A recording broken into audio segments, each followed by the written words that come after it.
So hey anime fans, the series name is What If Naruto Was Demigod and went into Thor universe. So let's start the series. Naruto panted in exhaustion. He stood with his arms and legs spread apart, braced against the thick tree branch he stood on, blocking Orochimaru's giant snake summon from devouring his teammates. Sasuke and Sakura, his whisker marks were thicker and darker, his canines and fingernails longer and ferrule sharp, signs of the nine-tailed fox's influence. Is that it? That's all the great Orochimaru's got? Taunted Naruto as he fought to keep the snake at bay. A bunch of cheap tricks and overgrown snakes. Why, you little pest! Seethed Orochimaru, how dare you insult the greatest of the Sannin? I'll have your skin for a rug on my floor. Eat him and keep his bones for a toothpick. You'll have to do a lot better than this guy then. Naruto smirked as he spun around and stabbed the giant snake in the eye with a kunai. The snake let out a cry of pain before returning to the summoned world in a cloud of smoke. Weakling serpent, cursed Orochimaru. I ought to turn Manda into a wallet for recommending that overgrown hatchling. Naruto panted from exhaustion, being blown through the forest, using the nine tails chakra, and holding that huge snake back had taken a lot out of him. But he kept a smile on his face and pointed his kunai at Orochimaru. He took a quick glimpse at his two teammates. Both Sasuke and Sakura were still frozen in fear and astonishment. Naruto turned his head slightly towards Sasuke and smiled. You're not hurt, are you, scaredy cat? Naruto's taunt cut through Sasuke deeper than any blade ever could, and the teen snapped back to reality. Sasuke activated his Sharingan and leveled a glare at Orochimaru. Kukuka! Look who joined the party. Orochimaru laughed. Those eyes. Oh, those eyes, Kukuku. I can't wait to try them myself. What do you mean? You're not an Uchiha. The Uchiha are the elite of all shinobi. You're just a wretched old pretender. Sasuke sneered in his usual arrogance. Foolish boy, you really have no idea what horrors you stand against. Orochimaru sneered. Bring it on! Naruto shouted and stepped in front of Sasuke. Red chakra leaked off Naruto's body, slowing, beginning to assume a vague shape around his body like a cloak. I'll take on you and all your slimy pets. Believe it! Snakes aren't slimy. Orochimaru bristled and sank into the tree trunk. Naruto, Sasuke, and Sakura searched the trees for him, but there was no trace of the traitorous Sannin. I guess he took off. Naruto smirked. He spun his kunai around his finger before returning it to his pouch. I can't believe that guy had you and Sakura shaking in your sandals, Sasuke. Shut up, Naruto.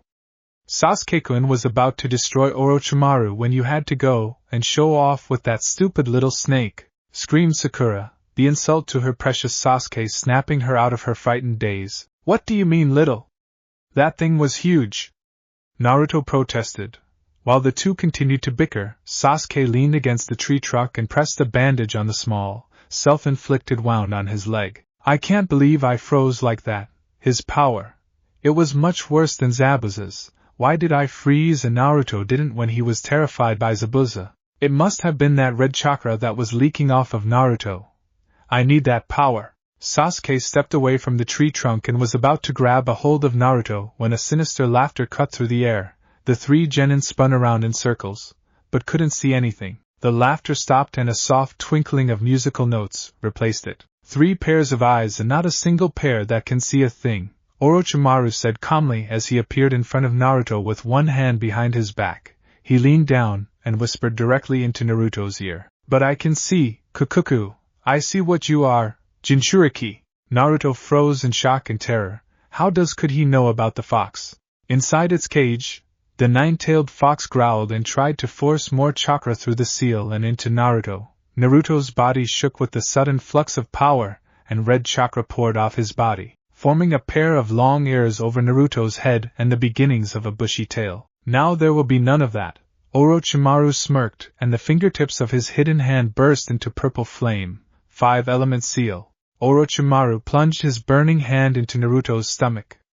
The blow tore through Naruto's insides, cutting off the nine-tails chakra and disrupting his own chakra's flow. The red chakra vanished into the air and Naruto's features quickly returned to normal as he sank to his knees in front of Orochimaru. Pathetic street urchin, I'll teach you to insult your betters.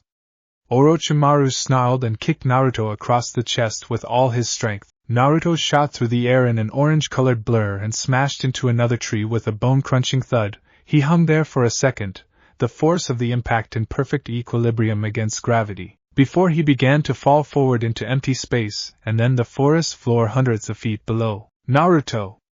Sasuke shouted and hurled a kunai at his teammate. The kunai barely missed Naruto's shoulder and pinned his jumpsuit to the tree, preventing him from falling to his doom. You shouldn't turn your back on your opponent, Sasuke-kun, hissed Orochimaru. In a burst of speed, the snake Sannin unnaturally extended his neck at Sasuke. The neck snaked around Sasuke's body, pinning his arms to his sides, and Orochimaru sank his fangs deep into Sasuke's neck. Sasuke screamed in pain as Orochimaru's venom spread like fire through his body and then collected back at the bite marks. A trio of black tomo-shaped marks, eerily similar to Sasuke's Sharingan, appeared just above the bite marks on the back of Sasuke's neck. Kukukuku, I've given you a little gift, Sasuke-kun, Orochimaru hissed sweetly into Sasuke's ear. Use its power and become stronger than your brother ever dreamed on being. This is but the beginning of what I could teach you. Seek me out, and I shall bestow even more power onto you than you could imagine, at least, if you survive this. Orochimaru unwound his neck from Sasuke's body and retracted it to its normal length and shape. Remember what I said, Sasuke-kun, survive and seek me out, the Sannin said before crumbling into dust. A mud clone! Exclaimed Sakura as she rushed to Sasuke's aid. She caught the boy just before he collapsed and held him in her lap. She looked around, but didn't see a single trace of Orochimaru. Good riddance, she muttered and returned her attention to Sasuke. She placed a hand on Sasuke's brow and pulled away quickly. Gods, you're burning up, Sakura muttered and shifted the boy slightly, doing her best to resist groping her crush and failing in the process, and reached into her pack for her water rations. She opened the canteen and carefully poured a small mouthful into Sasuke's mouth. The boy swallowed the liquid and shuddered in pain. I need to get you out of here, Sakura grunted as she struggled to pick up Sasuke's dead weight. She finally managed to hoist Sasuke onto her shoulders in a fireman's carry and, when she stood up to collect her pack, suddenly remembered Naruto. She looked up and saw him hanging from the tree, not moving and unconscious. I can't leave Naruto here all alone. If one of the other teams doesn't get him, one of the animals in this damn forest will.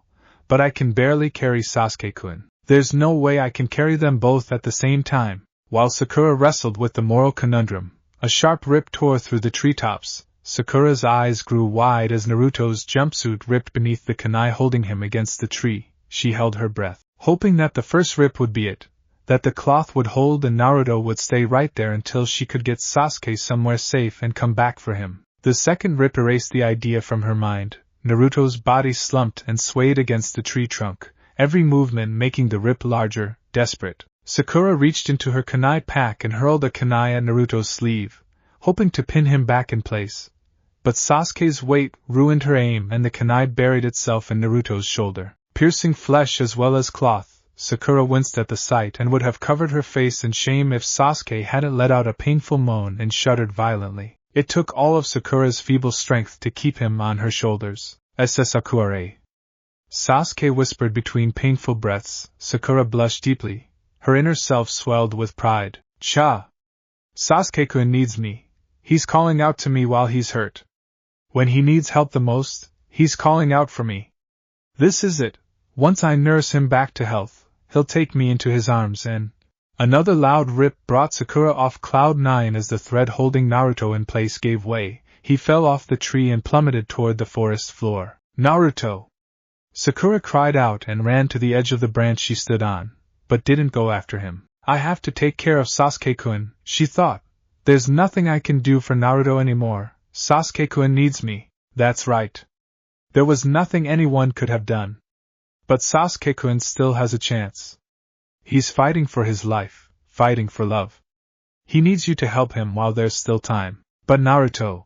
Cha! Once Sasuke-kun is better, you both can come back and find Naruto's body. You can give him a proper burial, that's what teammates do, right? And afterwards you can console Sasuke-kun and help revive his clan.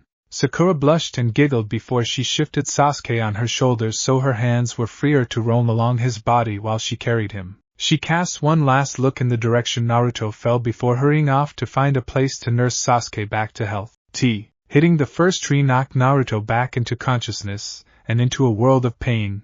He crashed through the forest canopy, smashing through branches and careening off tree trunks. Naruto felt his ribs snap as he folded across a thick branch, felt his arm tear against the rough bark of another tree, and finally, after falling for hundreds of feet, plunged headfirst into a deep, circular-shaped lake. The calm surface of the water felt like a cement wall to Naruto. The impact blew all the air out of Naruto's lungs. Naruto choked on icy water and he struggled to reach the surface. His head broke the surface and Naruto coughed on the fresh air. Looking down at his bleeding shoulder, Naruto grit his teeth and ripped out the kunai. He looked at the kunai for a second, gave a confused frown, the S.H. initials inscribed on the handle, and tossed it away before treading water, his broken limbs barely able to keep him afloat. Naruto drifted for only a moment before he tired and slipped back beneath the water. Naruto struggled to move his wrecked body, but his efforts did little to slow his descent. Naruto tried to concentrate, tried to focus his chakra to his limbs, but only received blistering pain in his stomach for his efforts. Darkness flirted with the edges of his vision as he sank deeper and deeper. Naruto reached the bottom of the lake and nearly screamed in pain when his arm landed on something incredibly hard.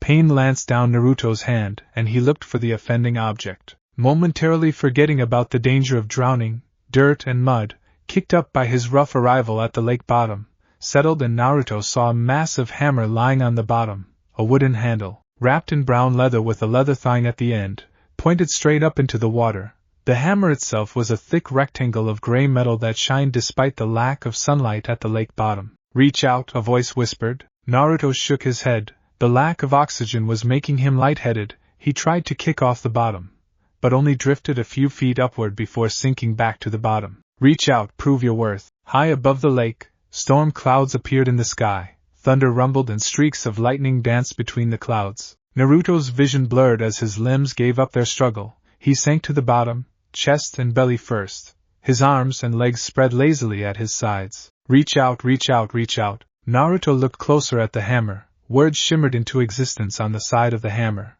but Naruto was unable to decipher two upside-down words. His vision darkened. Naruto, using his last bit of strength, reached forward and grabbed onto the hammer's handle. The exertion of that simple task caused Naruto's lungs to finally give out, and he took in a deep breath of water. "It's so quiet down here," Naruto thought, his brain beginning to shut down from the lack of air. "So calm. No one's fighting down here. No one's chasing me or throwing things at me. Guess it's not the worst place to end up." A sad smile pulled at the corners of Naruto's lips. "I'm sorry, old man. I won't be taking that Hokage hat from you after all. I'm sorry, Sasuke, Sakura-chan. I tried my hardest. You'll have to become great ninja without." Naruto's eyes closed for the last time as he drowned. His body convulsed and Naruto unknowingly moved the hammer before his body went completely slack. He never saw the massive lightning bolt crash into the lake. Naruto awoke face down in water. Panicking, he jerked his head up and took a deep breath of foul-smelling air. He was sitting on his hands and knees. The water surrounding him was only a few inches deep. Naruto coughed and looked around. He was in a dank and filthy sewer, a narrow and circular tunnel. The water came from many of the rusted-out pipes bolted to the walls. Naruto got to his feet easily. All the injuries and pains from Orochimaru's attacks and his plummet through the forest were gone. Naruto started walking forward, somehow pulled in that direction. The sounds of battle echoed through the sewer tunnel and Naruto walked faster. The sewer tunnel opened into a massive chamber, and what filled it stopped Naruto in his tracks. At one end of the chamber was an enormous cage with thick bars and a piece of paper sealing the doors shut. Purple fire danced across the bars of the cage, the effects of Orochimaru's seal. And inside the cage, the nine-tailed fox raged in all its demonic glory. It smashed its body against the cage, ignoring the purple fires that burned its fur, clawed and bit at the bars, and launched its tails like bushy whips through the gaps in the bars. Naruto was so awestruck by the size and ferocity of the tailed beast that he didn't notice what the fox was fighting until he heard a voice ring out, "Wretched beast! Thou art no true demon!" Naruto turned and saw a man stand strong against the nine-tails' rage. Naruto had never seen a man so large. The stranger was well over 6 feet tall and covered in thick slabs of muscle from head to toe, and he was the strangest dressed man Naruto had ever seen. He wore a black tunic with 6 metal circles trailing down his chest and abs, a golden belt with strange-looking runes on it, dark blue pants, and golden boots that came up to his knees.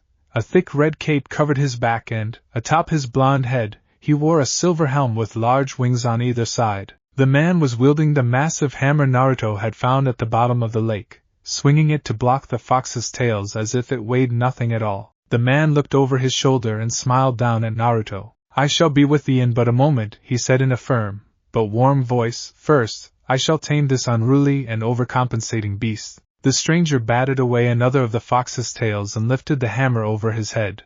A bolt of lightning appeared out of nowhere and struck the hammer. Naruto stared in amazement as the stranger stood tall, totally unaffected by the shock of lightning, and whirled the glowing hammer over his head. "For Asgard!"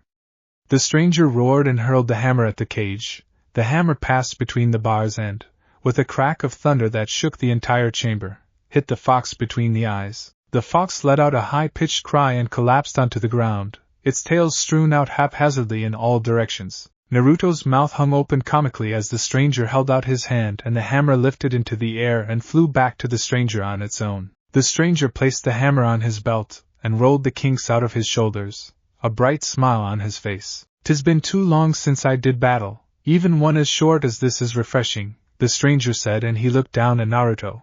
"So you are the one that found my hammer. Apologies. I assumed you would be larger." It took Naruto a few more seconds to find his voice. "Who, what, huh?" The stranger laughed. It was a hearty laugh that started deep within his belly and sprang out happily. Such was the reaction of the last mortals to see my power for the first time.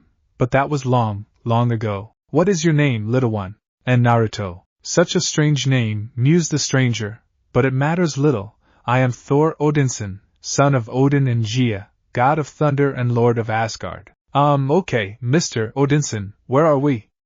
asked Naruto politely. "We are in your mind, Naruto. What doth you remember before your arrival in this dismal place?" "We were fighting that Orochimaru pervert when he hit me in the stomach with some purple fire jutsu, and then kicked me into a tree. Next thing I know I'm bouncing off tree branches and tree trucks and then fell into a lake with one of Sakura's kunai in my shoulder. After that, I drowned, didn't I?" "Nay, you didn't drown," Thor shook his head. "You started to. But when you moved Mjolnir, you summoned the power of the storm and I came hence to this place. If this is my mind, how are you in here? Just what is going on here? And what the hell is a Mjolnir?" "We are in your mind because my spirit is forever bound to Mjolnir, and when you moved it, I was awakened. This is Mjolnir," Thor said and raised the hammer to show Naruto. Naruto squinted as the words he first noticed on the hammer back at the bottom of the lake. "Whosoever holds this hammer, if he be worthy, shall possess the power of Thor." Naruto read. "Heh, so that's what that says." "Indeed, none may wield Mjolnir save those deemed worthy. Only one individual in all the history of the universe has had the strength to hoist Mjolnir from the ground without being worthy." And Thor chuckled. "You are no Hulk." "What's a Hulk?" "An old friend and occasional enemy. But that is a different story. As to your last inquiry, it is a long story, young Naruto. But it is a tale of heroes, worthy of Valhalla," Thor said. "Long, long ago, this world was very different. It was called Midgard and was one of the 9 worlds. Odin, the All-Father, ruled over Asgard, world of the gods, and I was the strongest warrior amongst them. But I grew too proud and Odin banished me here, to Midgard, so that I may learn temperance and humility. For 10 years I lived as a crippled doctor until my father, Odin, restored my godly powers. I remained on Midgard, and while here, I fell in love with a beautiful woman named Jane Foster, and joined a team of men calling themselves heroes. We became known as the Avengers and were the rock and shield that defended humanity. And for many years, things were good. We battled the forces of evil at all turns and, verily, we saved the world countless times. But when the All-Father fell in battle, I was called home and became the new ruler of Asgard. I inherited my father's Odin force and grew much more powerful. My reign, however, grew short with the approach of Ragnarok." "Ragnarok?"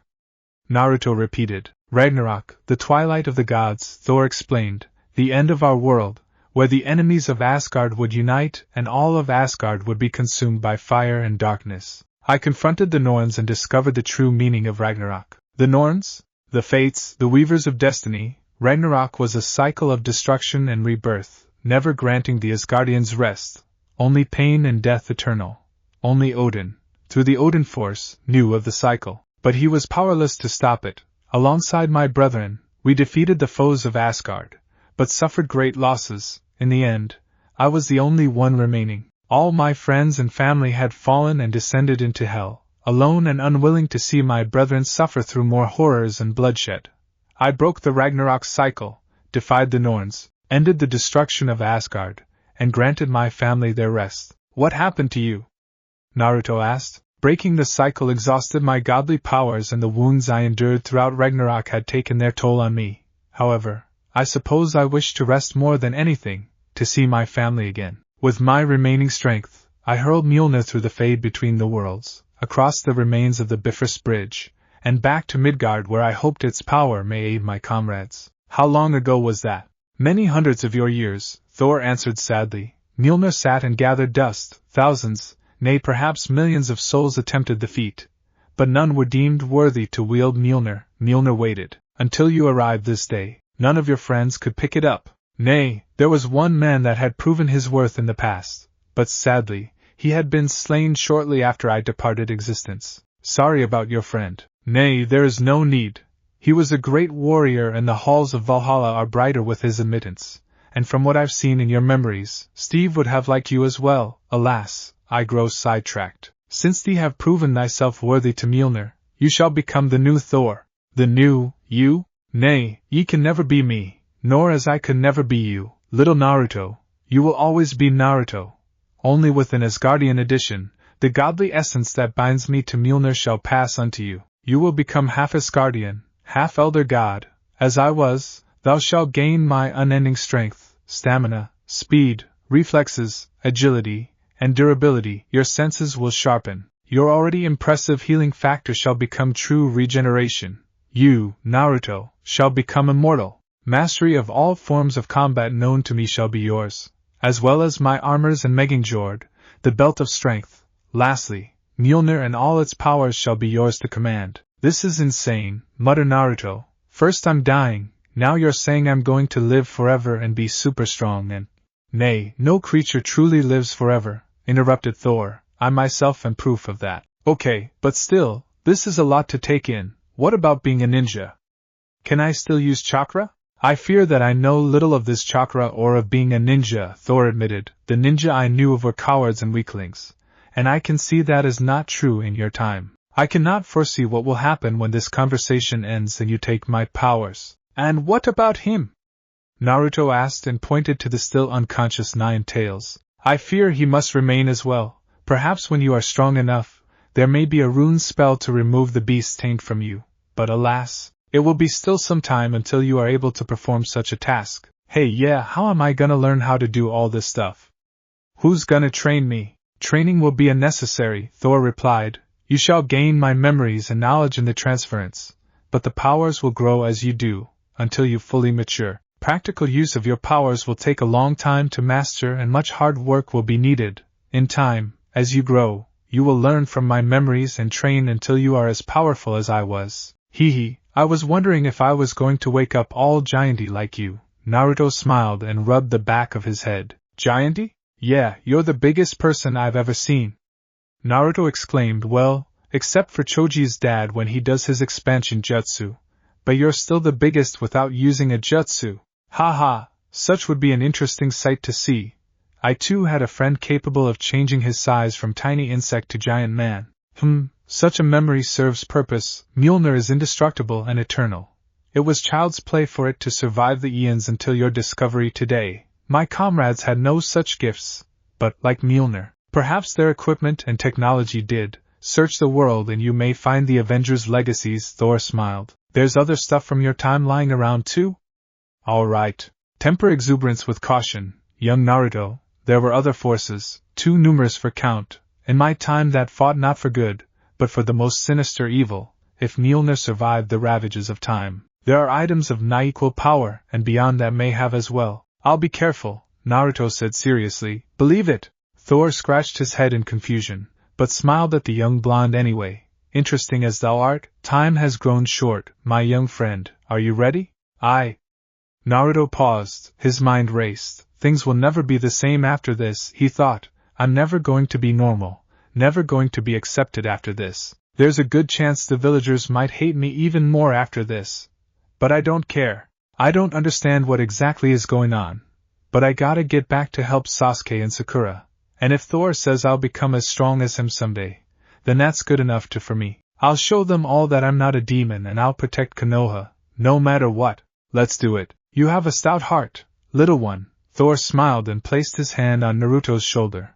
I know this decision was not an easy one to make, even when it has already been made for you. Always know that all the might and power of Asgard will be with you.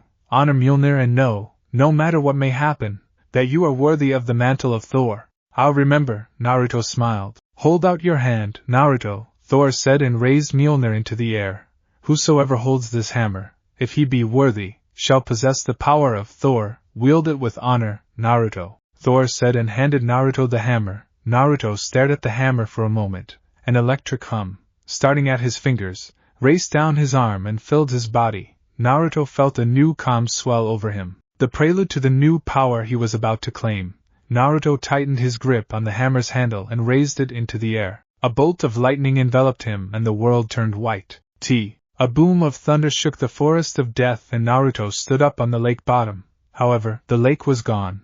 The lightning had evaporated every trace of water there was. All that was left was a single fish, flopping around on the muddy ground, and a few specks of plant life here and there. Naruto took a deep breath and looked around the forest, taking in the sights, sounds, and smells with his new senses.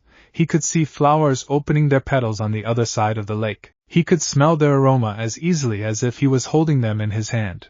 And lastly, he could hear Sakura's screams from miles away. Naruto reached down and picked Mjolnir up off the ground. He stared at the hammer and tossed it gently from hand to hand.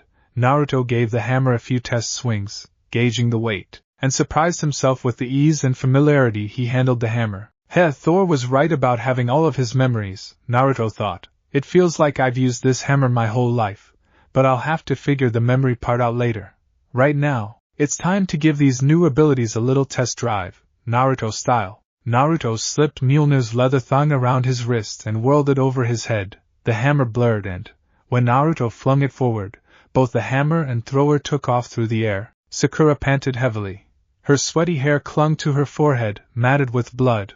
Her left eye was swollen shut, and blood dripped from multiple cuts on her face, arms, and from a deep wound on her side where the sound genin dressed like a mummy hit her with a shuriken. This is bad, she thought in a near panic. Those sound nin are too strong to just be any normal genin.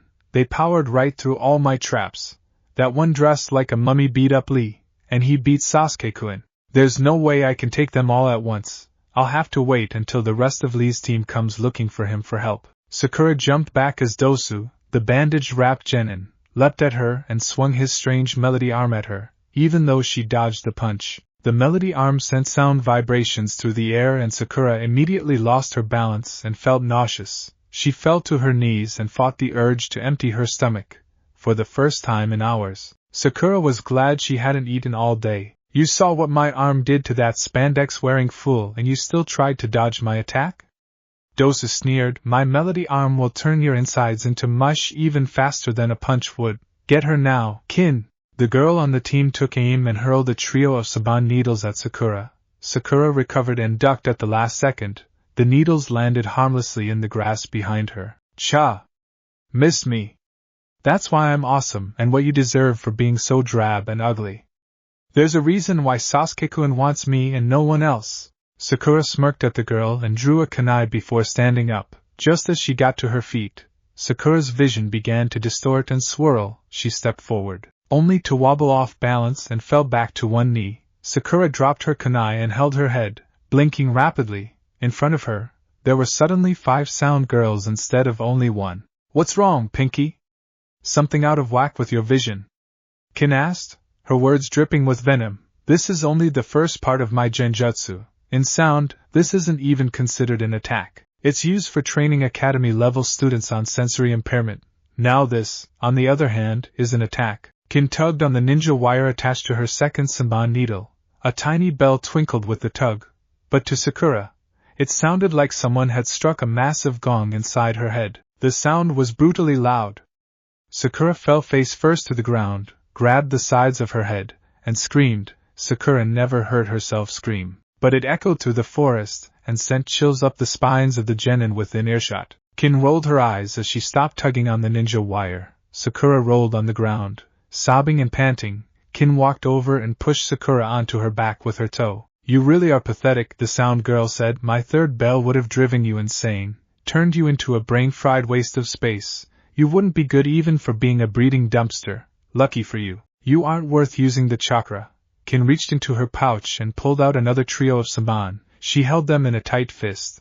The razor-sharp needles stuck out like claws between her knuckles. Kin pulled Sakura up by her long hair and aimed the saban at her throat. Sakura feebly tried to free herself, but lacked the strength to break Kin's grip on her hair. She didn't even have the strength to grab a kunai or shuriken out of her pack and cut her way out. She stared up at Kin and at the tips of the saban and let out a pitiful whimper. Kin's hand wavered and trembled. It's her or me, she told herself. Zaku and Dosa will tell Lord Orochimaru if I don't kill her like we were told. Come on, girl. Everyone has to make their first kill sometime. Hurry up, Kin, Dosa growled. We still have to kill the Uchiha and finish this ridiculous exam. Yeah, Kin, Zaku sneered. If you aren't going to kill her, at least let me have some fun with her before she gets too bloody. He looked at Sakura and leered, undressing her with his dark eyes. Sakura flinched and tried to struggle away from Kin. Zaku took a step towards them and Sakura let out a feeble scream. You will not touch Sakura-chan, Lee muttered as he struggled to get to his feet. Shut up! Dosa yelled and knocked Lee back down with a backhand. Kin grit her teeth and glared at Zaku, tempted to unleash a wave of holy fury upon him in the name of all womankind. But Zaku was stronger than she was and attacking him would only turn his perverted attentions toward her and, after hearing of Zaku's appetites and sound, Kin was terrified of the possibility. I'm doing you a kindness, girl. Death will be a lot more pleasant than what Zaku has in mind for you. Kin tightened her grip on Sakura's hair, took aim, and drew her hand back. The trio of saban gleamed in the sunlight. Sakura looked away and closed her eyes tightly. Sorry, Pinky, Kin whispered and thrust her hand forward. Oh, no you don't!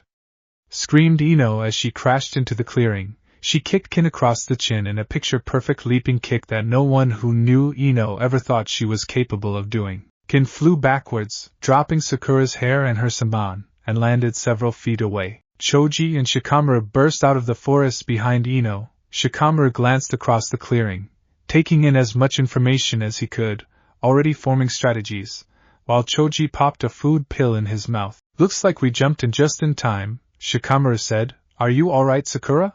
Sakura looked up and nodded weakly towards Shikamaru. The pineapple-haired boy repressed a shudder. She's a wreck and not just physically. What the hell did these guys do to her? He wondered. Get the girl, Ino, Choji, and I will take care of these guys. You got it, Shika, Ino growled and flashed through several hand signs. Across the clearing, Dosu and Zaku looked at each other and laughed. What is it with these leaf genin? Zaku asked. Like cockroaches, Dosu sneered. Each one as weak as the next. Zaku finished. You take the one with funny hair and leave the girl for Kin. I'll take Fatso. Shikamaru, Ino, and even Sakura inhaled sharply. A dangerous quiet filled the clearing as they looked at Choji. What did you call me? The Akimichi asked. Fatso. Choji's fist started to shake and the ground beneath him cracked and broke. Call me Fatso just one more time. Fat. I'm not fat. Choji roared and charged at Zaku. Human meat tank. Choji's body tripled in size as he became a massive ball of rotating muscle and flesh. He barreled at Zaku and nearly squashed the sound genin before he could jump aside. Choji spun into a tree and came around again, charging recklessly at Zaku. Zaku grit his teeth and held his ground, decapitating airwaves. Zaku yelled and thrust his hands out at Choji. Columns of wind fired from the holes in Zaku's palms and crashed into Choji. For a moment, the power of Zaku's wind fought against the force of Choji's anger, and the two forces held in a stalemate. Choji let out a muffled roar as he spun faster against the wind and ground his way forward. A brace of kunai appeared across Choji's body, the spikes acting like cleats to increase traction and lethality of his attack. This isn't possible. Zaku panicked. How can he be stronger than my attacks? I will not lose to this fat tub of piss. Zaku growled and channeled more chakra into his arms. His attack doubled in size and pushed Choji back again. Choji dug deeper and continued to grind forward. Zaku's arms began to waver in exhaustion, and he cancelled his jutsu and leapt out of the way, just before Choji barreled past. Choji rolled into the tree line, using the tree trucks like a ramp to change direction, and hurtled back towards Zaku. Zaku cursed under his breath and tried to jump away again, but couldn't move. He looked down at his feet and saw a long black shadow attached to his own. Shadow possession jutsu successful, smiled Shikamaru. Flatten him, Choji. Zaku trembled as he watched the spiked ball of a Kimichi whirl towards him. He struggled against the Nara's famous trap, but it was no use. You shouldn't have forgotten about me.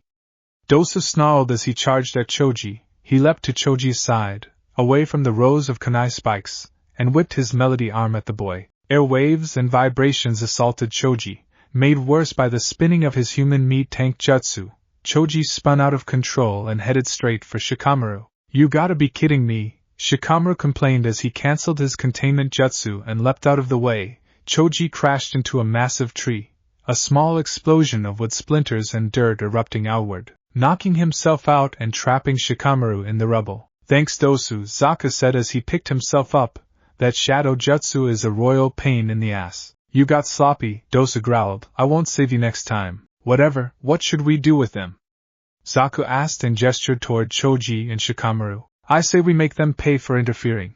And you know I like 'em big, Dosu sneered, a sick and perverted gleam in his visible eye. I still get the pink one then, maybe the blonde too, smiled Zaku. Maybe Kin would like to play with the Nara? I hear they are naturally submissive to women.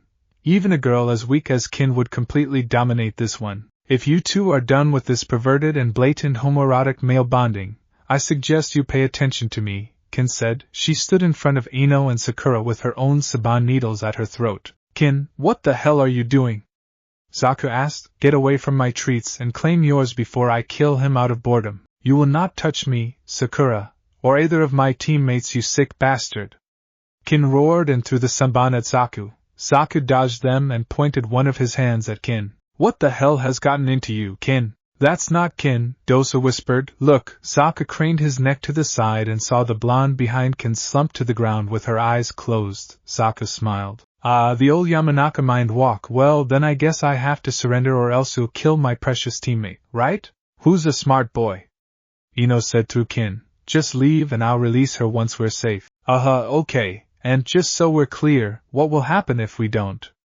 Asked Zaku. Then your teammate dies, painfully. A fresh handful of saban appeared in Kin's hand and tickled the underside of her chin. Sounds good to me.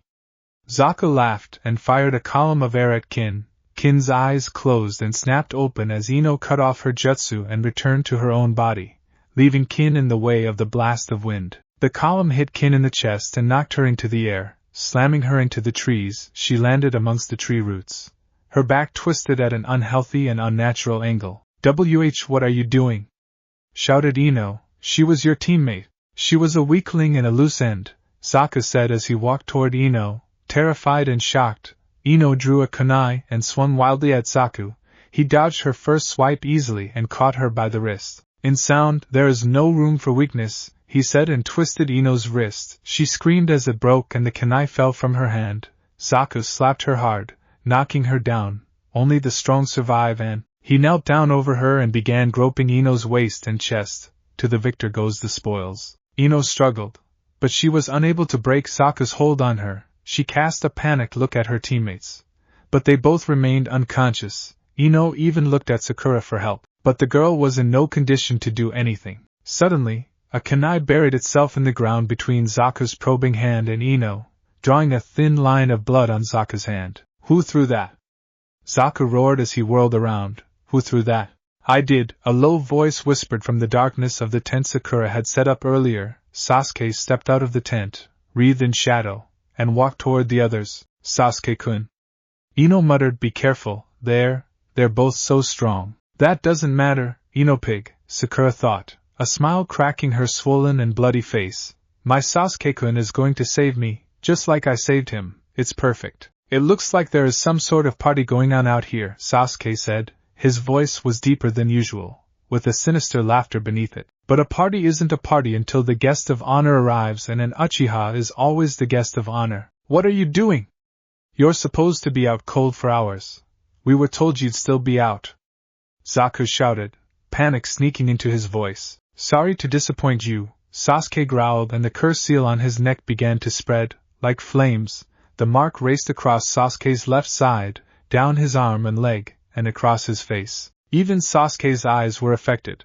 The corrupted chakra turned his scarab black, making his Sharingan blaze like a fire in the night. It makes no difference whether he's awake or asleep, Dosa snapped. He's going to die. He leapt at Sasuke, swinging his melody gauntlet at the Uchiha. Sasuke stood still and smiled as the gauntlet passed straight through him. Damn, he's just an illusion.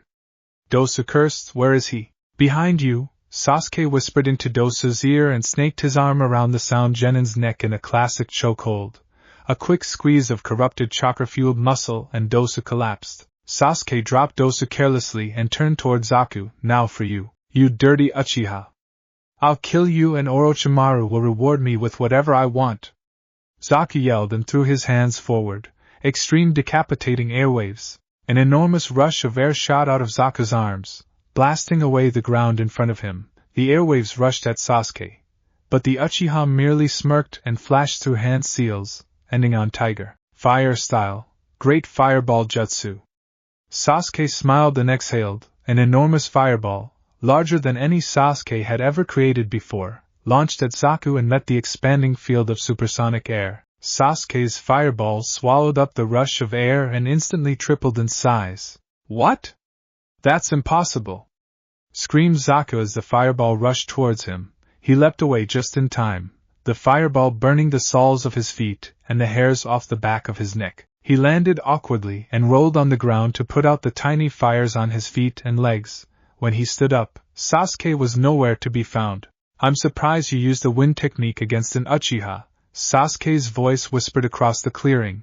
After all, my clan was famous for using fire techniques and wind fuels fire. Sasuke appeared in a blur behind Zaku and kicked Zaku in the back of the knee. Zaku stumbled forward, arms flailing, and he was about to hit the ground when he stopped. Zaku felt pressure on his arms, shoulders, and back. He craned his neck around and saw Sasuke behind him, a foot in his back, and his arms twisted unnaturally. You must be very proud of these arms, Sasuke sneered, to try and use them against an elite shinobi like me. Sasuke twisted Zaku's left arm roughly and Zaku screamed. Even I have to admit, these arms are impressive, Sasuke continued. Perhaps I'll keep one as a souvenir. Another twist and Zaku's left arm dislocated and broke in several places. Sasuke kicked Zaku away and turned towards Sakura and Ino. Something's wrong, Ino thought as she cradled her wrist to her body. What's happened to you, Sasuke-kun? Hello girls, Sasuke grinned as he approached. You don't know how glad I am that you're both here. All this excitement has really given me a big appetite. Sasuke-kun, what happened to you? Asked Ino. There's no need to be worried, Ino. No need to fear my new power. I finally have the way to avenge my clan and move on. Don't you want to help me revive my clan? Sasuke asked and reached out to touch Ino. She shrunk away from his touch and his fingers grazed her broken arm. Sasuke, my arm! Ino wailed and tried to stumble backwards. But Sasuke was too fast. He lashed out and grabbed her by the front of her shirt. He pulled her close to him, ignoring her cries of pain and fear. What's the matter, Ino? I thought you'd love to be this close to me. Isn't that what you and Sakura always fought about? Ino cringed and turned her head away from Sasuke's. His breath was foul and the dark marks continued to spread across his face. Sakura. Ino whispered a plea for help. Sakura struggled to get up, but fell back down after only a few inches. Don't worry about Sakura, I'll have her right after you, Sasuke leered. Like I said, all that fighting left me with a big appetite. He tightened his grip on Ino's shirt and pulled, ripping the top in two and revealing Ino's pale, bra-clad chest. Her short skirt quickly followed. Sasuke's lust-filled eyes widened in their appreciation of Ino's assets, and his hand reached toward her again. Please, someone. Ino whispered and closed her eyes tight. She felt Sasuke's fingertips on her bra, felt the pit in her stomach deepen and repulsion crawl up her spine. And then there was nothing. No unwanted touch, no pawing fingers, no rank breath. Ino opened her eyes just a fraction. Sasuke was still right in front of her, but she no longer held his attention. His black and red eyes were turned skyward. Ino followed his gaze and saw a young man hovering in the air above them. What the hell?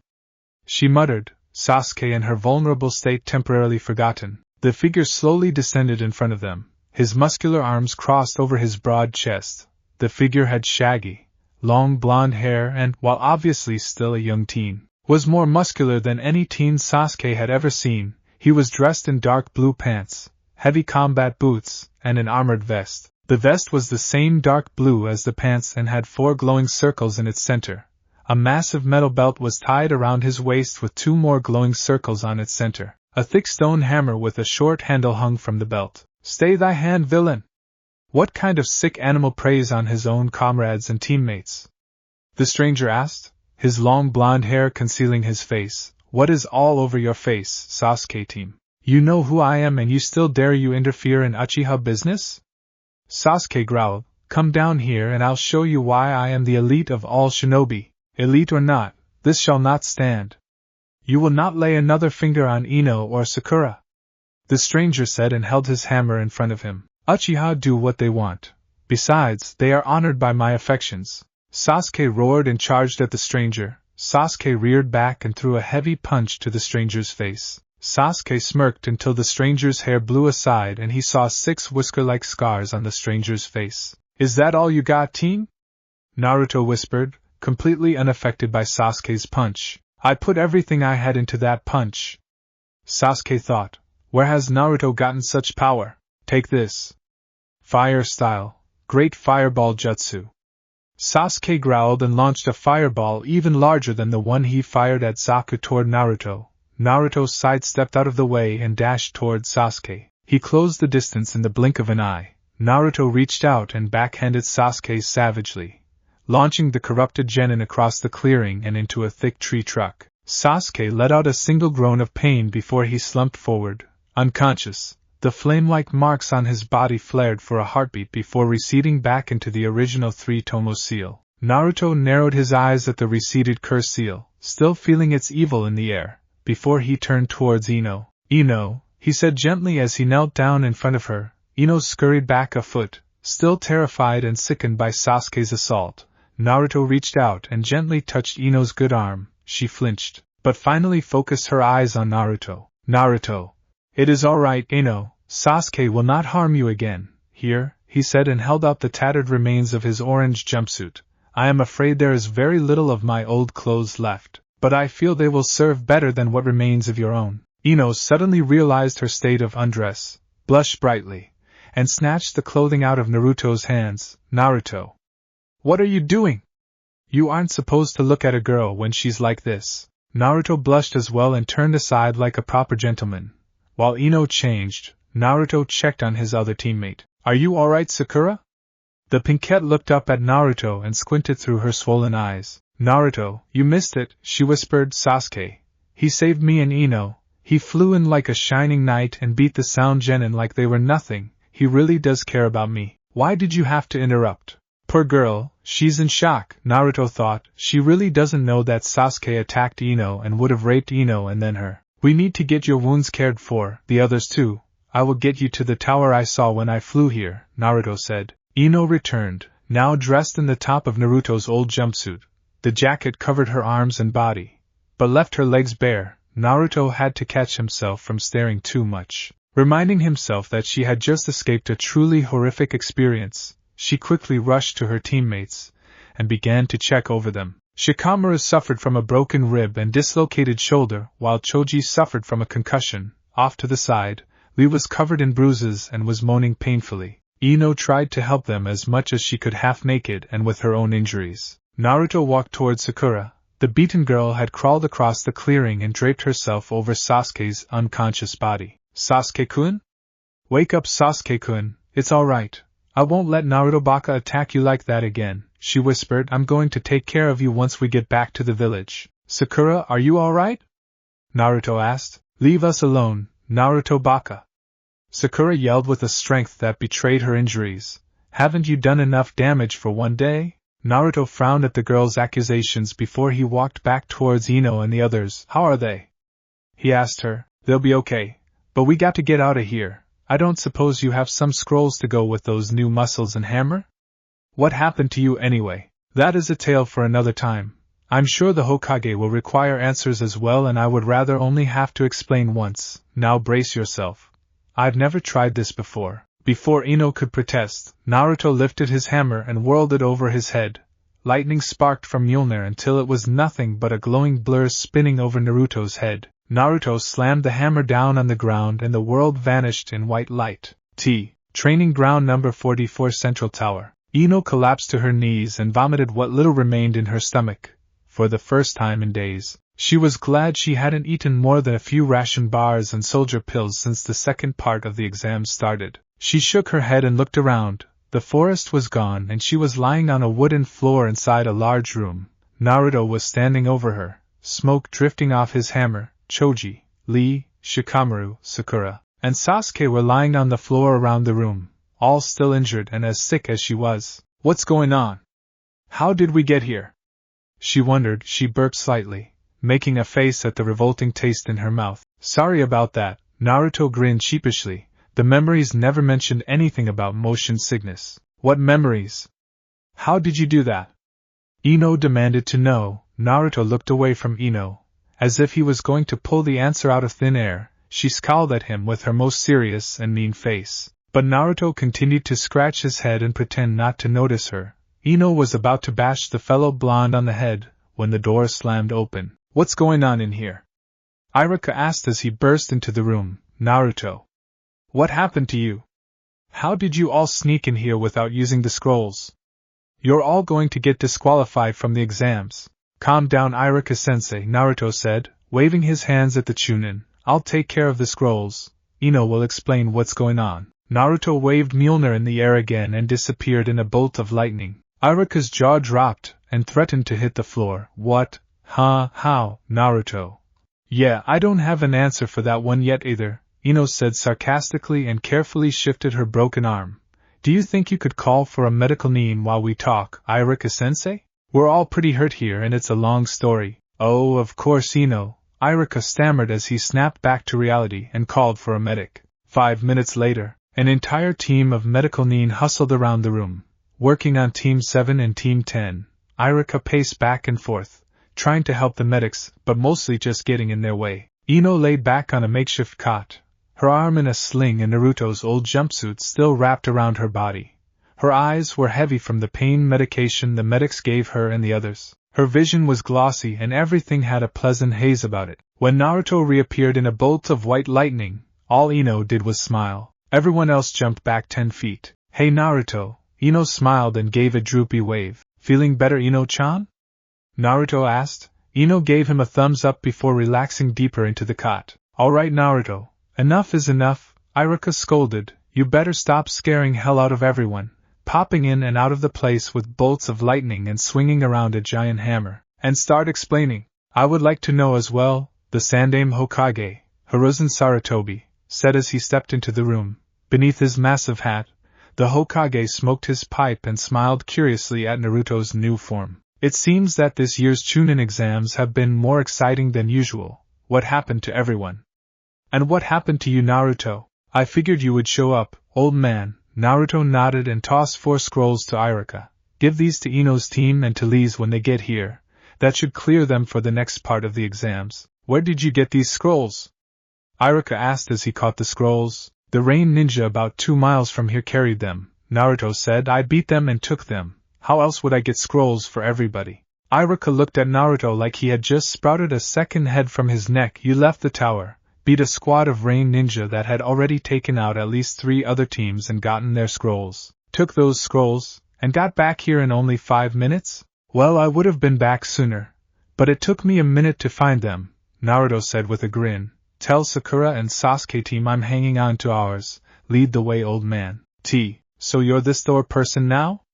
Sarutobi asked, his voice heavy with skepticism. It had taken Naruto nearly 10 minutes to tell the Hokage his story after the third body flickered them to his office. Sort of, I'm still Naruto. I just have all of Thor's memories and will slowly gain all his abilities as I train and grow up, Naruto explained. He rubbed the back of his head and shrugged. It's all kinda confusing. Sarutobi sighed and rubbed the bridge of his nose. He could already feel the migraine approaching. Naruto, this is not the time for one of your pranks. Now drop the transformation jutsu and tell me what happened out there, and how you created all that lightning. This is no prank, old man, Naruto protested. This isn't a transformation, and I really found Mjolnir in the Forest of Death after Orochimaru team attack us. Shouldn't you be more worried about him right now? That is enough, Naruto. Stop fooling around and making up wild stories. The Hokage shouted and slammed his hand onto his desk. Our intelligence forces would have heard if Orochimaru was within 50 miles of Konoha. I need to know what happened to Sasuke and the others, not hear some made-up story about a little hammer and ancient mythical gods. I am telling you the truth, Naruto growled.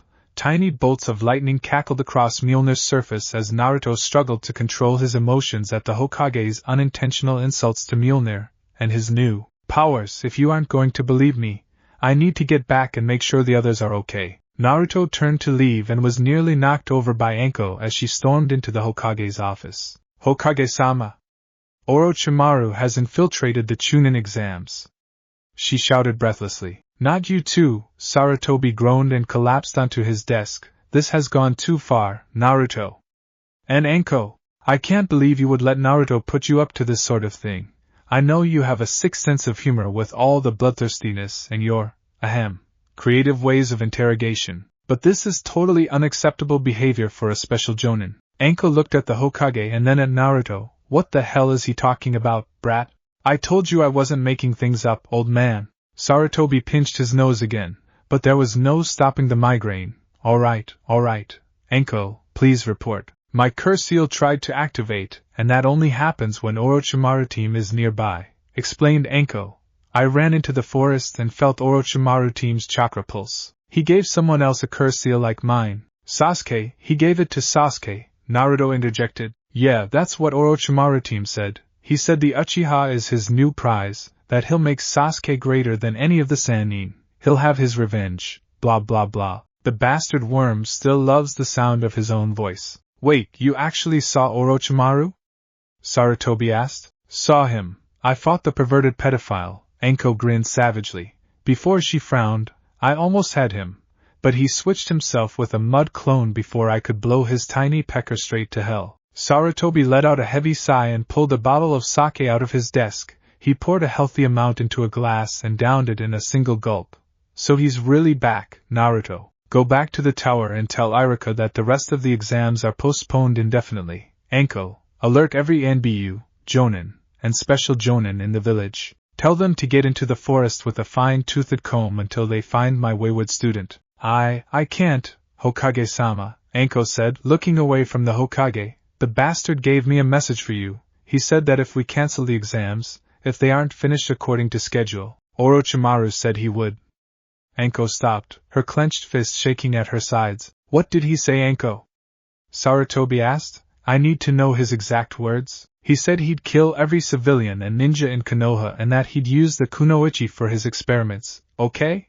Anko shouted and grabbed the seal on her neck. He said I would have to watch until I was the last one left, she whispered. I'm sorry, Anko, Sarutobi said.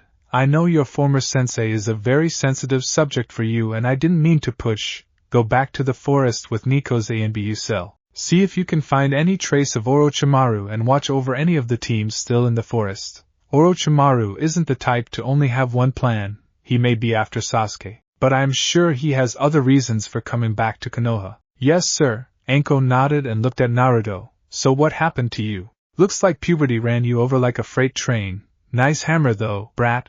Wardrobe still sucks, but at least you found a nice new toy.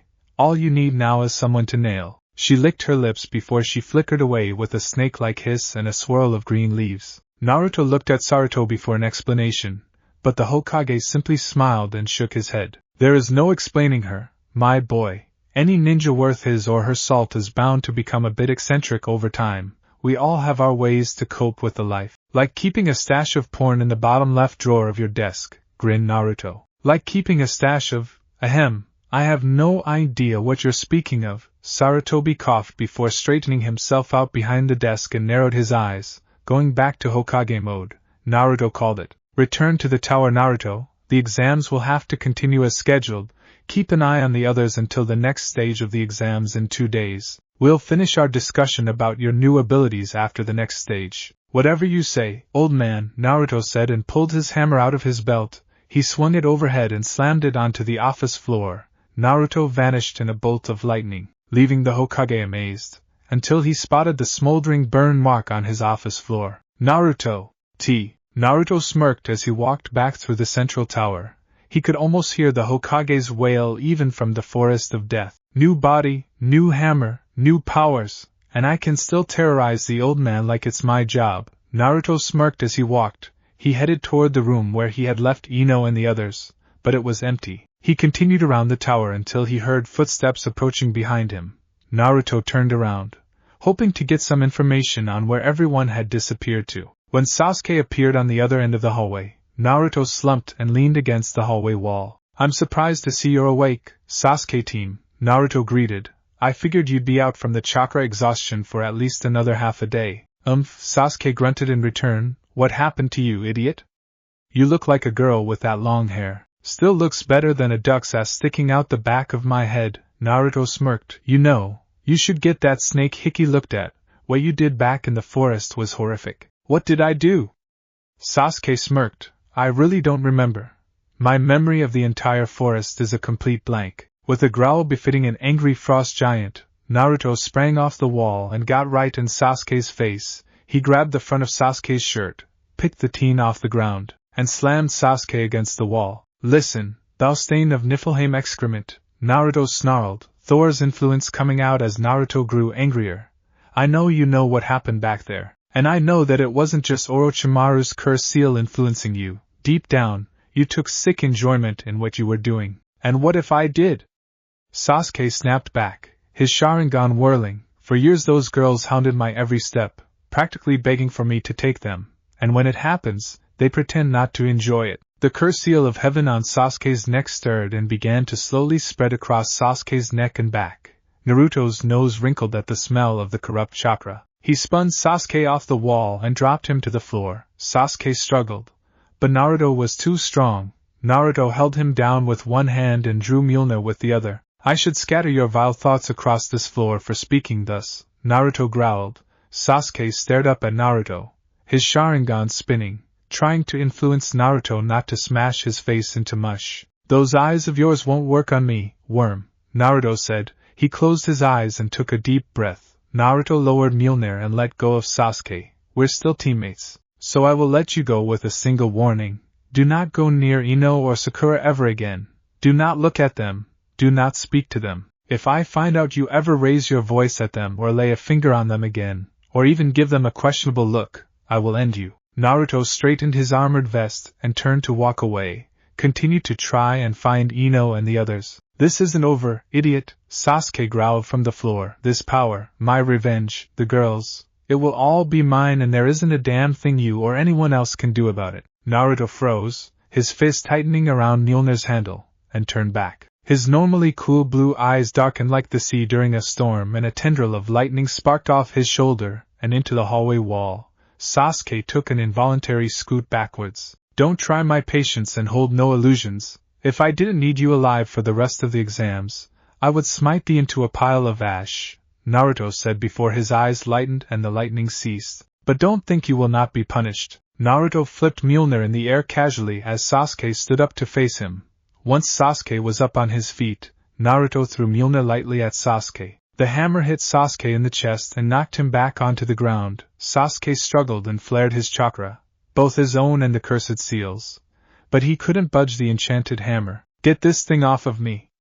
he shouted beneath the mystical weight. "I think a little time out would do you good," Naruto said with a wide, almost fox-like grin. "I'll come back in a few hours, after I've seen how Ino and the others are doing. Maybe by then, you won't be such a pain in the ass." Naruto gave Sasuke a little wave before turning on his heel and walking away, smiling while Sasuke shouted and cursed behind him. The next 2 days passed quickly for the teams inside the central tower. Given a reprieve from the Chunin exams, teams were given personal quarters to wash, eat, and rest until the second exam deadline and the exams could continue. Genin teams came and went about the tower, talking to allies and comrades, avoiding the competition as much as possible. Those genin that didn't have the required scrolls were healed and escorted out of the forest. Their exam was over. Medical ninjas shuffled back and forth between the different quarters, healing and restoring the genin as much as they could. Those that were too badly injured to continue were given a choice. withdrawal from the exams or continue at less than 100%. Aside from healing the wounded and restoring those with chakra exhaustion, the medical ninja carried gossip between quarters, casually informing other competitors about the going-on of their competitors, but never giving away too much information. Finally, as the exam deadline passed, a voice echoed through the tower's speaker system. All genin proceed to the basement for the final stage of the preliminary Chunin exams. Naruto stood in the doorway of his room, shadowed by the dark. None of the other competitors or even his teammates saw him as they walked by, which was the way Naruto wanted it. His last encounter with his team had left Naruto feeling more alone than ever. Naruto flipped Mjolnir in the air casually as Sasuke stood up to face him. Once Sasuke was up on his feet, Naruto threw Mjolnir lightly at Sasuke. The hammer hit Sasuke in the chest and knocked him back onto the ground. Sasuke struggled and flared his chakra, both his own and the cursed seal's. But he couldn't budge the enchanted hammer. "Get this thing off of me!" he shouted beneath the mystical weight. "I think a little time out would do you good," Naruto said with a wide, almost fox-like grin. "I'll come back in a few hours, after I've seen how Ino and the others are doing. Maybe by then, you won't be such a pain in the ass." Naruto gave Sasuke a little wave before turning on his heel and walking away, smiling while Sasuke shouted and cursed behind him. Naruto walked down the hall. His boots made small echoes on the floor, and he stopped in front of Team 7's assigned quarters. He opened the door silently and stepped into the room. There were 3 beds and a tray of food inside. The food was untouched and only one of the beds was occupied. Sakura dozed beneath a thin sheet on one of the beds, tossing and turning fitfully. A floorboard squeaked as Naruto walked toward one of the empty beds and Sakura's eyes snapped open. "Sasuke-kun? Is that you?" she asked and sat up. The thin sheet covering her fell away. Her face and body were wrapped in heavy white bandages. The sight filled Naruto with regret, repulsion, and rage. "It's just me, Sakura," Naruto answered softly. "Naruto, where am I?" "Where's Sasuke-kun?" Sakura asked. She tried to step out of bed, but her injuries cried out in pain, and she fell back into bed. "Take it easy, Sakura," Naruto said as he rushed to her bedside. "You're in pretty bad shape. Those sound ninja beat you and the others pretty bad before I got there. You're recovering in the forest's central tower. We've got a few days before the Chunin exams continue." The sound ninja, I remember them. They were so horrible and strong. But where's Sasuke-kun, Naruto? Is he alright? I want to see him. Geez, you have a one-track mind. Sasuke's here in the tower. He's fine. Physically at least. He's taking a time out right now. I want to see him. Sakura insisted and tried to get out of bed again. "In the forest, he saved us." "You don't remember anything else, Sakura? You don't remember what else Sasuke did in the forest to Ino, what he wanted to do to you?" "What are you talking about?" "Sakura, Sasuke tried to rape Ino. He hurt her. He was going to do the same thing to you." Sakura stared at Naruto, her mouth open and slack, her breath coming in deep panicked gulps. "I can't believe it." "Yeah, it's pretty bad," Naruto whispered and rubbed the back of his head. He really didn't know what to do. Comforting distraught girls wasn't exactly Naruto's forte. He reached out and touched her shoulder, but Sakura flinched away from him. "I can't believe you'd make up something like that. How dare you badmouth Sasuke like that? I can't believe you'd invent these terrible lies to make yourself look better." Sakura snapped and tried to slap Naruto across the cheek. Her injury stopped her, and she fell back into bed, whimpering in pain. "What are you talking about?" Naruto asked, taken back by Sakura's sudden fury. "Sasuke-kun saved us and all you did was show up late and get in the way. I swear, if you've ruined Sasuke-kun's chances at becoming a Chunin, I'll pummel you into next year." Naruto stared at Sakura, completely flabbergasted. "I can't believe you'd still defend him even now." "Cha! I'll always be at Sasuke-kun's side. And when he becomes a Chunin, I'll be the one that helps him revive his clan and take down his brother. And not you or Ino or anyone is going to stop me," Sakura yelled. Sparks of lightning twitched off Naruto's knuckles as his fist shook. "Thou art the most foolish whelp of a girl in all the 9 realms," he growled and stomped away from the bed. He flung open the door and nearly crashed into Kakashi, who had his hand raised to knock on the door. "Yo," he said, and I smiled. "Just the two I was looking for. How are you feeling, Sakura?" "Fine," growled Sakura through tightly clenched teeth. "That's good, Naruto. Can I borrow you for a moment?" Kakashi asked. Naruto cast one last glance at the smoldering Sakura and nodded, brushing past Kakashi on his way out. The one-eyed Jonin waved goodbye to Sakura and followed Naruto down the hall. Naruto, where are you going? Back into the forest. It's friendlier there, the blonde growled. Perhaps I can find a pair of rabid wolves to be my new teammates. Yes, about the forest, I wanted to ask you what happened to you all out there. I've heard some pretty ridiculous stories and I couldn't understand Sasuke beneath that hammer. I wonder where that came from anyway. Its mind changed a little bit in the last few days, if you haven't noticed, Naruto muttered. Did you do something with your hair? Kakashi asked. Naruto rolled his eyes and stopped in his tracks. Okay, enough with the cryptic. We entered the forest, fought a grass ninja that was really Orochimaru in disguise. I nearly got ate by a giant snake. Orochimaru hit me with some purple fire jutsu that messed up my chakra a lot. Then he bit Sasuke and gave him some crazy hickey. I nearly died again. I found a mystical hammer and gained the powers and memories of the god of thunder. Sakura got messed up by a bunch of sound genin. Sasuke went nuts. He tried to rape Ino and would have raped Sakura too. I stopped him and I brought everyone back here. There, whole story. Happy? Sasuke would never rape anyone. Kakashi shook his head and waved off Naruto's comments. You said Orochimaru bit him? Well, he obviously must have done something to Sasuke's mind to make him temporarily insane or something. I know what I saw, Kakashi-sensei, Naruto growled. And I know what I heard from that bastard's own mouth. There is nothing temporary about this. He's lucky all I did was put him in timeout. Oh, so that's your hammer pinning Sasuke to the ground? Kakashi asked with an amused tone. How did you manage to move that thing?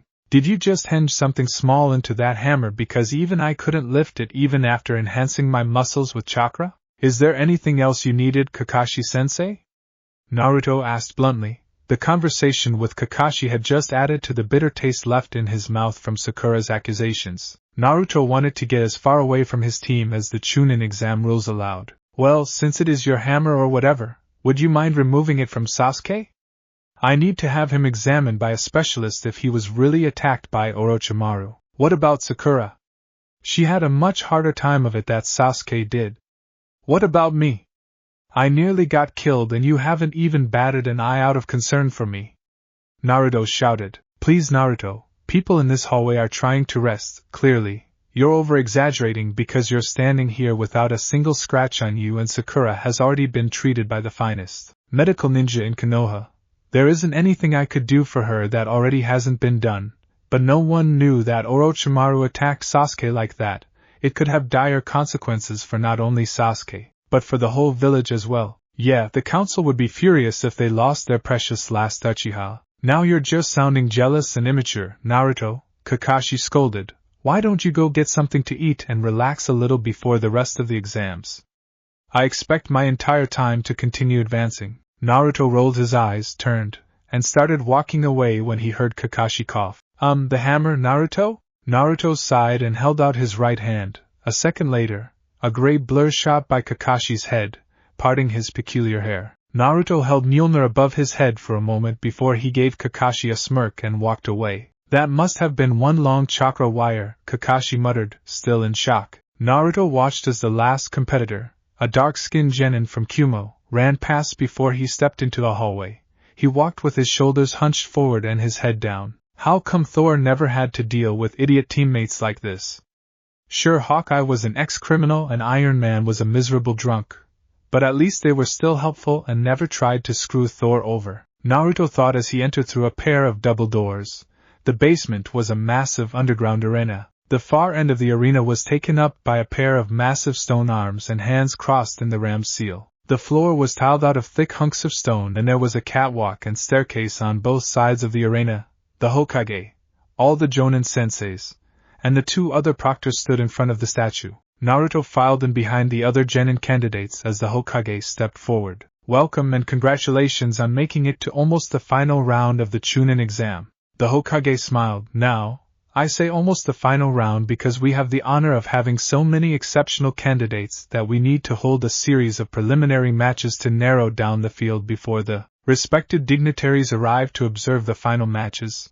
Do you know why the Chunin exams exist? Duh, to figure out who's gonna be promoted to Chunin, Yoroi Akato muttered.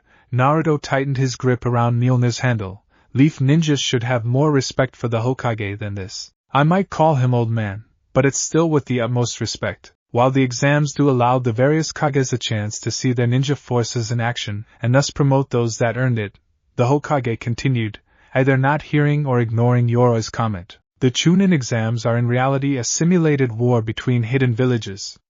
You are all soldiers, looking to bring further glory for yourself and your hidden village. The 21 candidates all looked slightly shocked and looked at each other. The same thought raced through all their minds. This is a whole new level. The preliminary matches will be as follows, the Hokage began, but was cut off by a pale and sickly-looking Jonin. As referee, may I?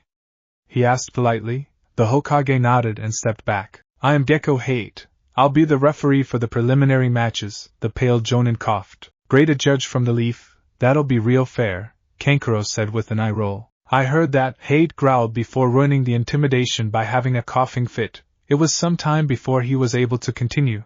As I was saying, all matches will be called fairly because there is very little to referee. All matches are no jutsu barred, any and all techniques are allowed. Fights are over when a combatant is knocked unconscious, killed, or submits, if the combatant is clearly unable to continue, or his or her life is in danger. I will step in and call the fight. Now before we begin, does anyone have any questions or would like to drop out of the competition now? All the combatants looked at each other. Looked for the coward the chicken was, the weakling that was going to back out at the last minute. Only one began to move, Kabuto. His hands slowly began to rise until his Jonin sensei looked up and narrowed his eyes at the teen. Kabuto quickly scratched the back of his head with his raised hand and smiled sheepishly. Hate looked at the white-haired teen suspiciously for a moment, coughed, and continued, Anko, if you please. The scary forest of death Proctor stepped forward, reached into her trench coat, and pulled out a small electric remote. With the push of a button, the wall on the far side of the arena split, and opened to reveal an enormous television screen. On the screen were the ninja ID photos of each combatant left in the Chunin exams with a small emblem on the bottom right side of their picture displaying which hidden village they hail from. Okay, maggots, here's how this is gonna work. Anko smiled like a predator eyeing its prey. You've all been thrown into a random generator to decide the preliminary matchups. When your photo pops up on the screen, it's time to let the blood flow and the good times roll. Anko shouted with glee. The gathered genin gave a collective shudder of fear while the Hokage and gathered Leaf Jonin rolled their eyes and sighed at Anko's behavior. Anko stopped her giggling long enough to activate the randomizer. 2 boxes appeared on the screen and participants' photos flashed through the boxes at high speed until it finally stopped on 2 faces, Sasuke Uchiha and Kintsuchi. The first 2 fighters will remain here. Everyone else must watch from the catwalks. Interference in any match, including coaching from any teammate or sensei, will result in all parties being disqualified from the competition. The competitors and instructors nodded, though Kakashi took a split second to look Sasuke in the eye and motioned to his neck. A quick reminder that if Sasuke used his chakra and or activated the cursed seal, Kakashi will step in and stop the match. Consequences be damned. As if I'll need any chakra to beat this peasant girl, Sasuke scoffed. As Naruto filed out of the ring area and toward the catwalks with the other combatants, he narrowed his eyes at his teammate, hoping Sasuke would remember his time out from earlier. He also cast his gaze at Kin. Naruto remembered the girl from the Forest of Death and frowned when he saw her condition. The brunette was still dressed in the same dirty fatigues she wore in the forest, and was still sporting a large bruise on her face and head from her own teammate's attack. Naruto looked at her sound teammates. Both were just as dirty, leading Naruto to assume they didn't have or lost their change of clothing. The spiky-haired one had one arm in a sling from the beating he took from Sasuke, but the rest of their injuries were mended and they appeared to be in overall good health. Kin looked like she had not slept in days and was suffering from mild chakra exhaustion. Either she just walked into the tower 10 minutes ago, or she got the worst medical treatment I've ever seen, Naruto thought. But before he could get anyone in authority's attention, Hate raised his hand and shouted, "Begin!" Sasuke didn't waste any time and rushed toward Kin. A flying kick similar to Rock Lee's dynamic entry aimed at her head. Kin ducked beneath Sasuke's foot and countered with a back fist of her own. Sasuke landed and blocked at the last second. His movements slow and casual, he held onto Kin's wrist and sneered at her. "It's a real shame you were already out cold in the forest earlier. You would have been a lot of fun," he whispered just loudly enough for her to hear. Kin snarled back at Sasuke and landed a kick to his stomach. The kick lacked the power to do any real damage, but managed to separate the two enough for Kin to hurl a trio of Saban needles at the boy. Sasuke dodged them, cutting it closer than usual. Those little needles are much harder to dodge without using my Sharingan, he realized. I'm almost glad I had that experience back in Wave with that Haku girl. Otherwise, I may be a pincushion again by now. He reached into his pouch and hurled 4 shuriken at the sound girl. Kin laughed at him and hurled a matching set of Saban. The Saban intercepted the shuriken, slipping into the shuriken's center holes and pinning them to the wall. Sasuke glowered at her and rushed to engage in taijutsu again, but Kin leapt backward and darted away. What's the matter, afraid to fight a true elite face to face? Sasuke taunted and continued to rush at Kin. Don't be an ass, you would keep your distance too if you spent the last 2 days being ignored by medics and sleeping on a broken mattress.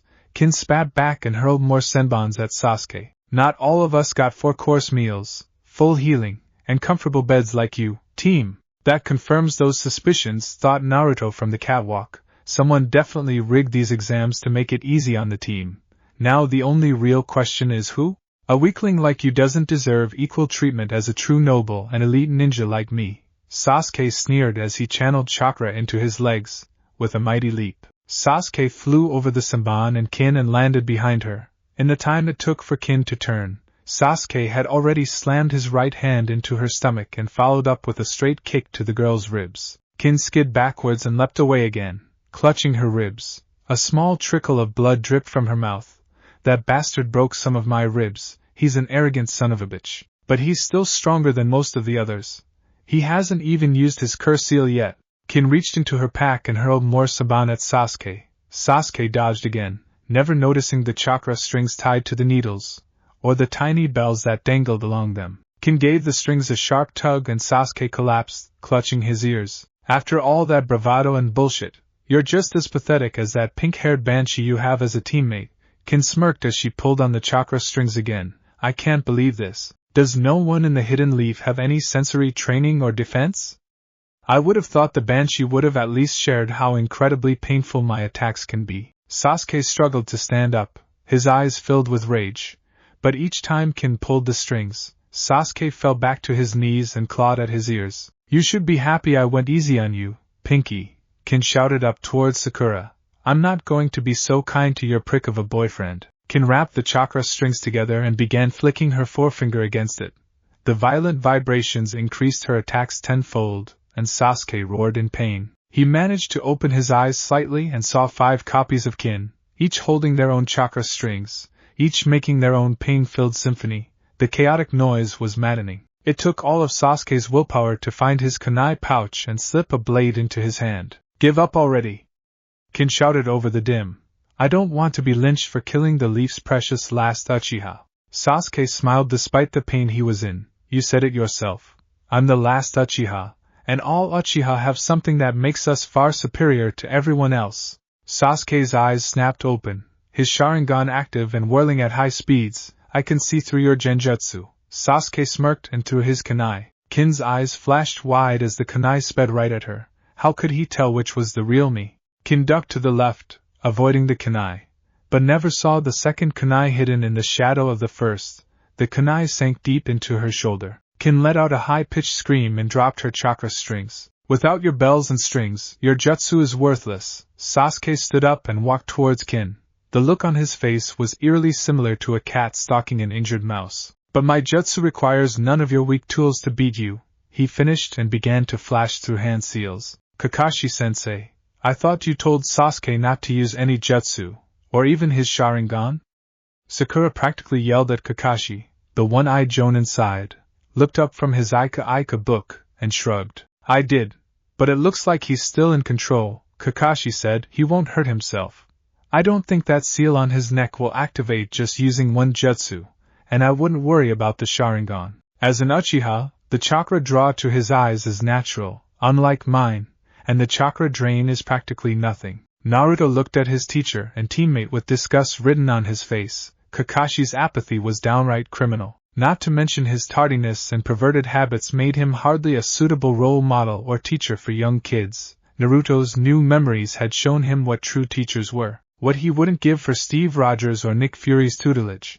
Even the Taskmaster would be a better teacher than Kakashi, and he was a supervillain. His right hand dropped to his side close to where Mjolnir hung from his belt, just in case Sasuke's curse seal activated again. Fire style. Fireball jutsu. Sasuke shouted, and a massive orange and red fireball leapt from his mouth towards Kin. The ball was huge and hot. Everyone in the arena could feel the heat as it sped through the air. Kin panicked, sweat poured from the heat and mixed with the icy feeling of shock coming from her kunai wound. She tried to throw her body out of the way, but the blood loss and wounds slowed her down. The fireball slammed into her wounded arm, instantly igniting her clothes and hair. She rolled around on the ground, trying to put the flames out. Hate quickly intervened. He appeared at Kin's side and doused the flames with a low-level water jutsu. Smoke and steam rose off Kin's body as medics rushed to the scene. Kintsuchi is unable to continue. Winner, Sasuke Uchiha, Hate announced up on the screen. Kin's portrait darkened while the word winner appeared above Sasuke's. Instead of celebrating, Sasuke fell to one knee, clutching his neck. His body shuddered in pain as he tried to catch his breath and hold off the curse-sealed transformation. Kakashi-sensei! Sakura screamed. Kakashi sighed for a second time, looked up from his book, and finally put it away. I guess that's my cue, he said casually and leapt down to the arena floor. Come on, Sasuke. Let's get that taken care of. He reached out, touched Sasuke's good shoulder, and they both disappeared in a swirl of leaves. Sasuke team should never have been allowed to fight, Naruto growled softly. I can't believe Kakashi-sensei let him. He knows what's best, Baka, not you. Sakura yelled and tried to slam her fist into the top of Naruto's head like she always did. Unfortunately, Sakura wasn't used to Naruto's change of height and missed the top of his head, clipping his jaw instead. The blow didn't faze Naruto in the slightest, but Sakura felt like she had just broken her hand. That is the last time you will ever do that to me, Naruto said to her without looking at her. Sakura stepped away in terror at the coldness in Naruto's voice and stared up at the random photos flashing across the screen. The photos finally stopped and Hate announced the next matchup. Will Choji Akimichi and Masumi Tsurugi please report to the ring? Masumi hurtled over the balcony and let himself drop into the ring. Choji calmly finished his potato chips and used the stairs. Let's go already! Masumi shouted impatiently. I want to get this over with. One should never rush while eating good food, Choji replied with a sage-like air of wisdom that only an Akimichi talking about eating could have. He finally finished the chips, turned the bag upside down to get the last few crumbs and seasoning, and tossed the empty bag away. Now then, let's get this thing started. Begin! Hate shouted and Masumi dashed across the ring at a much higher speed than anyone expected. When he closed half the distance to Choji, Masumi held his arms out in front of him, and, with a pulse of chakra, shot his hands towards Choji.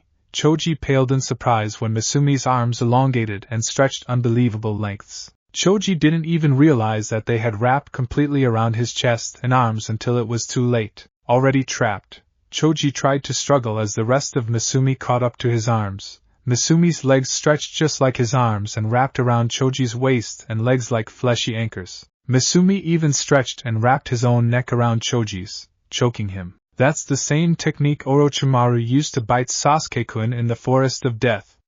Sakura realized she was about to turn to Naruto and saw something, but the fading pain in her hand stopped her. Let the Baka figure it out for himself, her inner self said. Course that'll probably never happen, so we'll make Naruto crawl back to us on his hands and knees and beg us to let him know what's going on. Cha! Unfortunately for Sakura's plans, Naruto was too busy comparing Masumi's soft body technique to Thor's memories of the Elastic Explorer, Mr. Fantastic. Meanwhile, Masumi continued to tighten his hold on Choji like a python crushing its prey. Give up now, he said. There's no way anyone can escape. If you don't tap out now, I'll squeeze you until your body looks like an old tube of toothpaste. Despite the great pain and lack of oxygen, Choji grinned and replied, not a chance. Body expansion jutsu.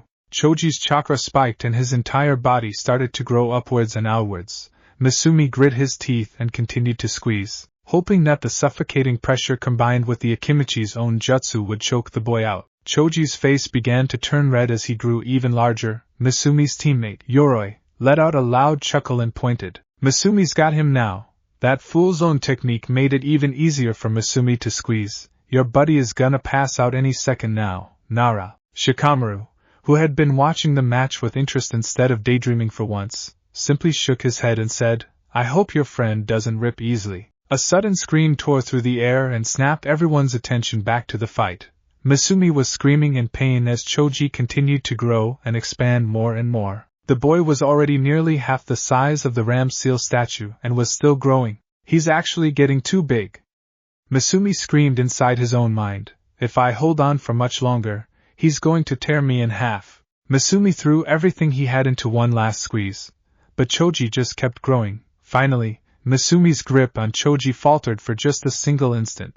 But even that was enough. With the sound of a rubber band being snapped, Misumi shot off of Choji's body like a taut rubber band. He crashed into the ram seal statue and dangled, his limbs limp and stretched to their limits, but still intact, hanging off the side of the statue. Misumi Tsurugi is unable to continue. The winner is Choji Akimichi. Hate announced as an entire squad of medics began pulling Misumi off the statue and coiling up his ridiculously long limbs and neck. The rest of the Konoha rookies cheered as Choji marched up the catwalk stairs. He stopped in front of Shikamaru and held out a hand. Shikamaru rolled his eyes, reached into his shuriken pouch, and handed Choji a bag of triple jalapeno-infused barbecue-flavored potato chips. Choji took the bag with great relish and carefully opened it, trying to be very delicate so not to break any of the chips. Everyone looked at Shikamaru for an explanation, but the Nara genius just shrugged and said it was motivation. Back on the screen, the next pair of combatants' photos were displayed. Will Temari Sabaku and Rock Lee please come down for the next match? Hade called out. Temari smiled as she walked confidently down the catwalk stairs. Lee bounced up and down excitedly as he politely let the lady walk down the stairs first. As soon as Temari stepped off the stairs, Lee shot down to the arena and immediately began to do warm-up stretches. Temari looked away from Lee's tight and horribly colored outfit as he stretched. Would you stop that? She asked, turning slightly green herself. I am seeing way too much through that outfit while you're doing, well, whatever it is you're doing. But Guy-sensei always says it is important to warm up properly before a fight, Lee replied happily. It would be very unyouthful of me and disrespectful to you if I were to perform less than my very best in our match because of a pulled muscle. I cannot be disrespectful to such a lovely desert flower as you. If I am, I will do 100 laps around Konoha only on my hands. If I cannot do that, I will do 10,000 push-ups with only my thumbs. If I cannot do that, I will run to Suna and back in only 2 days. If I cannot do that, you might as well get started. Tenten shouted down from the catwalks. When Lee gets like this, he can go on for hours. Hate looked at Temari, who just shrugged and readied her fan.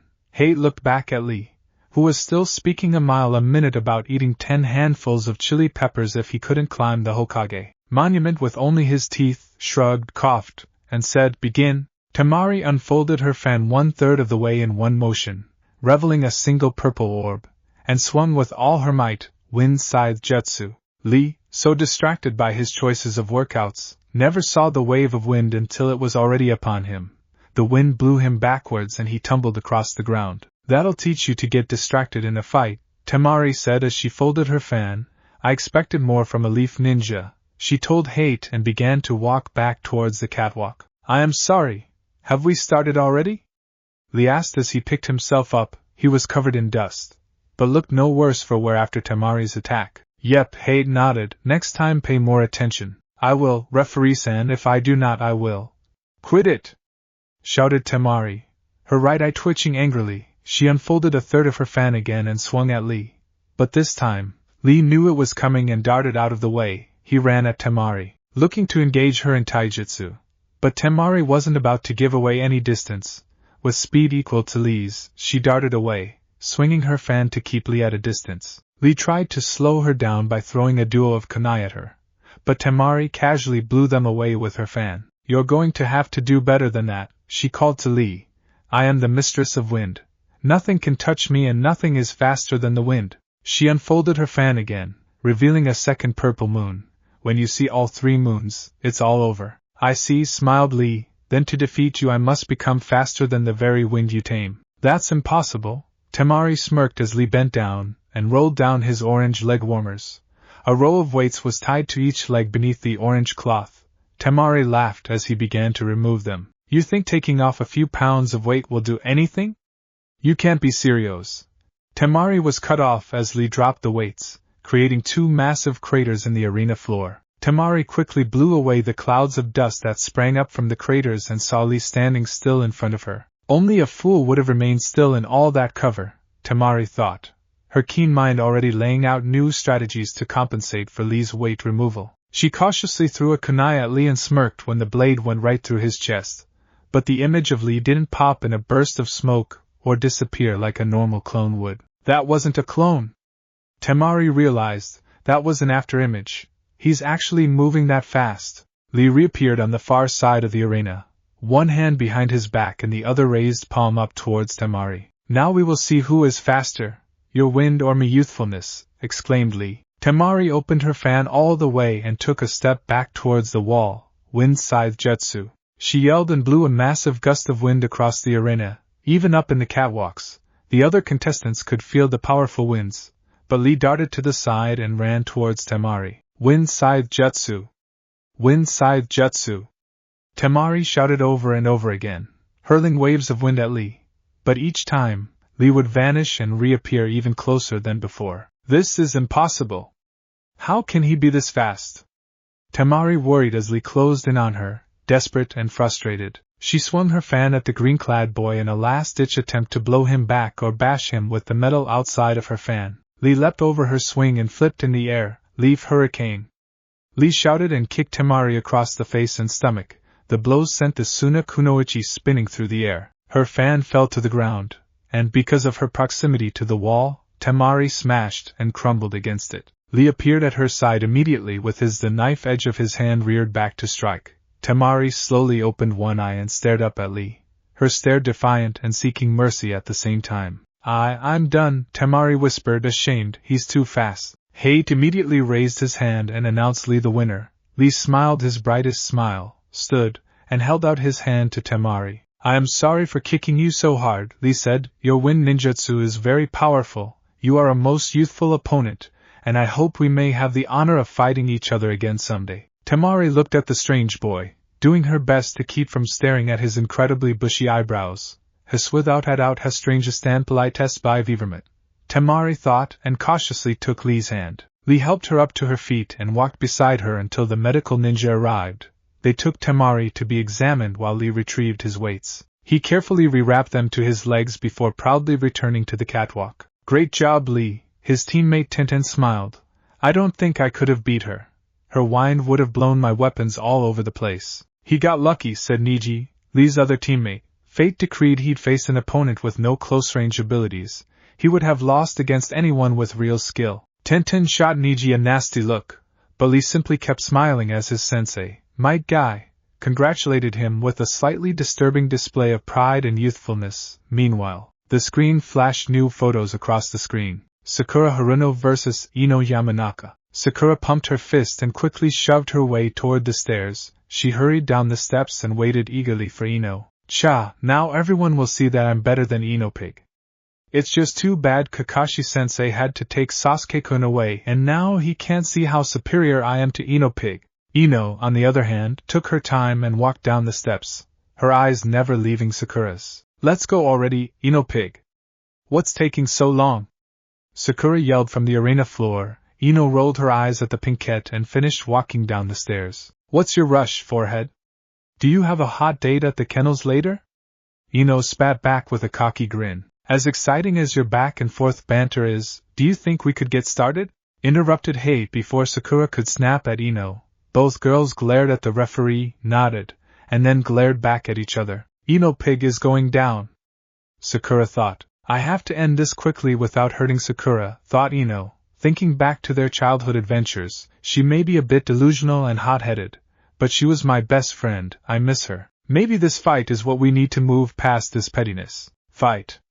Shouted Haight and Sakura immediately charged at Ino. She drew a kunai out of her pack and crossed her fingers into the ram's seal, clone jutsu. She whispered and a trio of Sakuras appeared running beside her. The clones' paths crossed over and intertwined with the originals, hoping to throw Ino off as to who was real and who was just an illusion. You're gonna have to do better than that.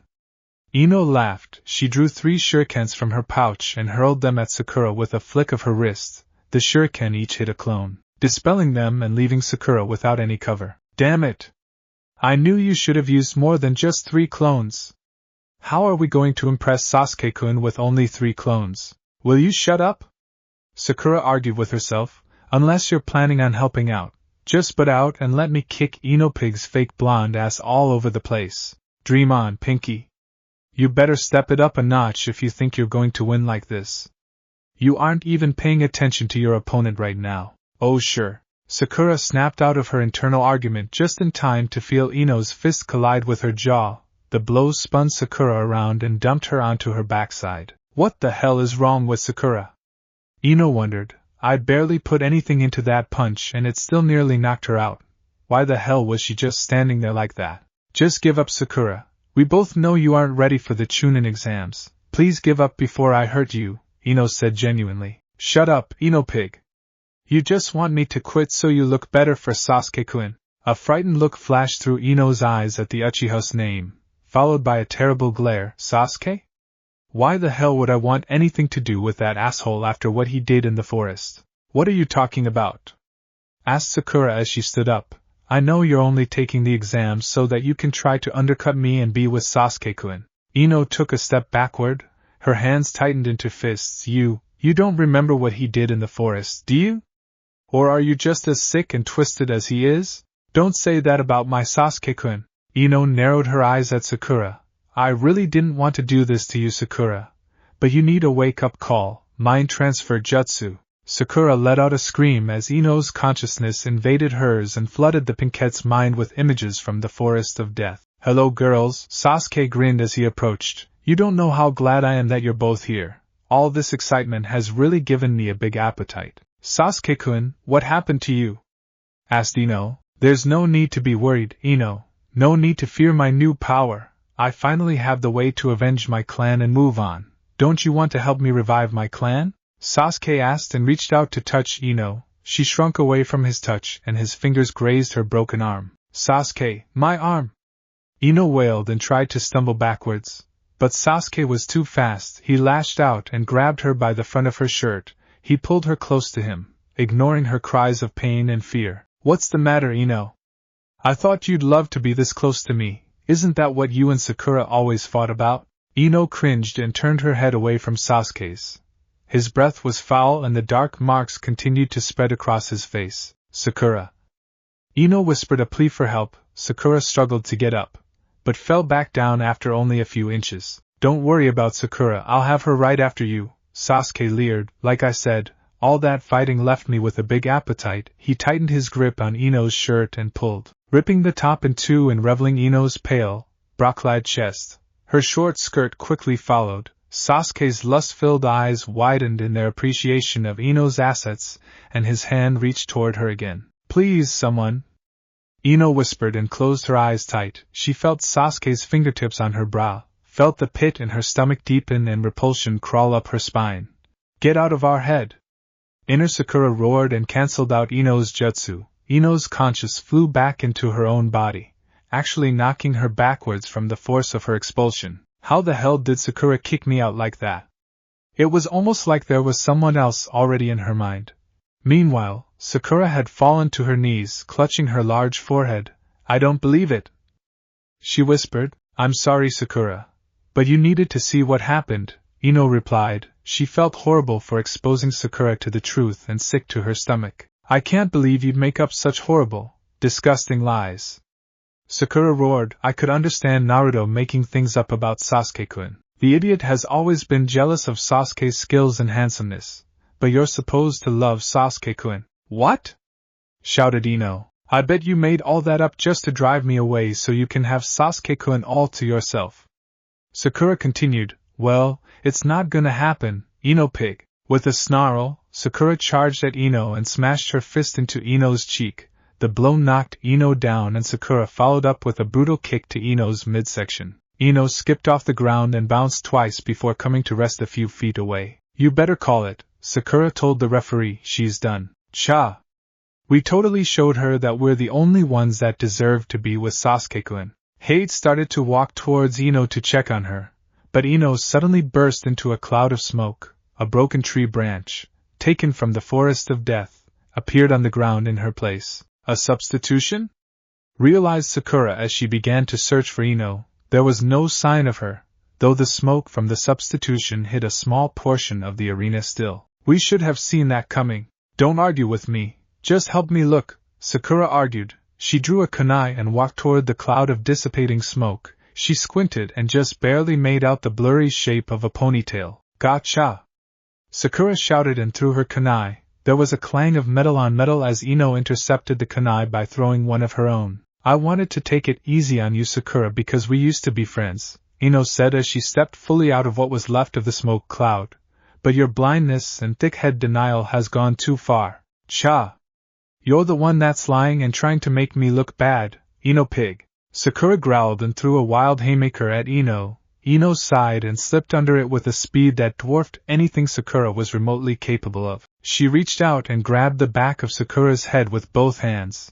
Ino drove her left knee into Sakura's stomach, pulled down on Sakura's head, and smashed her right knee into Sakura's nose. The nose broke with a sickening crunch and spurt of blood. Sakura let out a gurgling scream and tried to pry Ino's hands off her head.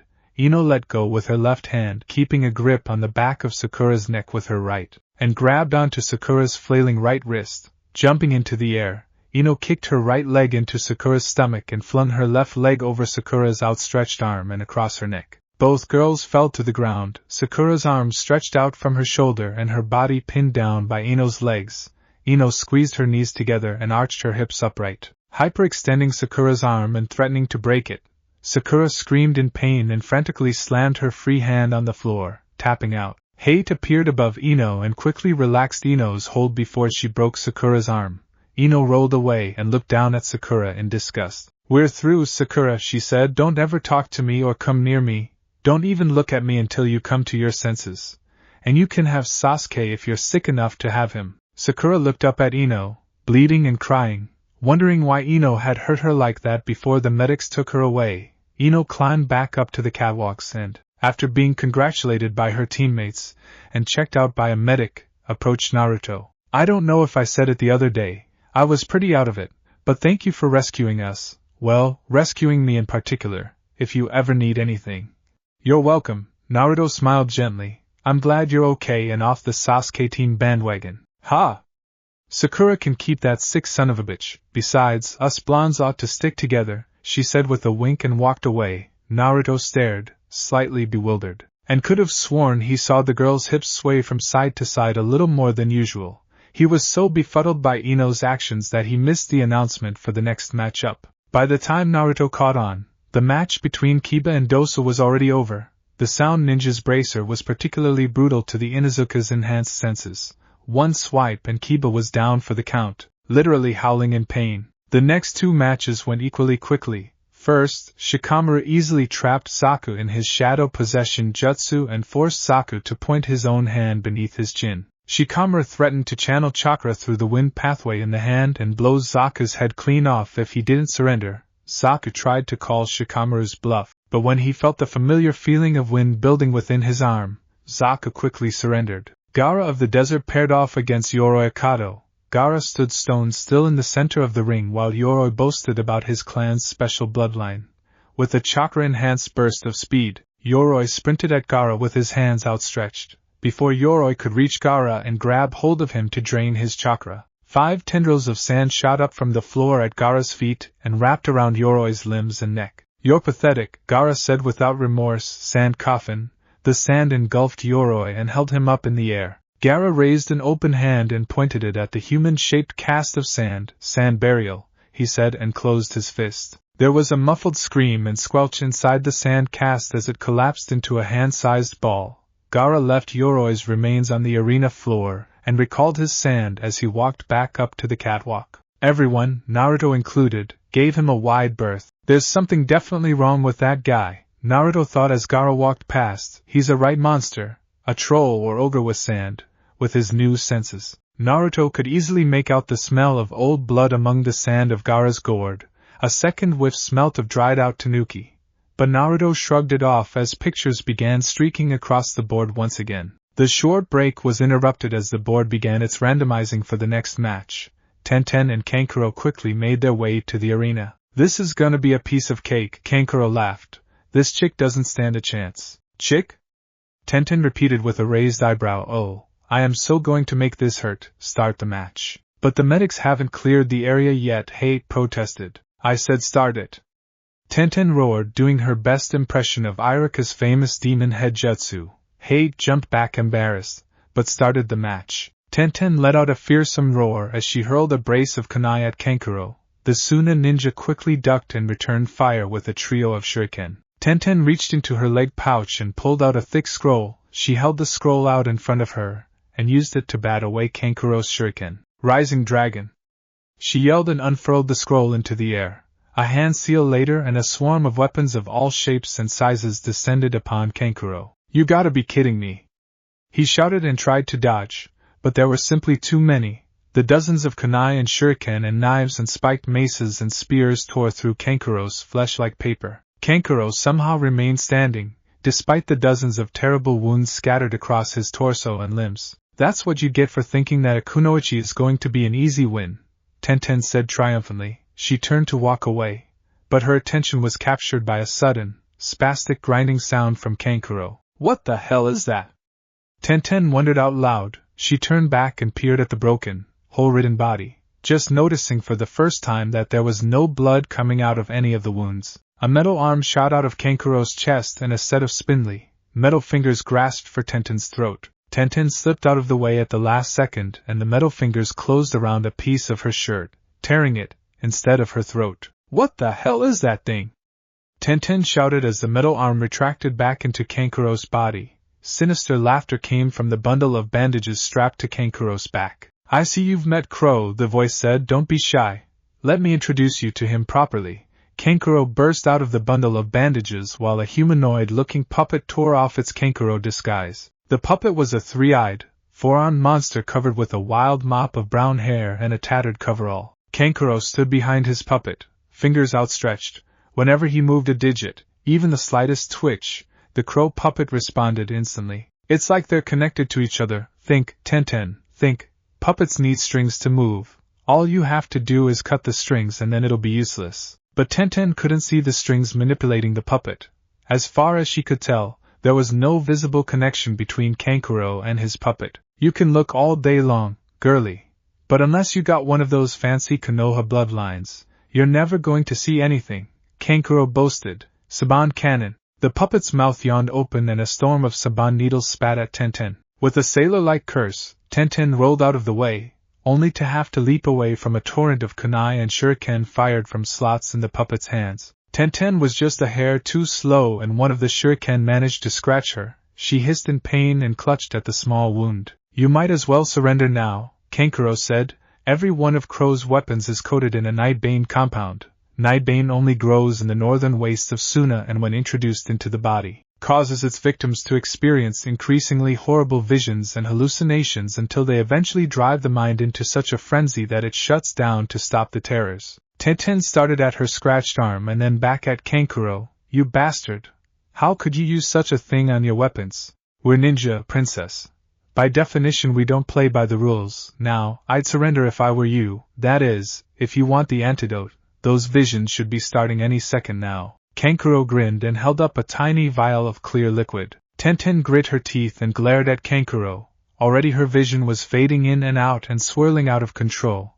Terrible bright flashes of colored light exploded in her peripheral vision. Nonsensical shapes that slowly became more distinct. Tenten tried to wipe her eyes clear, but the shapes and colors only increased with each passing second. The shapes whirled and whirled into hideous monsters shaped and dressed like her friends, but transformed into demons and succubi and creatures with vile protuberances, all reaching out for her. Leave me alone!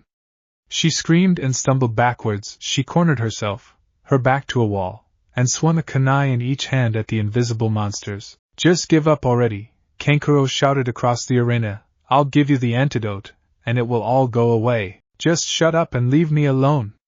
Tenten screamed again and opened her bloodshot eyes. She reached into her pocket and pulled out a single small scroll, biting her thumb for a drop of blood. Tenten unsealed the scroll, transforming it into a massive roll twice as large as she was. With a deep breath, Tenten crossed her fingers into the ramp's seal and shouted, "Scroll Shadow Clone Jutsu."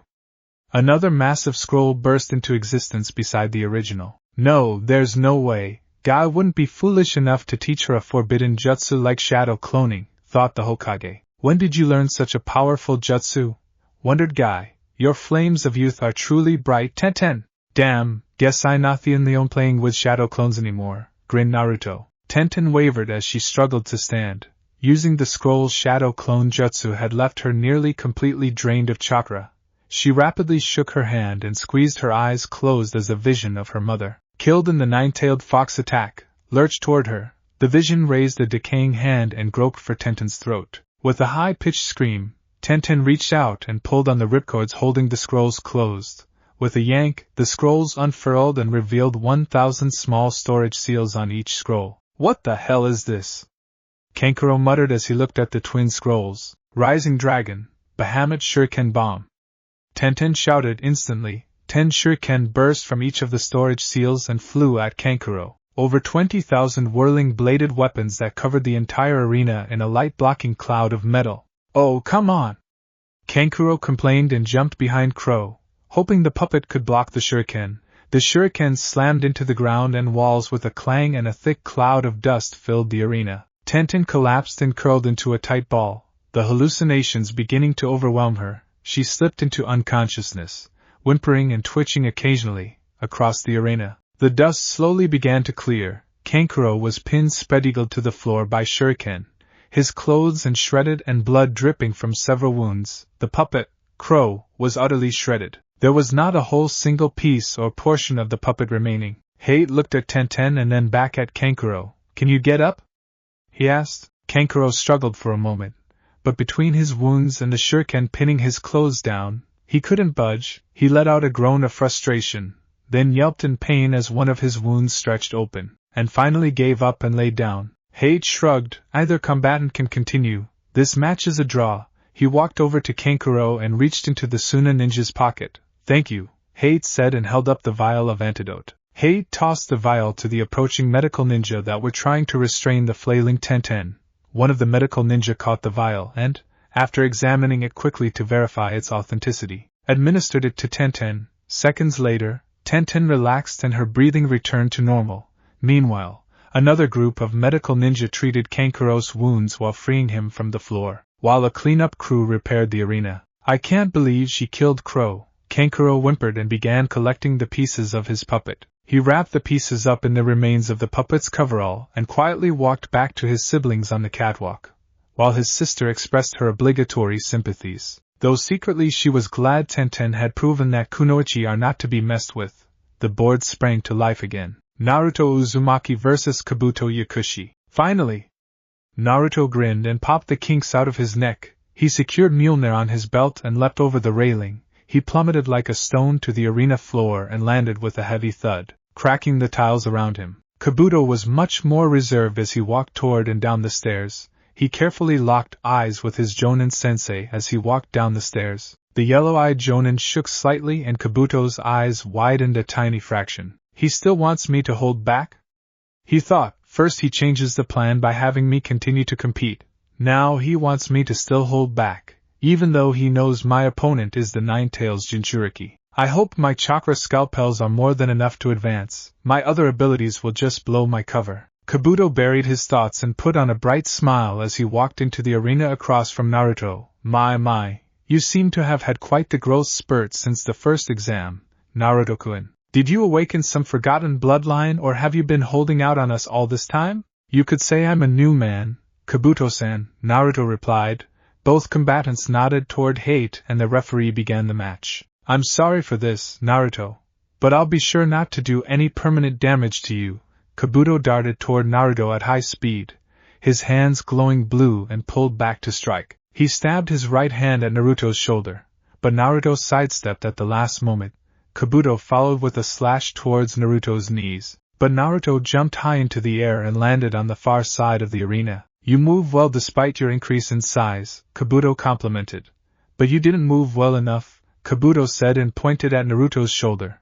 A thin line had been cut into the fabric of Naruto's vest. Right where Naruto's neck met his shoulder, Naruto looked over at the mark and shrugged. Next time, you may wish to cut more flesh and less cloth, Naruto smirked, his language slipping into what he was beginning to call Thor's speak as he had inherited the god of thunder's love for battle as well as his powers and memories.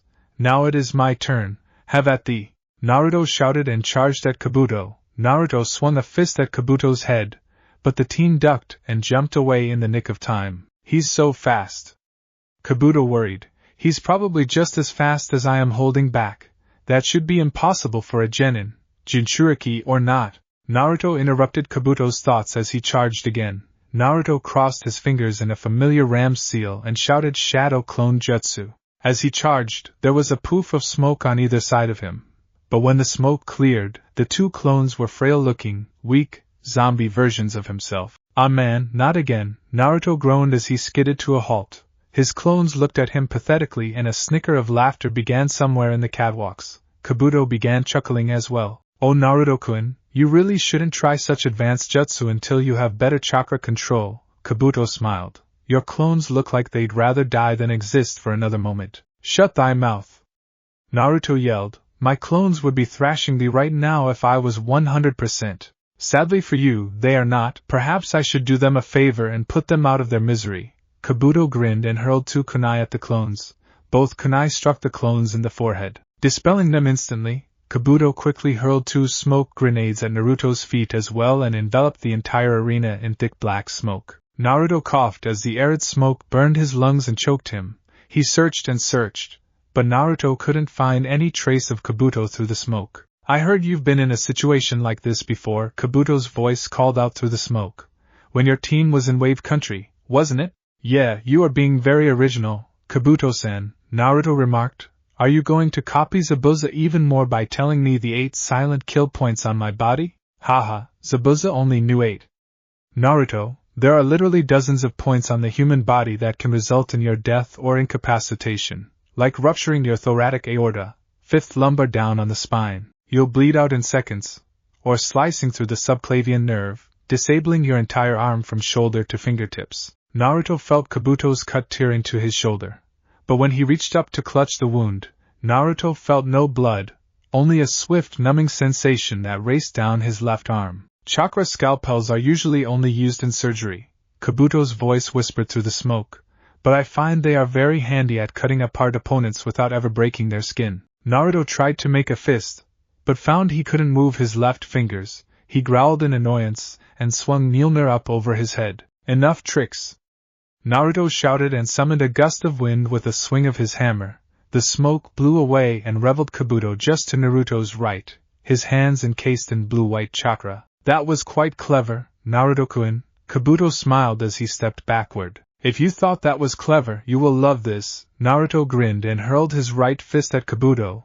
The punch slammed into Kabuto's chest. Kabuto felt the air rush out of his chest and felt a rib crack. Blood and spittle sprayed out of Kabuto's mouth and he fell backwards. He hit the ground hard and skidded twice before careening into the arena wall. Everyone, not including Naruto but especially Kabuto, was shocked at how fast Naruto's blow landed. Some more experienced searched for a jutsu or weights that would have increased Naruto's speed. Others just stared in shock and awe. Verily, that was but a minute fraction of mind power, Naruto said as he walked calmly toward the downed Kabuto. Withdraw from the battle and live to fight again. Do not force me to continue to harm a comrade needlessly. This isn't good, Kabuto thought. If I continue to fight at this level, that idiot might actually beat me. But if I give too much away, Master will be unpleased, and I've seen what happens to those who fail to please Master. Kabuto shot a nervous glance toward the gathered Jonin instructors and the Hokage. His eyes met the yellow-eyed Jonins only for a heartbeat, but the message sent between the two was clear enough. Win the fight, but don't reveal too much. I should say the same thing to you, Naruto-kun. Kabuto smiled. He slowly, painfully, picked himself up onto his knees and held out his hands. Chakra formed across his palms and Kabuto pressed them onto his chest and stomach. Instantly, Kabuto's broken ribs knit and his internal bleeding ceased. He stood, looking as fresh as he had when he started the fight. I'm afraid that you've forced my hand and that I can no longer hold back against you. Please don't take this thrashing personally. Naruto smiled and raised Mjolnir in response. Kabuto drew a kunai from his pouch and disappeared. A second later he appeared above Naruto and tried to bury the kunai in Naruto's neck. Naruto whirled and blocked with his hammer at the last second, but Kabuto was gone before he could counterattack. Naruto braced himself, waiting for the next attack to come. Too slow, Kabuto whispered in Naruto's ear just before he lashed out with a vicious kick to the small of Naruto's back. The kick sent Naruto flying across the arena and into the far wall, right beside the mark Kabuto made earlier, and buried him in a small pile of rubble. You may want to get a medic down here right away, Kabuto told the referee. His spine should be shattered between the 5th and 6th vertebrae. Hade teleported to Naruto's side, looked down at the prostrate boy, and saw Naruto moving beneath the rubble. He stepped back and crossed his arms over his chest. Fights will go on as long as they have to. This match will continue. Kabuto smiled politely at the referee. But I do not wish to cause even more damage to a fellow Leaf Ninja. Then quit, Hade answered sternly. If you don't have what it takes to finish the job, you aren't ready for Chunin. Kabuto bristled at the referee's words, but did his best to control his emotions. That kick should have snapped every bone in his spine. How could he have survived it? If I had moved any faster or kicked any harder, the Hokage and the other Jonin would have definitely suspected something.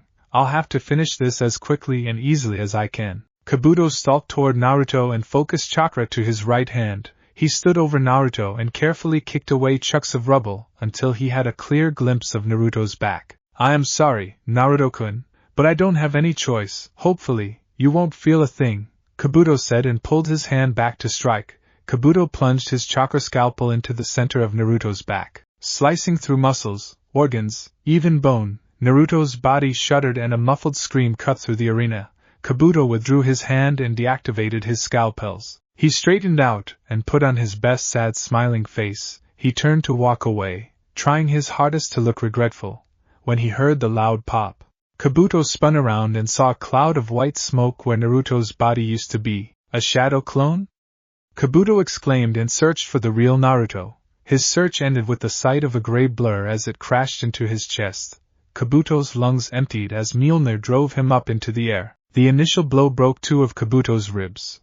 While the fall back to the ground broke another 2, he collapsed onto the ground and curled into a painful ball, barely able to lift his head to look for what hit him. Mjolnir hovered in midair above Kabuto like an executioner's axe, its thick stone head pointed downward. Kabuto felt a shiver of fear cut through him. The hammer spun in the air, righting itself, and flew back across the arena to Naruto's outstretched hand. Thou wouldst slay a comrade in cold blood. Foolish knave, thou did not reckon the might of Thor, Naruto said in pure Thor speak. Lightning cackled off Mjolnir and reflected in Naruto's stormy blue eyes. Yield. Kabuto tried to steal another glacé at his Jonin sensei, but the yellow-eyed Jonin was gone. Kabuto's heart sank. He had failed his lord and master, and he knew there would be severe consequences to that. I give up, Kabuto muttered and waved for the medical ninja. The medics rushed to his side and began healing his shattered torso. Meanwhile, Naruto's face was plastered with a silly fox-like grin as he turned and struggled to walk up the stairs to the catwalk, leaning heavily on the railing. When he reached the catwalk, Naruto plopped down on the ground, leaned his head back against the wall, and let out a tired sigh. Naruto, are you all right? Asked Choji. I'll be fine, Naruto smiled weakly. That kick messed up my back pretty good. You're lucky you didn't break your back, Shikamaru interjected. And you got really lucky with that shadow clone. Naruto looked up at the pineapple-headed Nara and could see the wheels turning inside the strategist's head. Naruto grinned. Leave it to Shikamaru to see through everything right away. What do you mean? Asked Ino. Shadow clones are Naruto's best move. You heard it yourself. Naruto's chakra is still all messed up from the Forest of Death, Shikamaru explained. The fact that he didn't create 100 clones like usual is proof of that. He's right, Naruto nodded. If Hayate-san hadn't stood over me exactly the way he did, I never would have been able to pull off that clone substitution and hide behind him. Not a bad strategy for a loudmouthed blonde, Shikamaru said with a lazy smile before Ino bashed him on the head. What was that about loudmouthed blondes, you lazy ass? Ino roared. Shikamaru held the growing lump on his head, but wisely didn't reply save for whispering. Troublesome. Choji, meanwhile, laughed his large buttocks off, spraying crumbs of potato chips everywhere. The board sprang to life again, but everyone on the catwalks was silent. They knew who was left, and the repercussions that this match would have. Niji Hyuga and Hinata Hyuga report to the arena, Hate announced. Niji walked to the ring confidently, his bandaged hands flexing, a smirk fixed upon his face. Hinata, on the other hand, looked ready to faint. She looked terrified and flinched when Hate called her name. Down on the arena floor, Kurenai watched as her student meekly made her way to the catwalk stairs. She wanted to shout out some kind of encouragement to Hinata, but the Hokage had strictly ruled that there could be no coaching of any kind from any of the Jonin sensei during the preliminaries. While she walked down the stairs, Hinata stole a quick glance at her crush, hoping he'd be watching her, and that seeing him watching her might give her the courage to face her cousin. But Naruto was still sitting against the wall, eyes closed, lightly snoring. Naruto-kun deserves his rest, Hinata thought sadly. He worked so hard to get here.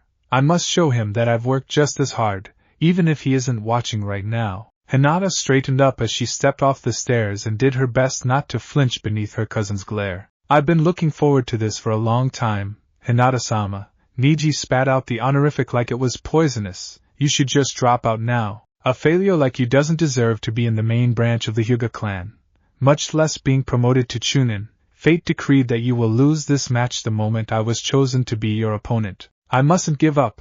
I mustn't give up. I mustn't give up. Hinata chanted inside her head. Naruto-kun would never give up, so neither can I. I don't believe you, Hinata whispered back. What did you say? If you are going to talk back to your superiors, at least have the courage to do it so they may hear you, Niji yelled back. I don't believe you! Hinata shouted loudly, so loudly that she actually frightened herself in the process. I didn't know I could do that. We are free to make our own fate, she continued, just as I am free to stand and fight the battles of my choosing. Only fools fight against fate. Niji sneered and activated his Byakugan.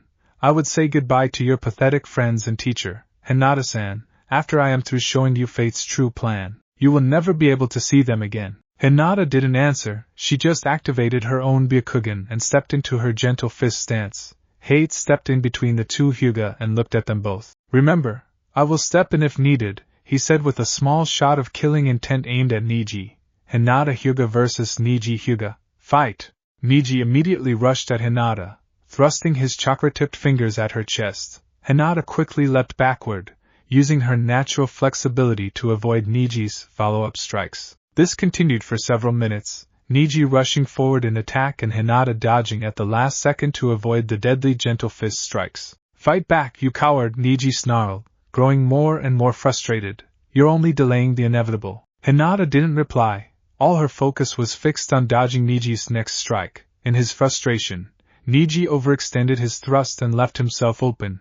Hinata darted in and landed a single blow on Niji's left arm. Niji jumped back, his left arm hanging useless at his side. What just happened? Ino wondered from the catwalks. All Hinata did was poke Niji in the arm. You don't have a Hyuga on your team, so allow me to explain, said Lee. Gai-sensei taught Tenten and Igoken, the strong fist style of taijutsu, which focuses on blunt force trauma, bruising, and breaking bone.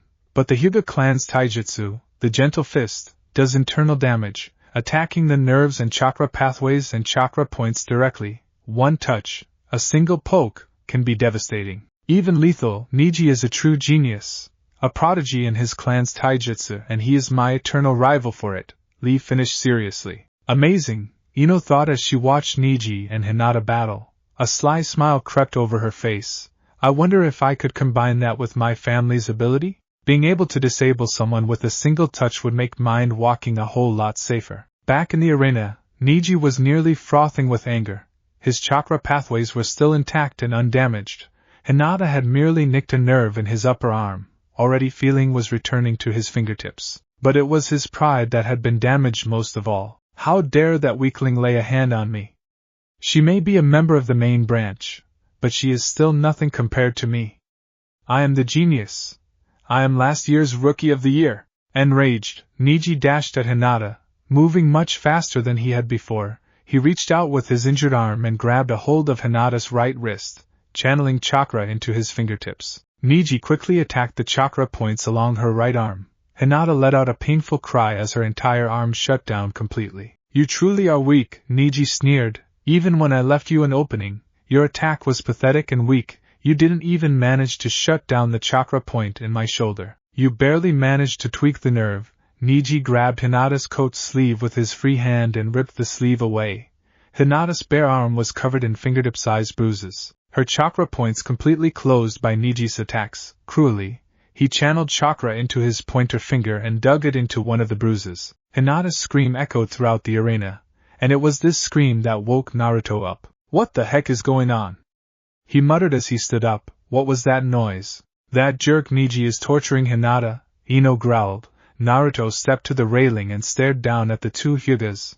Niji continued to press his finger into each of Hinata's bruises, making her scream each time. To the side, Naruto could see Asuma-sensei's hand on Kurenai-sensei's shoulder, keeping her from interfering in the match. The red-eyed woman's pain and helplessness was written all over her face.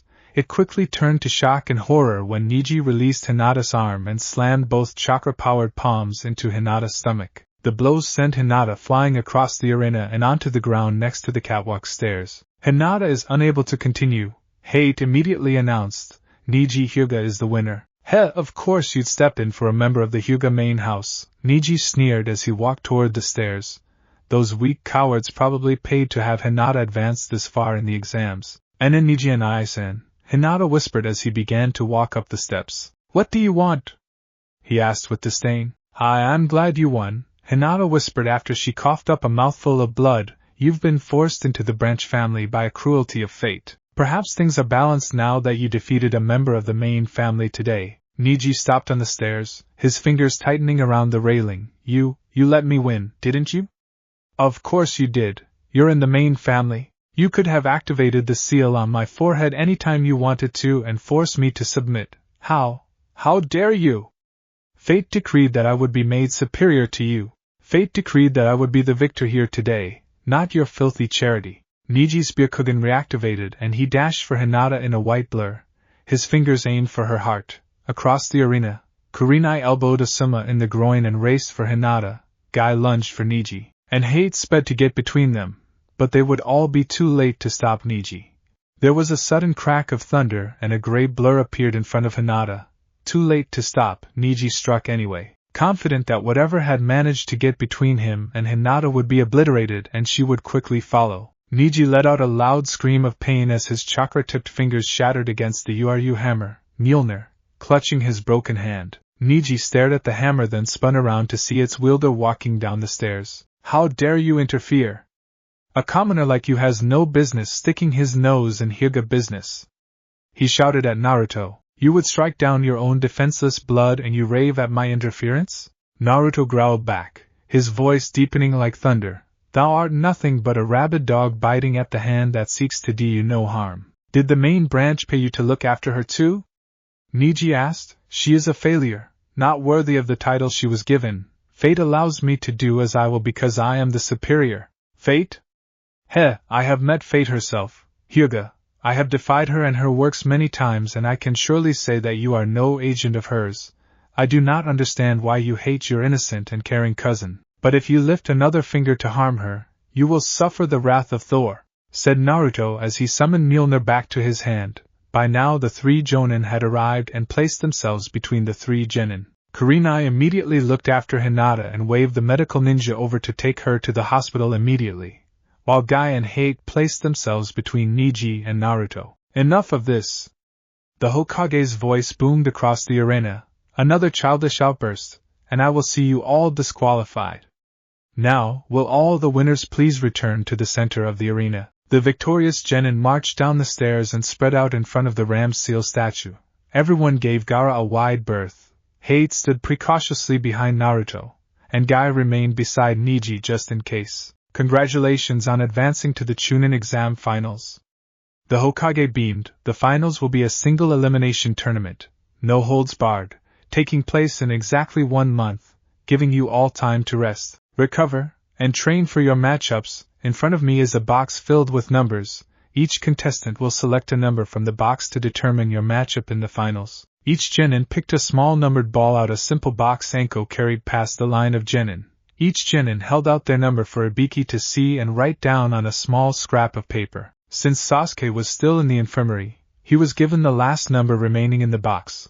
Once he recorded everyone's number, Ibiki handed the list to the Hokage. The matchups for the Chunin exam finals are: Match 1, Naruto Uzumaki vs. Niji Hyuga. Match 2, Choji Akimichi vs. Shino Aburame. Match 3, Ino Yamanaka vs. Sasuke Uchiha. Match 4, Rock Lee vs. Gaara of the Desert. Match 5, Shikamaru Nara vs. Dosa. These matches are all final, said the Hokage. Again, the competition will resume in precisely 1 month. Until then you are all dismissed and on leave. Congratulations. With that the Jonin sensei sought out their triumphant or dejected students. Asuma Sarutobi could barely contain his enjoyment. All 3 of his students had advanced into the finals. The second generation of Ino Shikicho was beginning as a huge success. The Hokage was also very pleased as the large majority of remaining genin were from Konoha. Naruto didn't even bother looking for Kakashi. He knew the Jonin would be too busy checking on Sasuke to be there now. Instead he cast a sideways look at Niji, who was standing with Guy and Lee. Guy and Lee were shouting praises over youth and how they were going to start training for the finals immediately. Niji was glaring at Naruto, trying to look as tough as possible while one of the medics bandaged his broken fingers. A small grin crept across Naruto's face as he drew Mjolnir from his belt. Hey Niji, he called. You have something more to say, commoner? Just this. You had better give your soul to Kami, because your ass belongs to the god of thunder. Naruto said and vanished in a bolt of lightning. Naruto reappeared on the rooftop of his apartment building, tired. The transformation, using his new powers, and fighting Kabuto had taken a heavy toll on the team. Combined with the fact that his chakra was still fluctuating out of control and his wounds, it was enough to turn even the insanely high stamina of the boy to an exhausted mush. With a sigh and shuffle of feet, Naruto trudged down the stairs to his tiny apartment. He walked past the new Die Demon Die graffiti written on his hallway wall without really looking at it. It was nothing new for him. He'd paint over it tomorrow. Naruto entered his apartment and closed the door behind him. It was a small, unkempt apartment consisting of a bedroom, small living area with a sink and hot plate for a kitchen, and a bathroom barely large enough to stand or sit in. Naruto dropped Mjolnir to the ground as he stumbled to his bed. The hammer landed with a heavy thud and splintered several of the floorboards. I know Thor said it would take time and training before I was as strong as him, but I could really use that godly durability about now, for a guy who was supposed to be able to take punches from gods, celestials, and other superpowered types. I feel like I just got my ass kicked. Naruto collapsed face first onto his bed, asleep before his face hit the pillow. Elsewhere, darkness fell over Konoha. The many participants of the Chunin exams curled up in their homes or hospital beds, sound asleep after their long and often painful test. Only 2 participants remained awake, Gaara, the Jinchuriki from Suna, and Kabuto. While Gaara was always awake out of fear of losing control to his tenant, Kabuto being awake was very unusual. Dressed in his purple uniform with a thick black cloak over his shoulders, Kabuto raced across the village rooftops undetected, no longer holding back or hiding his true abilities. Kabuto moved much faster than most jounin, easily jumping over the long gaps between buildings on his way toward the Hokage Tower. He made the final jump toward the tower and winced as he landed on street level.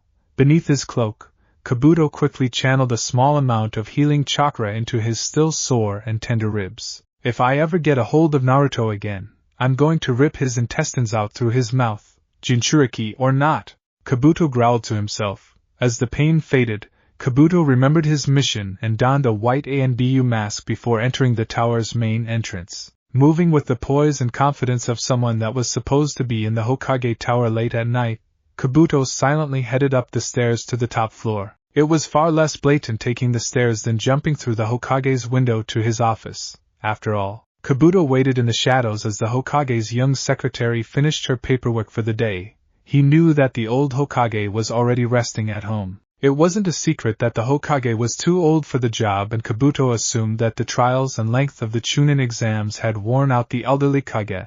Once the secretary was finished and left for the day, Kabuto stepped out of the shadows and stepped toward the office door. He pulled a set of lockpicks out of his cloak and, after a moment's tinkering, popped open the lock. He stepped into the Hokage's office, slightly taken back at the ease of breaking into the most powerful man in Konoha's office. The office was slightly unkempt with piles of paperwork that hadn't been done during the Chunin exams. Kabuto sneaked over to the Hokage's desk and began to search. He passed over mission reports and mission requests, ignored academy scores, and shuffled the Chunin exam updates around until he found the intel report he was looking for. It was a report from an unnamed spy of Jiraiya's about an archaeological dig near the border of Earth Country. While most of the items found were useless knickknacks, there was one item of great beauty that was being sent to Konoha for study. Along with its beauty, there seemed to be a chakra of some sort being emanated off the item. The spy reported tales of whispering voices surrounding the item, of heavy equipment being suddenly thrown across the area by an invisible force, and even a story about a man dressed in green walking around the camp, looking for something. Superstitious junk, Kabuto scoffed at the report. I should be slitting Naruto Gaki's throat for embarrassing me in the exams, not fumbling around in the dark like this. Complaining aside, Kabuto did his work quickly and diligently. He tucked the spy's report into his cloak pocket. It was a minor report, and would be days before anyone knew it was missing, and searched the rest of the room for the small crate the item had been shipped in. He found it buried in the corner beneath a pile of old grievances and complaints from the woman's hot springs about a white-haired peeping Tom and a doggered copy of Ika Paradise. Kabuto carefully cracked open the crate's lid to make sure the item was truly inside it. A golden gleam lit up the darkness of the office as he removed the lid. Kabuto couldn't help but smile at the sight. His gaze lingered on the contents of the box for an entire minute, and he would have remained fixed on the spot for even longer if a voice in the hallway hadn't startled him out of his daze. Kabuto quickly replaced the crate's lid and picked it up. The box weighed very little and he held it lightly under his arm. Kabuto stood behind the office door for a moment, listening carefully for the voice. It belonged to Ibiki, the head of Konoha's IT department, and someone Kabuto definitely did not want to run into. Throwing open the window, Kabuto clutched the box close to his chest, leapt into the night, and raced to deliver the box to his master. The world was cold, nothing but icy cold that ate flesh and cut deep into bone. There is nothing to see but barren rock and spires of ice across the entire horizon. Here the darkness reigns eternal. There is no sun, no dawn, just the perpetual gloom of night. The only illumination comes from the veil of stars, carving a wicked path through the angry clouds and reflecting off the ice. In their quiet wake the endless blizzard shreds the sky, unleashing a torrent of hard, icy rain and thick, cruel snow. There is a storm coming and, from it, there is no escape. It was their home and his hell. Naruto woke from the dream in a shiver. From Thor's memories, Naruto knew that the dream was of Jotunheim, the ice world of the frost giants, but that world, as well as the rest of the realm eternal, save Midgard, was destroyed in Ragnarok. Just bad memories, Naruto thought. I've got more important things to worry about, like training for the finals. Naruto stepped out of bed, stubbing his toe on Mjolnir in the process. While he bounced around on one foot, cursing in Norse, he heard a knock on his door. Hang on, I'll be right there, Naruto called out, still grumbling under his breath as he walked to the door.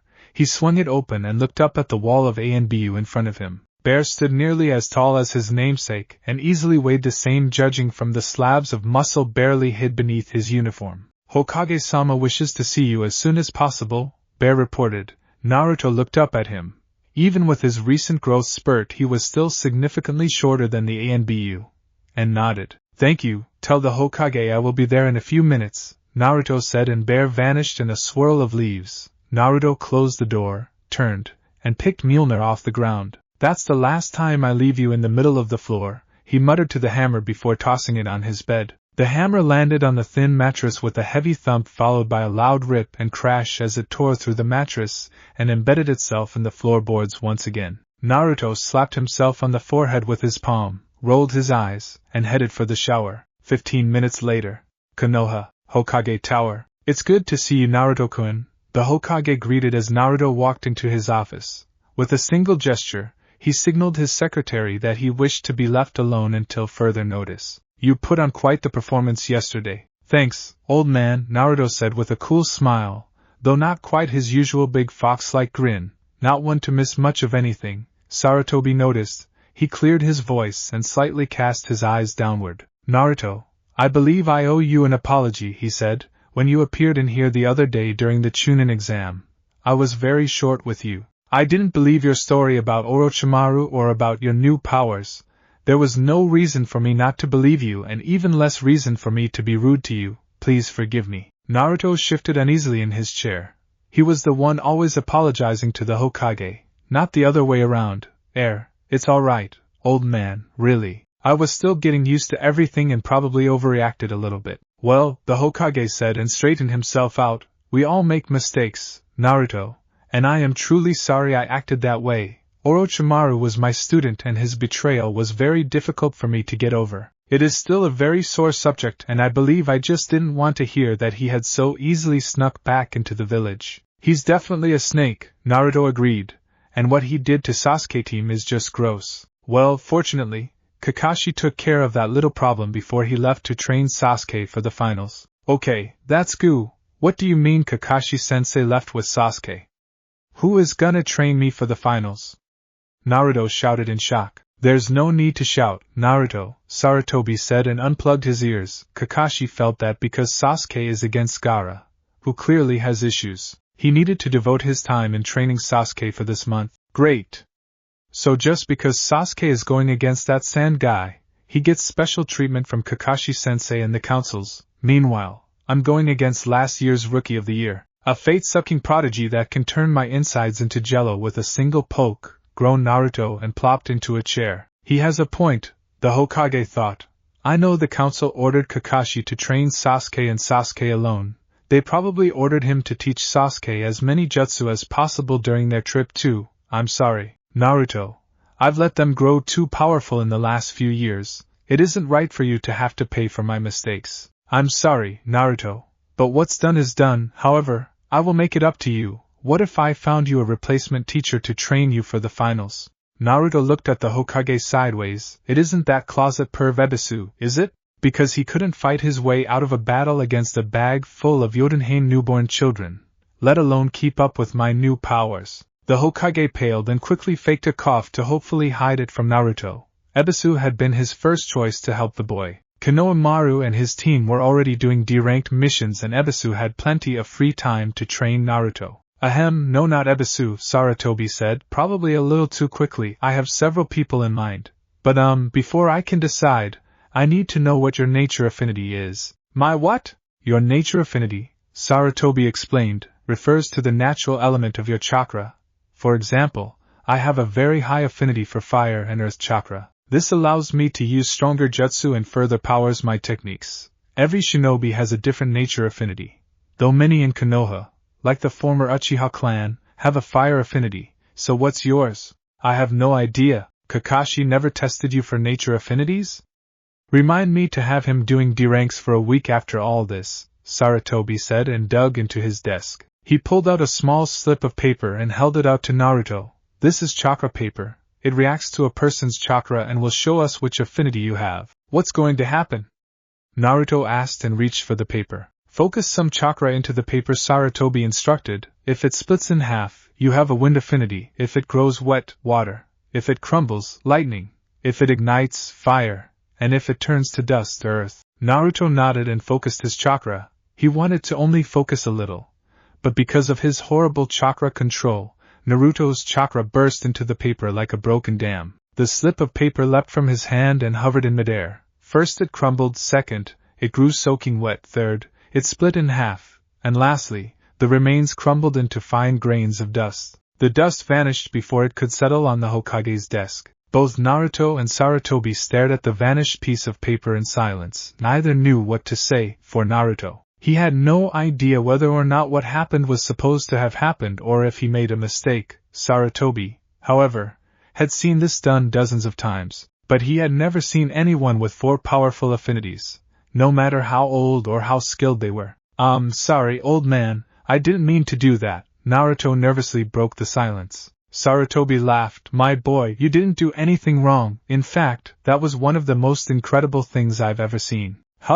Most jounin only have 2 affinities, and most of the time one is significantly weaker than the other. You have 4: lightning, water, wind, and earth, and each one is incredibly powerful. You have no visibly weaker affinities, Sarutobi explained, amazed. The lightning, water, and wind affinities I can understand with you being this new god of thunder. But where did this earth affinity come from? Thor was the son of Odin Allfather and Gaia, Mother Earth herself, Naruto explained. In addition to power of the storm, he could command the earth as well. It sounds like your predecessor was quite the person, Naruto, Sarutobi smiled. God actually, Naruto chuckled. Sarutobi rolled his eyes and laughed. Well, because of your multiple affinities, Kakashi probably would have been the best person to train you, Sarutobi began. Figures, Naruto grumbled. Only because of his Sharingan and his collection of jutsu, the Hokage finished saying. Unfortunately, we have very few other lightning users in the village. Ebisu could help you with water jutsu.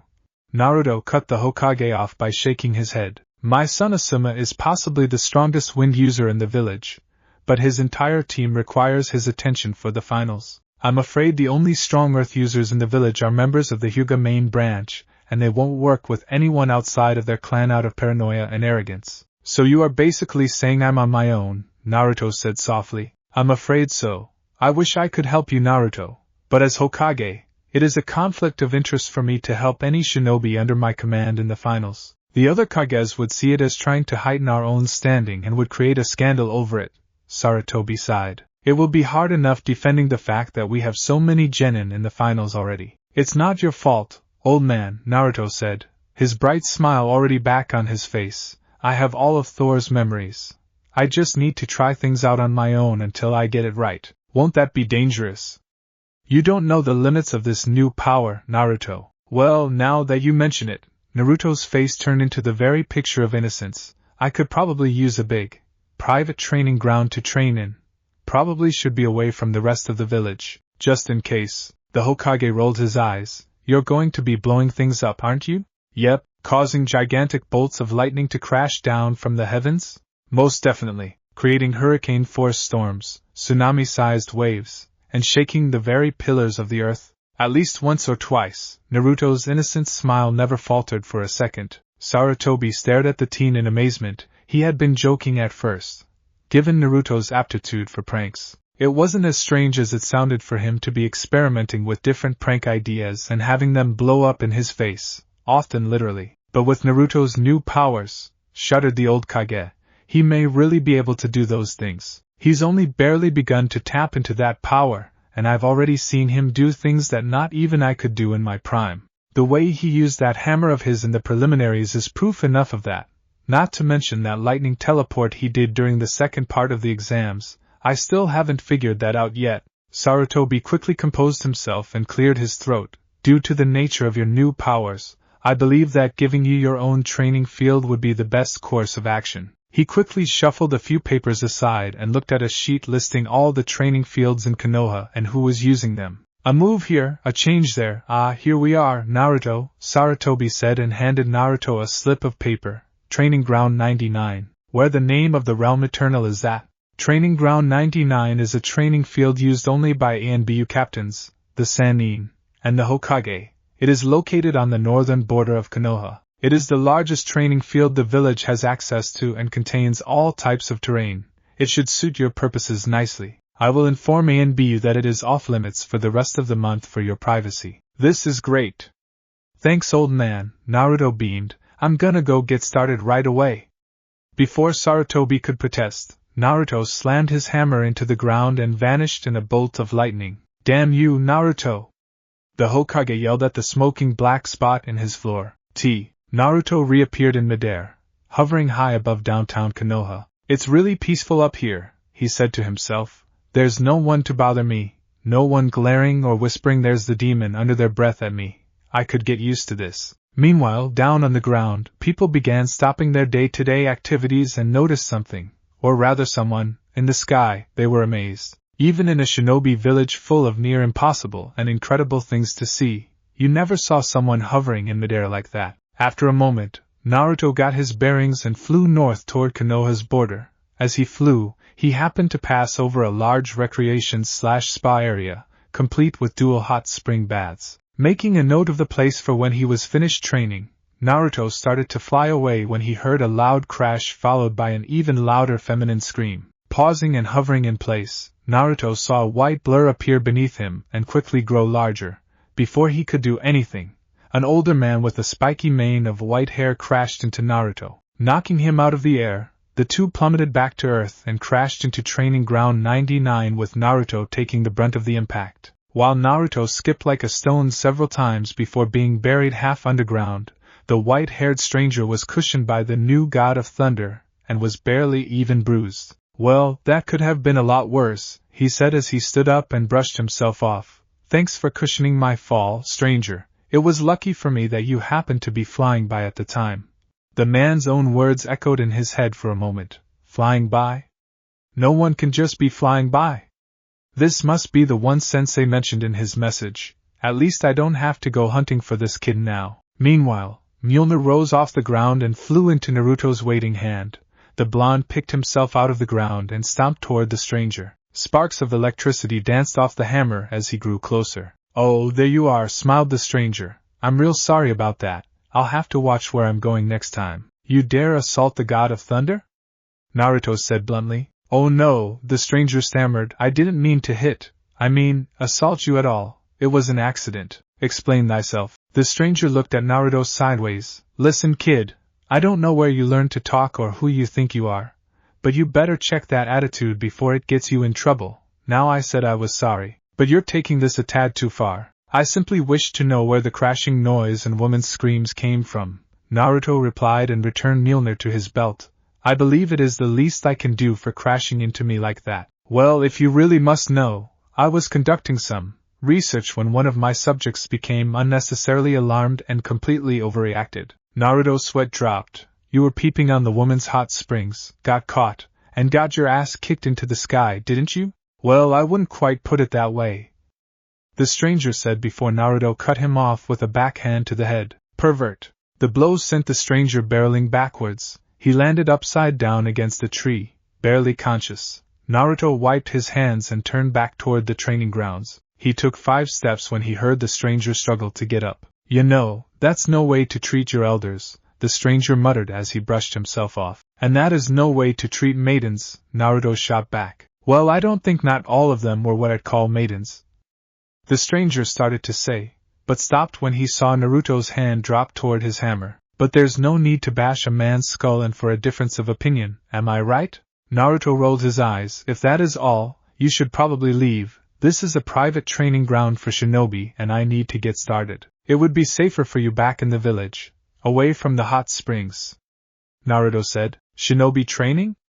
The stranger wondered. "Well, you're in luck. I happen to be something of an old shinobi myself. Maybe I could help you out, teach you a thing or two? Call it repayment for crashing into you earlier." Naruto gave the stranger a curious look. True, the stranger was tall and strongly built as a shinobi could be, but was dressed very eccentrically for a shinobi. He wore a dark green short shirt kimono and matching pants. Beneath that he wore mesh armor and handguards. A simple black belt kept his outfit together, but the bright red vest with 2 yellow circles on it made for poor camouflage for a stealthy ninja. Also, the traditional wooden geta sandals would be almost useless in darting from tree to tree or fighting. He did wear a forehead protector, but his did not have the symbol for Konoha on it. Instead, it had horns and the kanji for oil on it. Those 2 red lines going down his face are pretty strange too, thought Naruto. But then again, I am the reincarnation of an ancient god and used to dress in come kill me orange. "Just who are you?" Naruto asked. "Ha! I'll tell you who I am," the stranger shouted and struck a kabuki pose. "I am the sage of Mount Myaboku, the free and uninhibited. Women want me, men want to be me, and children worship me. Evildoers tremble at my name. I am the noble Sannin, the gallant Jiraiya." "You forgot, pervert," Naruto muttered. "I did." Jiraiya seemed slightly shocked. "Well, no matter, for I am no ordinary pervert. I am a super pervert." Naruto pinched the bridge of his nose to ward off the impending headache. "Why are you announcing it like that? No wonder women kick your ass into orbit." That actually isn't a bad idea. My transparency jutsu and my toad flatness jutsu would probably work a lot better if I didn't shout and giggle so much," Jiraiya mused. "What's your name, kid? Goldilocks?" "Naruto Uzumaki." "Well, it's nice to meet you, Goldilocks," Jiraiya grinned. Naruto sighed and turned to walk away. "Whatever, have a good life." "Now wait a second," Jiraiya protested. "I offered to train you. You don't just pass up a lesson from a Sannin." "I'm sorry, but what did you say?" Naruto asked. eerily similar to his sensei's famous hip attitude. Jiraiya slapped his palm against his forehead. Fine, Gaki, go play with your hammer. I'll just wait to crash into someone else and teach them the mysteries of the shinobi universe. Naruto paused and then turned around. Do you know anything about chakra control? Jiraiya looked at him like Naruto just asked him if the sky was blue. In the forest of death, Orochimaru hit me in the stomach with some kind of jutsu. Since then, my chakra control is absolutely horrible. Jiraiya frowned and thought back to the Hokage's message. In addition to these changes in both power and personality, Orochimaru hurt Naruto while in the forest of death. I believe he put some kind of seal on top of Minato's seal. If he managed to disrupt Minato's seal, then all of Konoha could be in jeopardy. Well, I happen to be an expert in seals and removing them, Jiraiya boasted. Let me take a look. Naruto complied, removing his armored top. Jiraiya was shocked by the amount of sheer muscle the teen had. On Naruto's stomach were 5 fingertip-sized bruises spread out like an open hand. Channel some chakra, Jiraiya instructed. It should reveal the seal. Naruto did as he was told. He crossed his fingers into the ram's seal and tried very hard to focus his chakra. Immediately, Orochimaru's 5-element seal appeared on Naruto's stomach and, after another second of concentration, the 8-trigram seal appeared. Thank goodness Orochimaru still doesn't know how to make a decent seal, Jiraiya thought as he inspected them both. His 5-pronged seal is just strong enough to screw with the 8-trigram seal, cutting off several of Naruto's chakra pathways. It isn't strong enough to actually damage Minato's work. Is the Kyuubi seal intact? Naruto asked, his voice a frightened whisper. Jiraiya looked him in the eyes and nodded. The seal is just fine. Orochimaru couldn't damage my student's work on his best day. By putting an odd-numbered seal on top of an even, Orochimaru choked off several of your chakra pathways, which is why you don't have access to your normal amount of chakra and why your control stinks. You taught the Yondaime? Yep, he was my greatest student, Jiraiya smiled, remembering his days as a Jounin sensei. I miss him, he added sadly. Now, I can get rid of Orochimaru's seal for you, but it's going to hurt a lot. I understand, Naruto replied, tightened his abdominal muscles, and braced himself. You asked for it, Jiraiya smirked, and his fingertips burst into purple flame. 5-element unseal. Jiraiya slammed his hand onto Orochimaru's seal. The purple flames burned into the bruises, and the seal glowed brightly before shattering like glass. Naruto screamed in pain as chakra rushed through his body, and he fell face first onto the ground. Jiraiya stood over Naruto's slightly twitching body, giving the boy a gentle kick with his toe.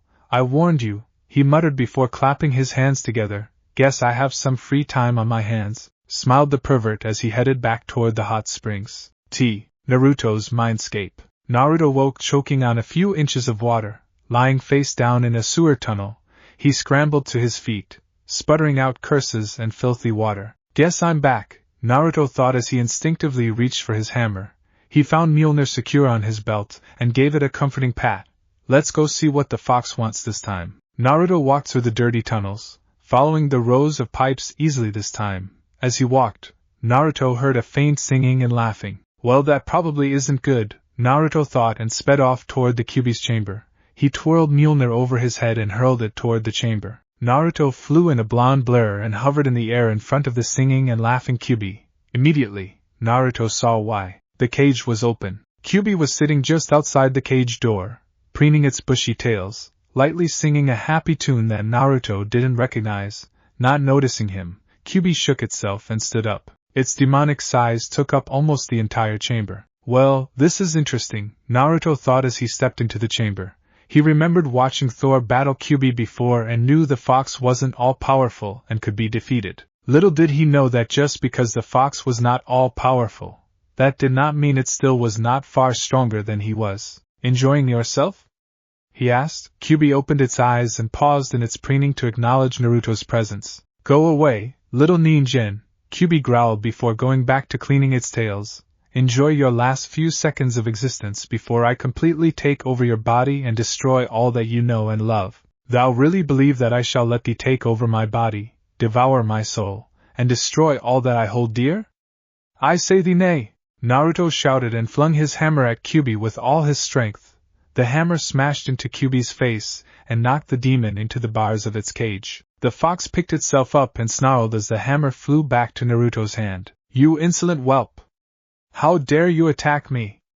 I am Kyuubi, the nine-tailed. I am power and fire incarnate, now and forever. Mortals greater than you have looked upon my magnificence, and felt nothing but despair. You are nothing compared to me, mortal. Kyuubi lashed out with all 9 of its tails. Naruto tried to move out of the way, but one of the tails caught him across the chest. Naruto flew backward and crashed into a brace of pipes. Naruto wheezed as he struggled to get up. One blow and it feels like I just got hit by a mountain, Naruto thought. I don't know how something in my mind could hurt this much. Stay down, mortal, stay down and accept the inevitable hell that awaits you and your world, Kyuubi snapped, licking its jaws. I will not.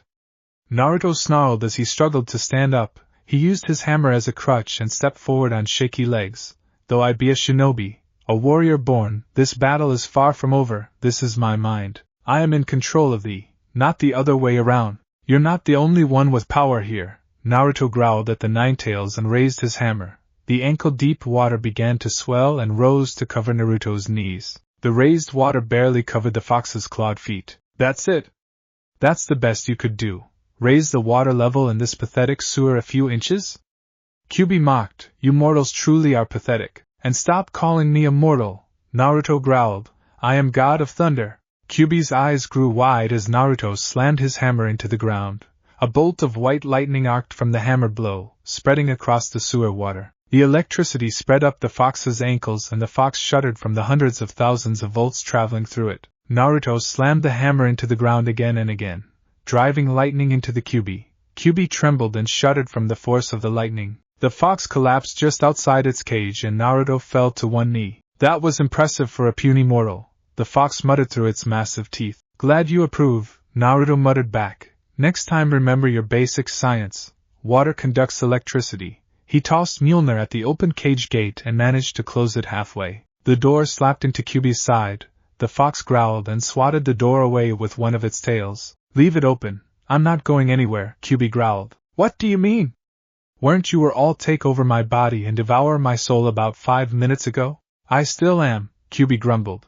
But your attack actually managed to harm me enough for me to need time to recover. It seems you do have a minuscule amount of power here. Who would have thought? Naruto smirked with a foxy growl that Kyuubi actually found slightly amusing. Don't let it go to your head, I am still weak from being sealed. If I was at full power, your attack would have been as concerning as a mosquito nipping at one of my tails, Kyuubi growled. So it seems we are at a bit of an impasse here, wouldn't you say? Looks like, replied Naruto with a huff. What do you think we should do? Shall we keep fighting or will you listen to my alternative? He did actually manage to hurt me, Kyuubi thought for a moment. And he will grow stronger as well. Someday he may even be as strong as the ancestor I fought. I might as well listen to what the little god has to say. What do you propose? Call a truce, Naruto said. From what I see it, we're both in this together. From what I understand, if I die, so do you. All the more reason to take over your puny body and escape this idiotic seal, Kyuubi countered. And then you and I will continue fighting until we either destroy each other or destroy that puny body you want so much. As if you could possibly defeat me, Kyuubi sneered. It seems I can hurt you well enough, Naruto countered. Kyuubi rolled its large eyes and snorted. So what do you propose? That I return to my cage and simply give you access to my limitless chakra as rent? That I bow down to you and submit to you like a slave, start calling you Naruto-sama? Not quite what I had in mind, Naruto replied with an eye roll. I was going to suggest more of a symbiotic relationship. You scratch my back and I'll claw yours? Kyuubi grinned. I'd appreciate you refraining from using the claws. But something like that, you stop trying to harm me by escaping, maybe even help me out a little bit, and I make your stay less horrible until I know enough rune magic to release you without killing me. Kyuubi pondered for a moment. It wasn't a bad deal considering the damage that the boy was capable of and, since Kyuubi had almost as much access to the boy's mind as he did, Kyuubi just couldn't affect the boy without flooding his system with its chakra, and even then it took 4 full tails of chakra. Kyuubi knew that rune magic was extremely powerful and was its best chance for escape. But of course, the fox couldn't just agree with the boy. I could always just take you over and devour your soul, Kyuubi said with a toothy smile. I could always just kill myself and drag you to hell with me, Naruto countered with a fearless grin. I know Gila always wanted to have a god of thunder amongst her ranks of the damned, and her pale skin would look almost ravishing in a fox-skin coat. Kyubi let out a bellowing laugh. Naruto nearly gagged on the rush of foul breath. I like that, the fox said. No fear of death, just a warrior's sense of honor. You're becoming more and more like him each day. Well, I am the new Thor, Naruto said sheepishly. I was referring to your father, Kyubi growled as it turned back towards its cage. It lumbered in and spun in a tight circle before lying down, its 9 tails curled around its body. You know who my father was? Naruto asked. He ran toward the open cage and grabbed hold of the golden bars. Who was he? How do you know him? I'm amazed you haven't figured it out, Kyubi muttered sleepily. After all, how many blondes in Konoha had the skills to seal me away?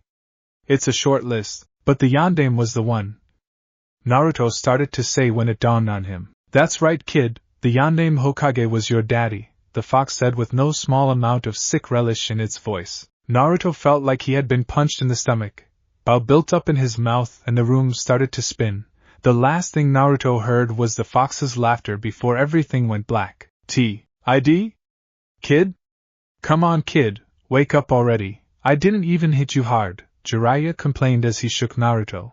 A fresh red handprint adorned his cheek. Seriously, I've been gone for an hour doing research and you're still out cold. Naruto let out a groan and shifted on the ground. Hey!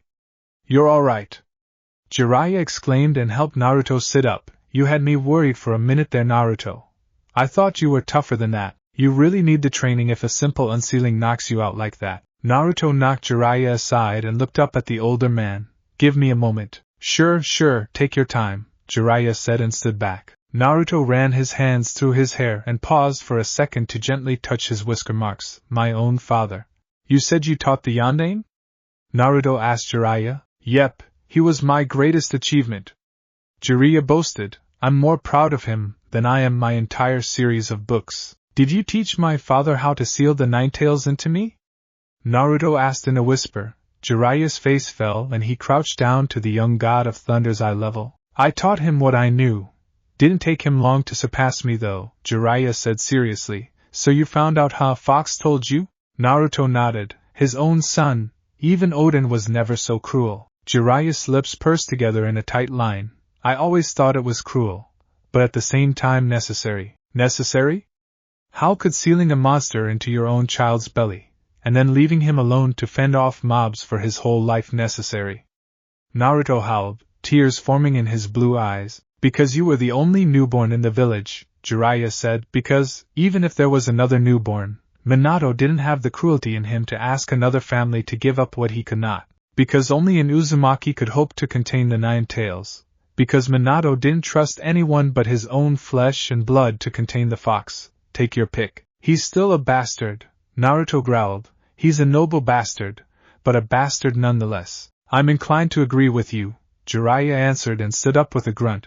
Course if things had gone the way your old man had wanted, who knows what you'd be like now. What do you mean? He wanted the village to see you as a hero, a savior even. Instead, they treated you like a scapegoat, and went out of their way to ridicule and even attack you. Sarutobi-sensei tried his best to help you whenever he could, but there are too many factions opposing him to make any real progress. I know he tried. He was always the only one around for me, Naruto said before his face turned grim and serious.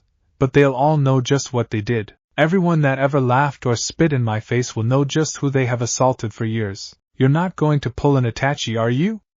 Jiraiya asked nervously. Because if you are, I may have to put that seal back on you and throw on a few seals of my own design. Oh no, pervy sage, Naruto grinned. I have something much better in mind, and you're going to help me. First of all, don't call me that.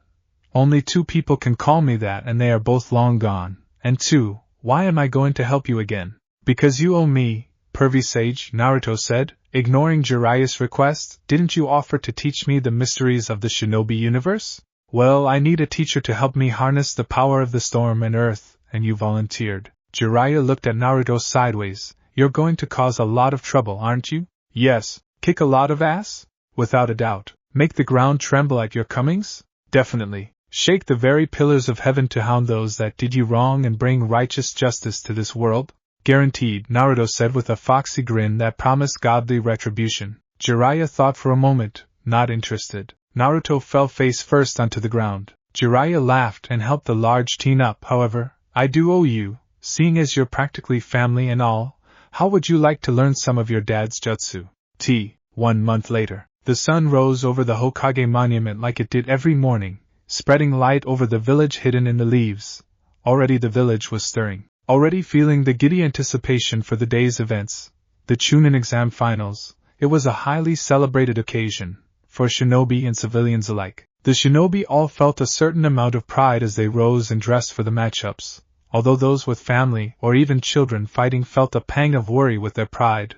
For the civilians, greedy excitement filled them as the finals brought in visitors from all over the land, all with pockets full of money and the need to spend it, and for the competitors, each felt very different. In the Hyuga compound, Niji stared hatefully at a photograph of his extended family, his fists clenched in hatred driven by cruel twists of fate. In the Akimichi household, Choji stuffed his mouth with a stack of Western-style pancakes, a dozen eggs, 4 donuts, and a large pot of coffee. Shino Abirame sat quietly in a small greenhouse, listening to his family's hives buzz around him. Ino stared into a mirror, brushing out her long hair. Her eyes, however, were hollow and haunted. A shiver raced up her spine as she pictured a pair of swirling red eyes. Rock Lee woke up with a loud yawn, quickly dressed in his green training leotard, strapped on his weights, and raced out of his house to squeeze in one last training session. A pair of raccoon-blacked eyes blinked in the morning sun. Outside the window a chirping bird was suddenly silenced by a tendril of sand.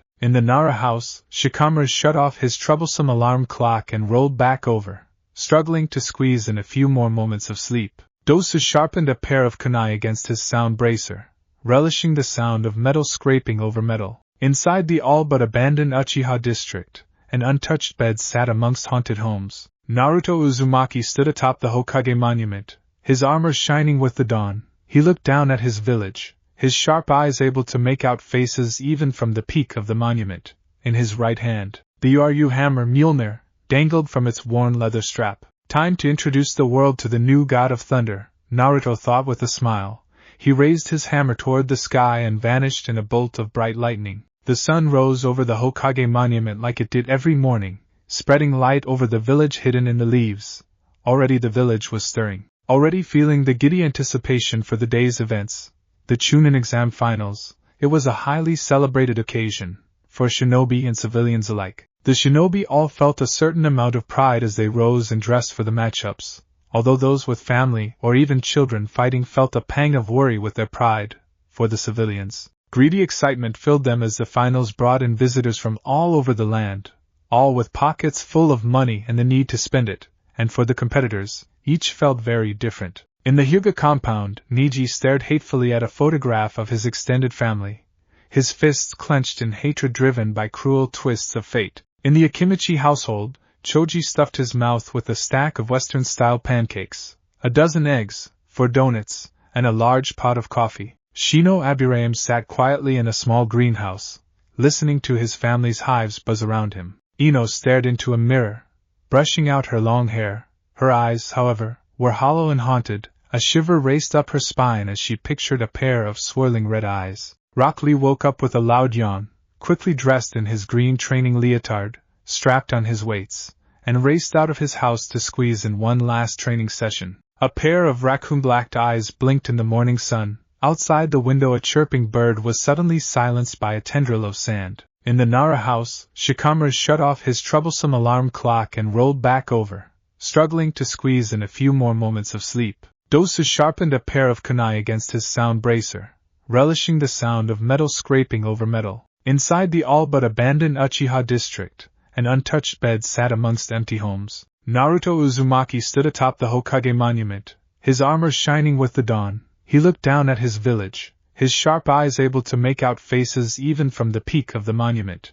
In his right hand, the Uru hammer Mjolnir dangled from its worn leather strap. Time to introduce the world to the new god of thunder, Naruto thought with a smile. He raised his hammer toward the sky and vanished in a bolt of bright lightning. Seconds later, he appeared inside the still empty stadium. Naruto walked over the dirt and grass field, looked sadly at the single tree growing in the stadium, and stopped in the middle of the field. The field defiantly favors earth and fire users, Naruto mused, earth and fire are the most common affinities in Konoha. How convenient for Sasuke and the others, there isn't even a small water source. This is blatant favoritism. I'll have to talk to Gigi about this later. Naruto thought about storming off to find the Hokage right then and there, but decided to have a little fun instead, drawing Mjolnir from his belt. Naruto spun the hammer over his head and slammed it against the ground. When the dust settled, a circular crater, several meters in diameter and depth, took up an entire corner of the field. Naruto spun Mjolnir in the air again, this time summoning a small rain cloud above the crater. Naruto rose back into the air, passing through the rain with a happy smirk on his face. As the sun rose higher in the morning sky, Konoha Stadium stands began to fill with spectators, both non-competing shinobi and civilian alike. The stadium was alive with people, all eager for the competition to begin. Shortly before the scheduled beginning, the competitors filed into the stadium amongst the roars of the crowd. Everyone cheered for their favorite competitor and whispers swept through the stadium as people realized that both Sasuke Uchiha and Naruto Uzumaki were not in the procession. While no one other than the rest of the Konoha rookies gave a second thought to Naruto's absence, many were worried about Sasuke's absence, and several civilians even went off to search for the boy. Where are they? Kiba wondered from the stands. I hope Naruto gets here soon. I wanted to see him smack Neji upside the head with that hammer of his. Neji deserves it after what he did to Hinata, Tenten agreed. I can understand why Sasuke's late. After all, he's with Kakashi-sensei.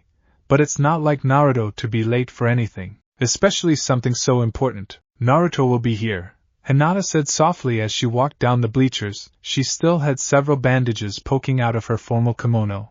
Her father and younger sister followed behind her. Hanabi looked bored and Hayashi his usual stoic and cold temperament. Hey, Hinata!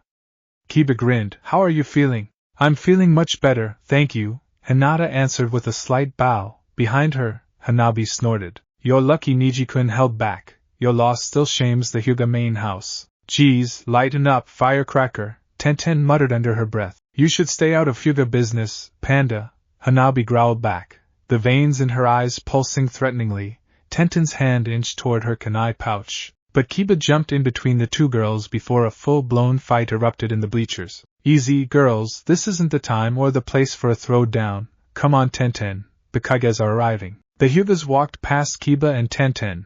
Hanabi had a very smug look on her face as walked past Tenten, and took their seats in a much more expensive and prestigious section of the bleachers that afforded them a much better view. The rest of the spectators rose and turned as the respected Kages entered the arena.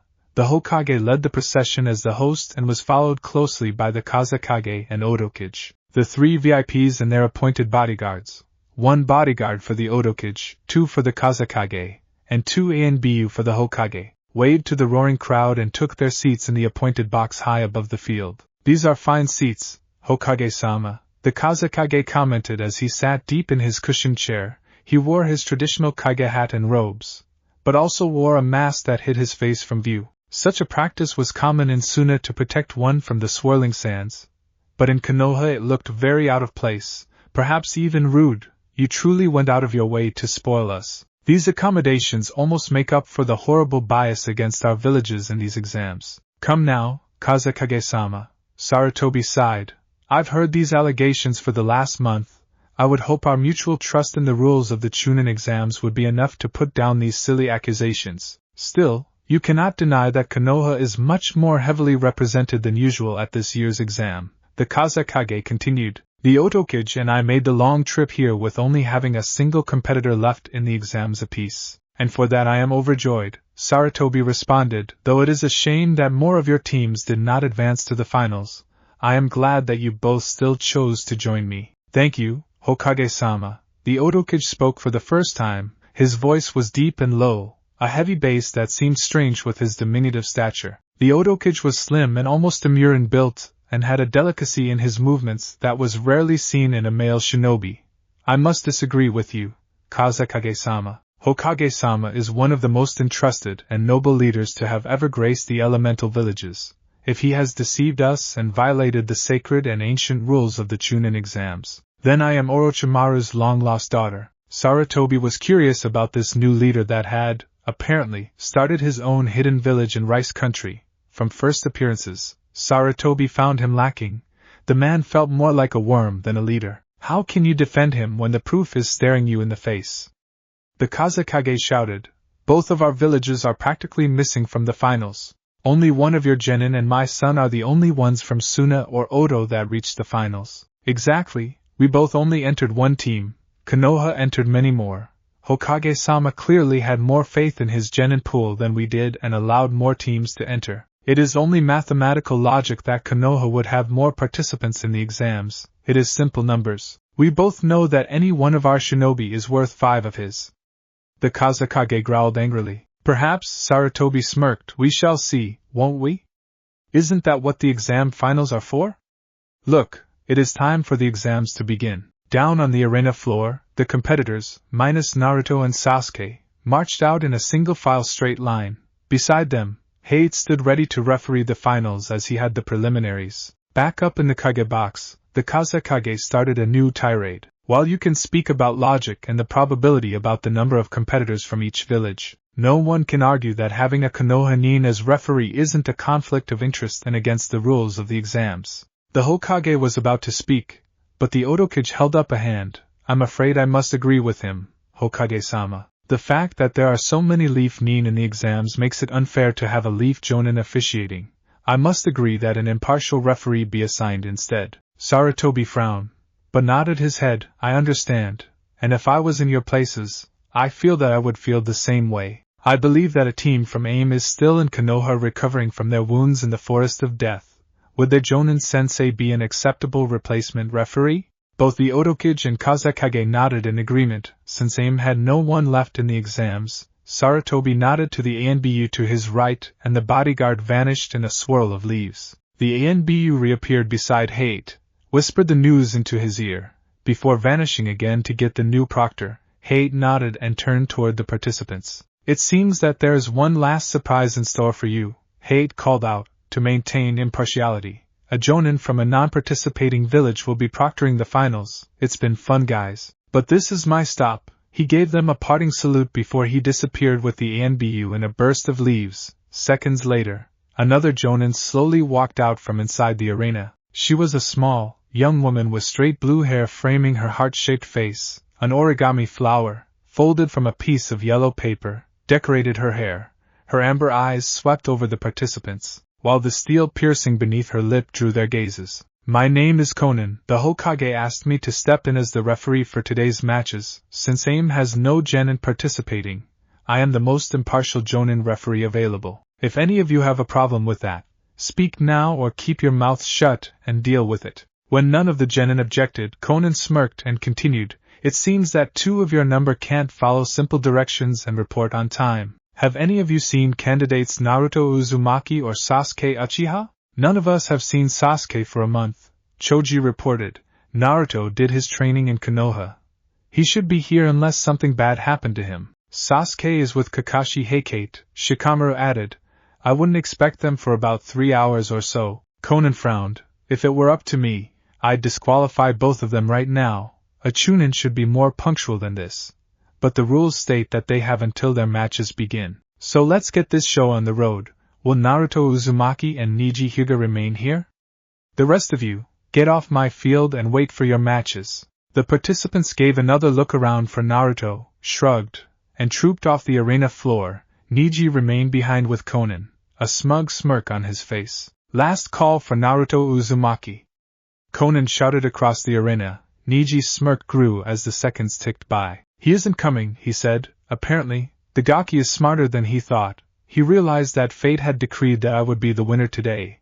He was surprisingly wise to not even bother showing up. Looks like, Conan said and raised her hand to declare Niji the winner. Suddenly, a crack of thunder roared through the sky and a bolt of lightning speared into the arena floor. Both Niji and Conan jumped back into defensive stances.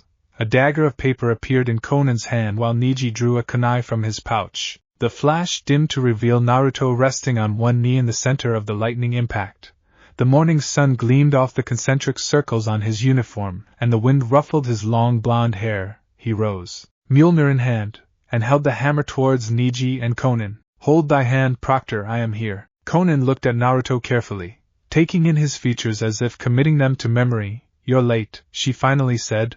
Another few seconds and I would have disqualified you. You would have broken the rules then. Because I've been here a lot longer than anyone else, Naruto laughed. It's a shame no one ever looks up. You are still nothing but a common braggart, Neji shouted, trying to make up for his embarrassment at jumping away from the lightning bolt, still trying to impress people, to make them notice you. You've merely changed from a bright orange jumpsuit and foolish pranks to fake lightning. There is nothing fake about it, Naruto growled back. You will see for yourself. Fate has already declared me the winner here, Neji replied, his voice smug and confident.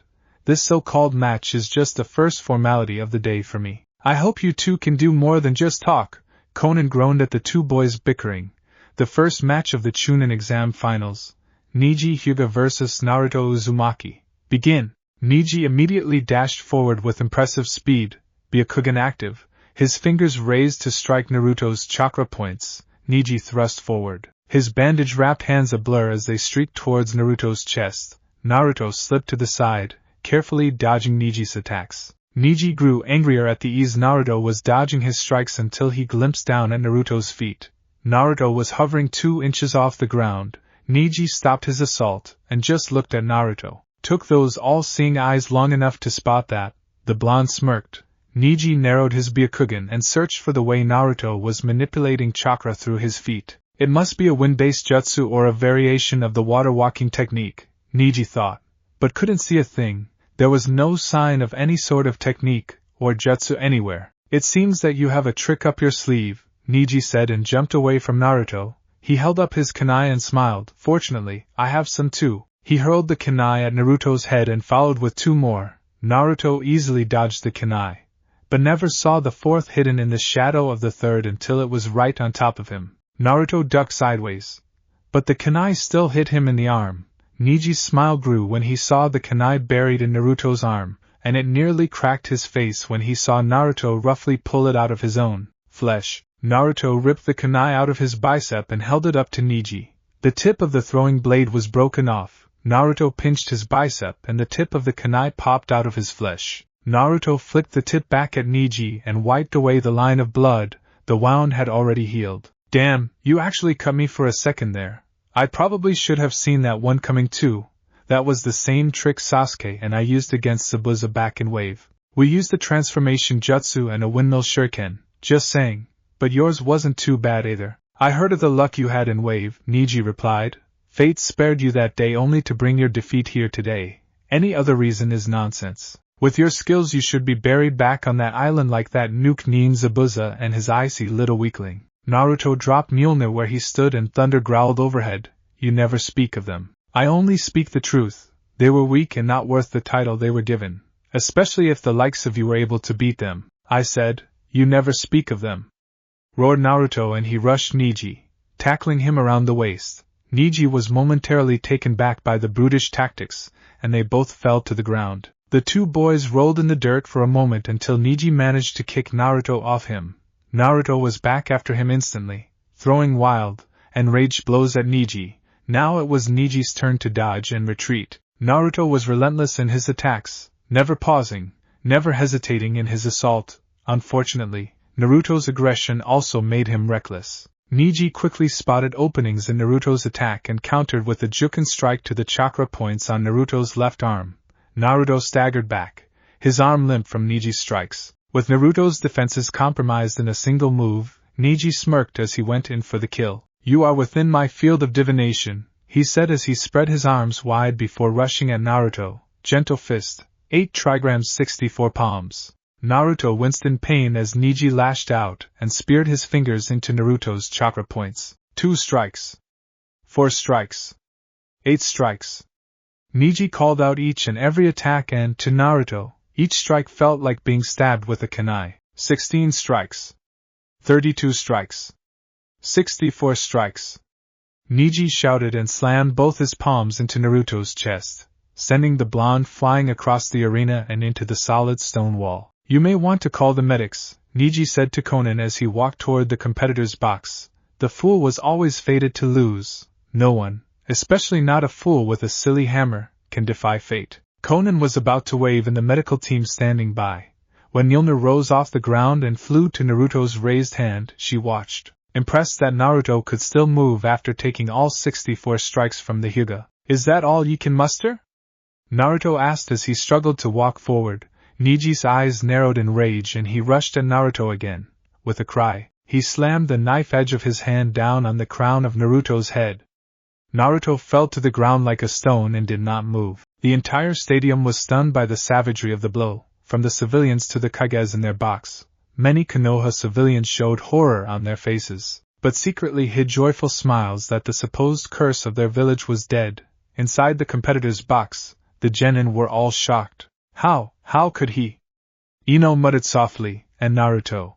The other Leaf genin were equally taken back and appalled by Niji's callous actions. They all knew he was an arrogant jerk for what he did to Hinata in the preliminaries.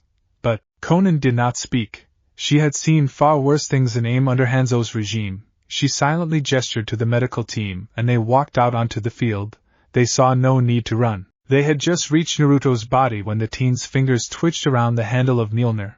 The medics looked on in shock as Naruto slowly pulled himself up to his hands and knees. Blood dripped from the rapidly healing gash on his forehead and a small smile stretched Naruto's lips. His blue eyes flashed bright, like the night sky right after a bolt of lightning arced across the heavens. I said, "Is that all you can muster?" Naruto grinned and stood up. Niji froze.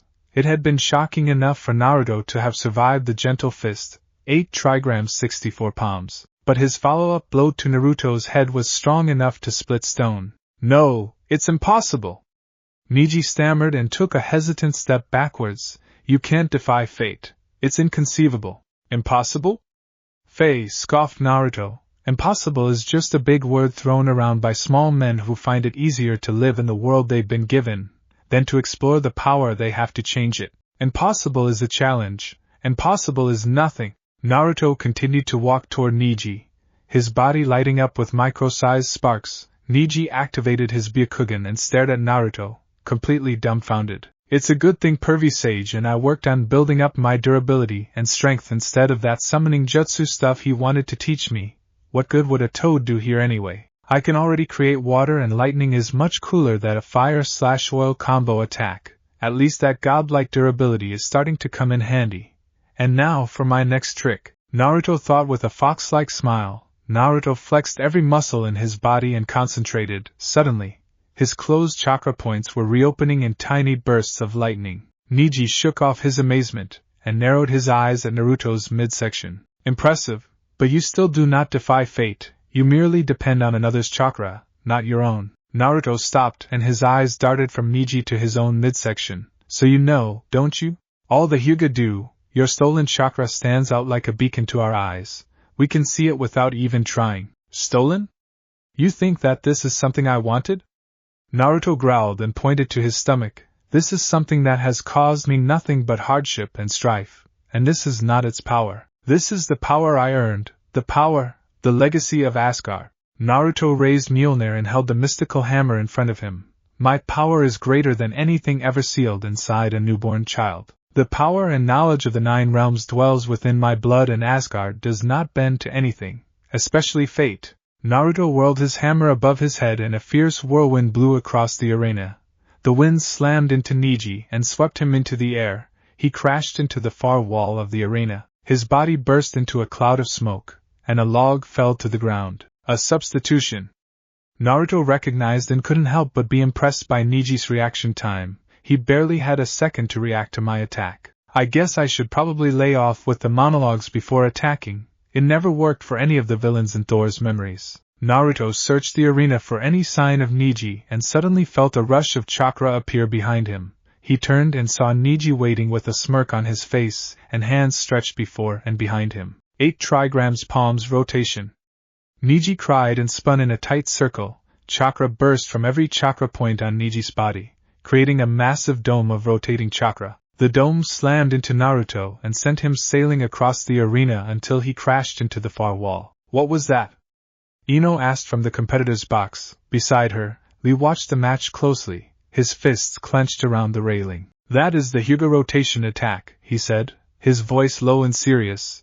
The user releases chakra from every point in their body and then spins rapidly to parry any attack. The spinning creates a shield of chakra and causes massive damage to anyone it touches. It is the most power and perfect defense, taught only to the main house members. But I thought Niji was in the branch house? He is. It seems that Niji's genius has allowed him to surpass all expectations and that he taught himself somehow. That is why he is my eternal rival, and why I must win so I can truly prove that I am a real shinobi.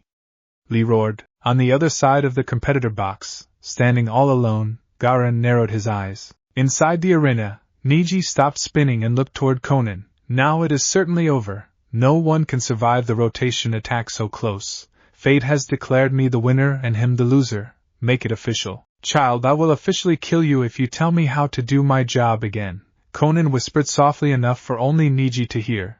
Conan took a small pleasure in seeing him blanch and back away slightly, but kept her composure and reminded herself that she had a job to do. She squinted toward the far wall and smiled. You're famous. Or rather overhyped.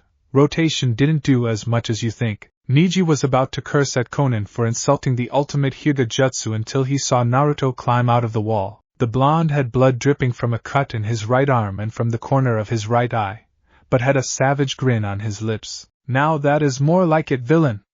Naruto laughed, the noise as savage as the smile. My turn. Naruto cocked his arm back and hurled Mjolnir at Niji.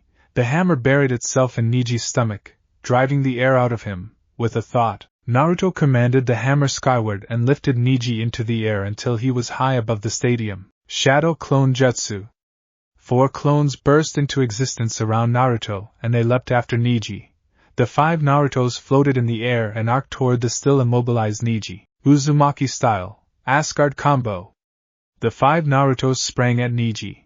Mjolnir releasing and returning to the real Naruto's hand. The first clone punched Niji in the face and toward the second clone. The second kicked Niji across the chest, cracking a rib and sending Niji arcing through the air. The third clone was waiting for him and brought his hands down in a hammer fist across Niji's back. Niji let out a scream of pain as clone number 4 snap-kicked Niji back toward the first. The real Naruto hovered in the air, arms crossed, watching his clones volley Niji across the sky for a moment. Finally, he flew to the spot directly over the 4 clones and hefted Mjolnir over his head. Now, the 4th clone, instead of kicking Niji back toward the first clone, kicked Niji skyward to the waiting Naruto. Naruto reached up and caught the bruised and bleeding Hyuga by the throat. He squeezed, and Niji, fighting unconsciousness, weakly tried to slap away Naruto's arm. Did you see this coming, Hyuga? Naruto growled, the malice dripping off his slightly elongated canines. Was this fate? Was it fate that you hang broken and beaten at my mercy? Did you see this? See thyself mere heartbeats from plummeting to your doom, wishing for my mercy when you showed your innocent cousin none? Niji stopped struggling and cast his gaze downward, using his Byakugan to see Hinata in the stands far below them. She was in the crowd, watching, and her pale eyes were ready to burst with held-back tears. She is a far better person than you deserve to have within your family, worm, Naruto whispered as he pulled Niji closer. Did you visit her in the hospital? No, you say, not even once? Naruto's grip tightened and Niji cried out, do you know that I did, that I visited Hinata? Do you know what she said? Naruto walked quietly through the hospital until he reached Hinata's room. Ignoring the countless dirty looks from the hospital staff and other patients, he gently knocked on Hinata's door before opening it. Is this a bad time? He asked when he saw the nurse standing beside Hinata's bed. The owner of said bed had turned bright red when she saw just who her visitor was. No, I was just finishing changing Hinata-san's bandages, the nurse said cheerfully. Naruto felt a wave of relief as he realized she was one of the few citizens in Konoha that didn't view him as a monster. The nurse completed her work, bowed slightly to Hinata, and left. Naruto smiled as he stepped toward Hinata's bed. He reached out and handed her the small bouquet of wildflowers he had hidden behind his back. How are you feeling? He asked as Hinata sniffed the flowers. I'm feeling better, thank you, Hinata stammered nervously. Naruto smiled wider. It gladdens me to hear you are recovering, Hinata. Naruto just called me princess. Hinata's mind sang out and she turned tomato red. Naruto stopped and looked at her in concern. She looks like she's burning up. Are you alright? Should I get the nurse? No. Hinata shouted a little too loudly. I'm fine, Naruto-san, please don't go. As you wish, Naruto smiled and sat down in the chair beside Hinata's bed. I'll stay for as long as you'll allow. You can let go of my arm now. Hinata looked down and saw that she had grabbed onto and was holding Naruto's forearm. She didn't even realize she had moved at all. With a squeak she let go and fidgeted nervously under her bed covers. There's no need to be embarrassed, Hinata-hime. I'm so sorry. Hinata immediately whispered, causing Naruto to laugh. And there is no need to apologize, he continued, especially for something I enjoyed. This caused Hinata to blush even brighter, and she tried to bury herself in her covers. Naruto reached up and pulled the cover off Hinata's face. Hinata-hime, there is no need to hide from me. I would never do you any harm. There was something I wished to speak to you about, and I need you to pay attention. It's about my match with Neji, isn't it? Hinata asked. You are his opponent in the finals? When Naruto nodded, she paled. What he did to you was despicable on too many levels to speak of. He deserves to be punished. But Naruto-kun, Neji is a prodigy. His skill with the gentle fist is nearly at a Jonin level. I don't want to see you get hurt because of me. I've recently grown quite strong myself. Naruto chuckled with a hint of arrogance. Had a bit of a godly growth spurt, you could say. I'll say. Hinata thought. A flood of naughty thoughts and ideas swam through her mind as her eyes swept over Naruto's bare arms and shoulders. Fortunately, Naruto's voice snapped her out of her fantasies before they went any farther. Hinata, I have to fight Neji, not just for the exams but because of what he did to you. His actions will not go unpunished. Naruto-kun, are you going to try to kill him? I could, Naruto answered, his voice flat and low. He gazed down at Mjolnir and pondered the terrible power he could wield. Is that what you want? I'd understand. He did his best. He would have killed you had I not intervened. No! Hinata shouted, terrified. Neji Nei-san is tormented by the politics of our family. He's angry and lashed out at me because I represent everything he could have had, but didn't because my father was born just a few moments before his. My family got everything, his to serve. But when I was kidnapped and Neji's father died for mine, Neji's heart turned black and he sought to fight against his fate. So that's where that fate stick up his ass came from, Naruto muttered. Hinata giggled at his language and nodded. I agree with Neji that our family division is wrong. That is why I didn't use the caged bird seal in our preliminary match. That's right, you could have beaten him in a second if you did that. Yes, but I didn't want to hurt Neji like that. To me, that was more important than the exam. I want to abolish the seal, like Neji does.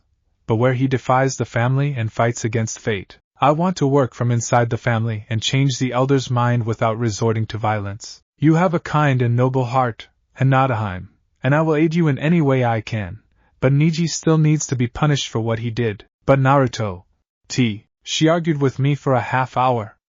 Naruto growled at Neji. She made me swear upon my honor not to kill you like the dog you are. Even now, she insults me with her charity. Neji choked and spat at Naruto.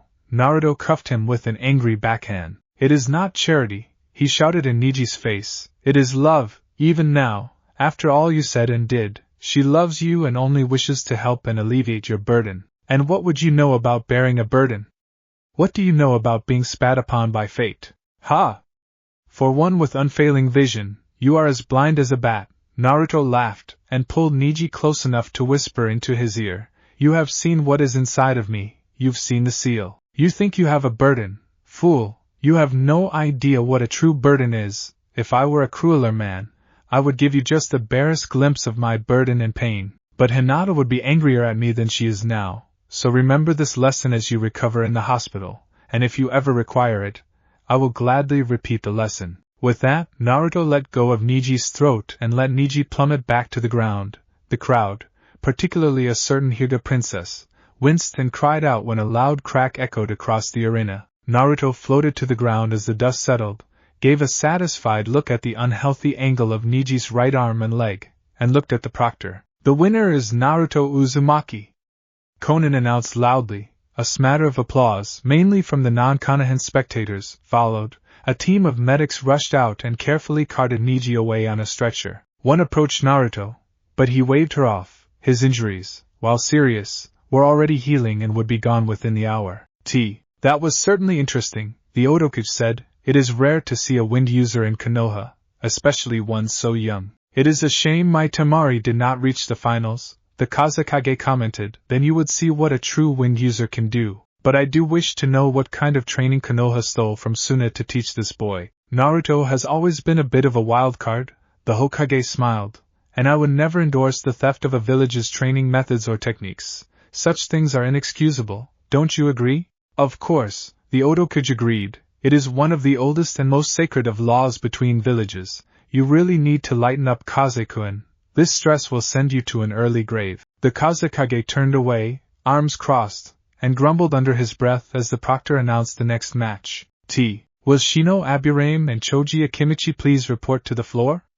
Conan called. In the participants' area, Choji quickly made his way down in style, leaping from the stands in a bizarre sumo-like dive before crashing onto the ground. Despite his bravado, Choji looked nervously from side to side. Shino, showing traditional Aburame stoicism, was unreadable behind his calm walk, oversized coat, and dark glasses. Before the battle could begin, Shino approached Choji with his right hand extended. Good luck, Choji-san, he offered. Choji was slightly taken back by his fellow Konohanin's act of sportsmanship. Thanks, Shino, he replied and shook the offered hand. You too. How cute, Conan smirked. But this isn't a game of patty cake. Shino Aburame versus Choji Akimichi. Begin. The two genin leapt away from each other and landed in fighting stances. Choji was the first to act. He rushed at Shino like a bull. Shino leapt backwards as Choji's massive fist smashed into the ground, slightly cracking the arena floor. The entire crowd raised an eyebrow at the Akimichi heir's impressive strength. Even Naruto gave a slight nod to Choji's strength. Shino continued to dodge, trying to tire Choji out.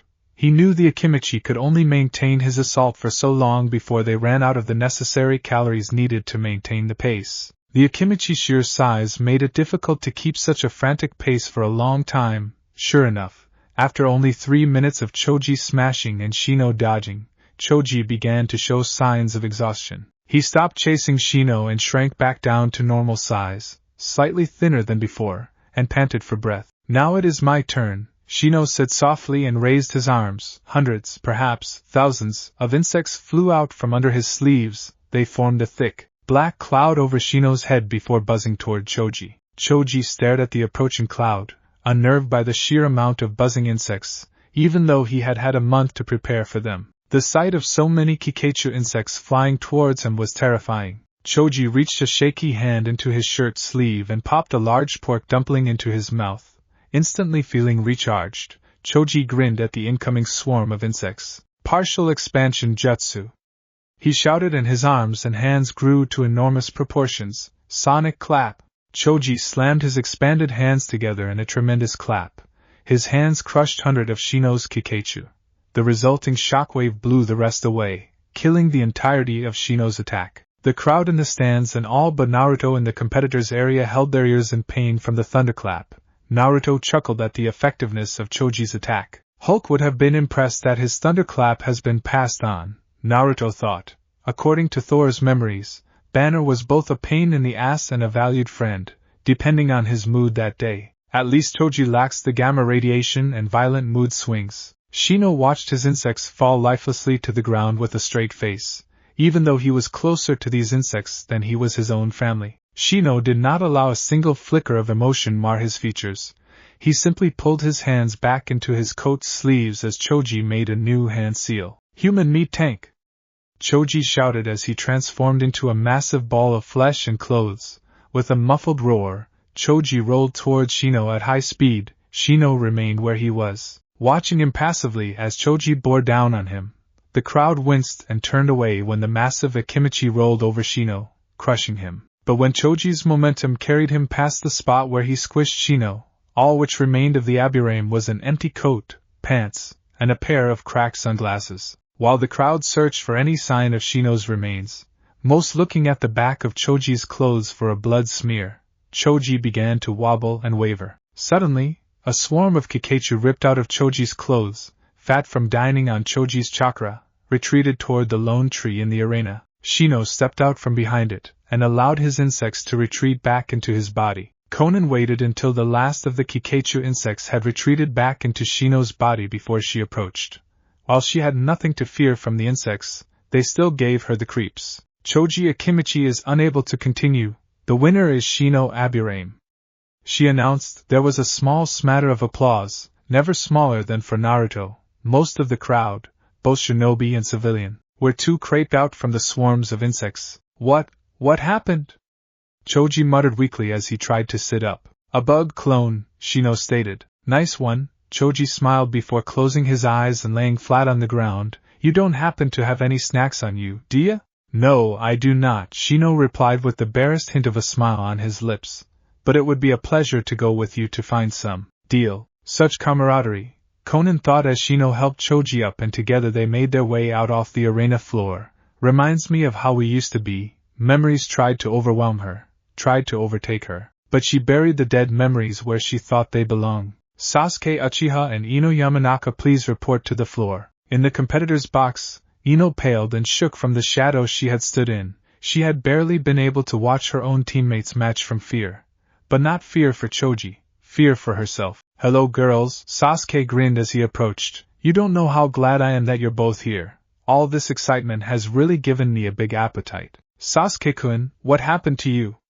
Asked Ino. There's no need to be worried, Ino. No need to fear my new power. I finally have the way to avenge my clan and move on. Don't you want to help me revive my clan? Sasuke asked and reached out to touch Ino. She shrunk away from his touch and his fingers grazed her broken arm. Sasuke, my arm! Ino wailed and tried to stumble backwards. But Sasuke was too fast. He lashed out and grabbed her by the front of her shirt. He pulled her close to him, ignoring her cries of pain and fear. What's the matter, Ino?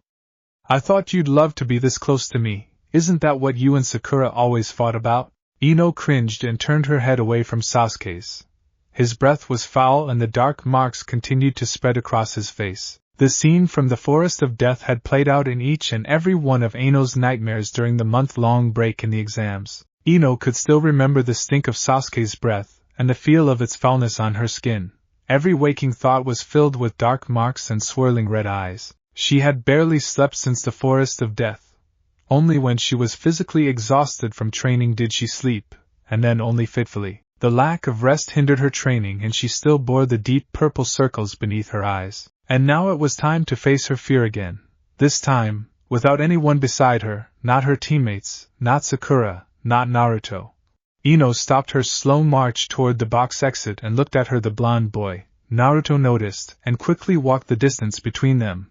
Naruto pulled Ino into a sudden, unexpected hug, startling her. One so fair should not fear, Naruto whispered in her ear. You let that which is as far beneath you as the ground is beneath the heavens dominate your life. Let none hold dominion over thee, and see thy fears flee before thee like vanquished foes, for you have more strength in thee than a host of warriors. You just need to face who you fear, and do not dread failure or consequence, for I say that Sasuke will tremble from my wrath should he attempt to do thee harm. Ino was taken back by Naruto's words. Thanks, she said and gave him the smallest kiss on the cheek. Naruto's cheeks flushed brightly, and he awkwardly rubbed the back of his head. Her steps lighter from Naruto's encouragement, Ino made her way to the arena floor. She nodded to Conan, impressed by the older woman's strength and style.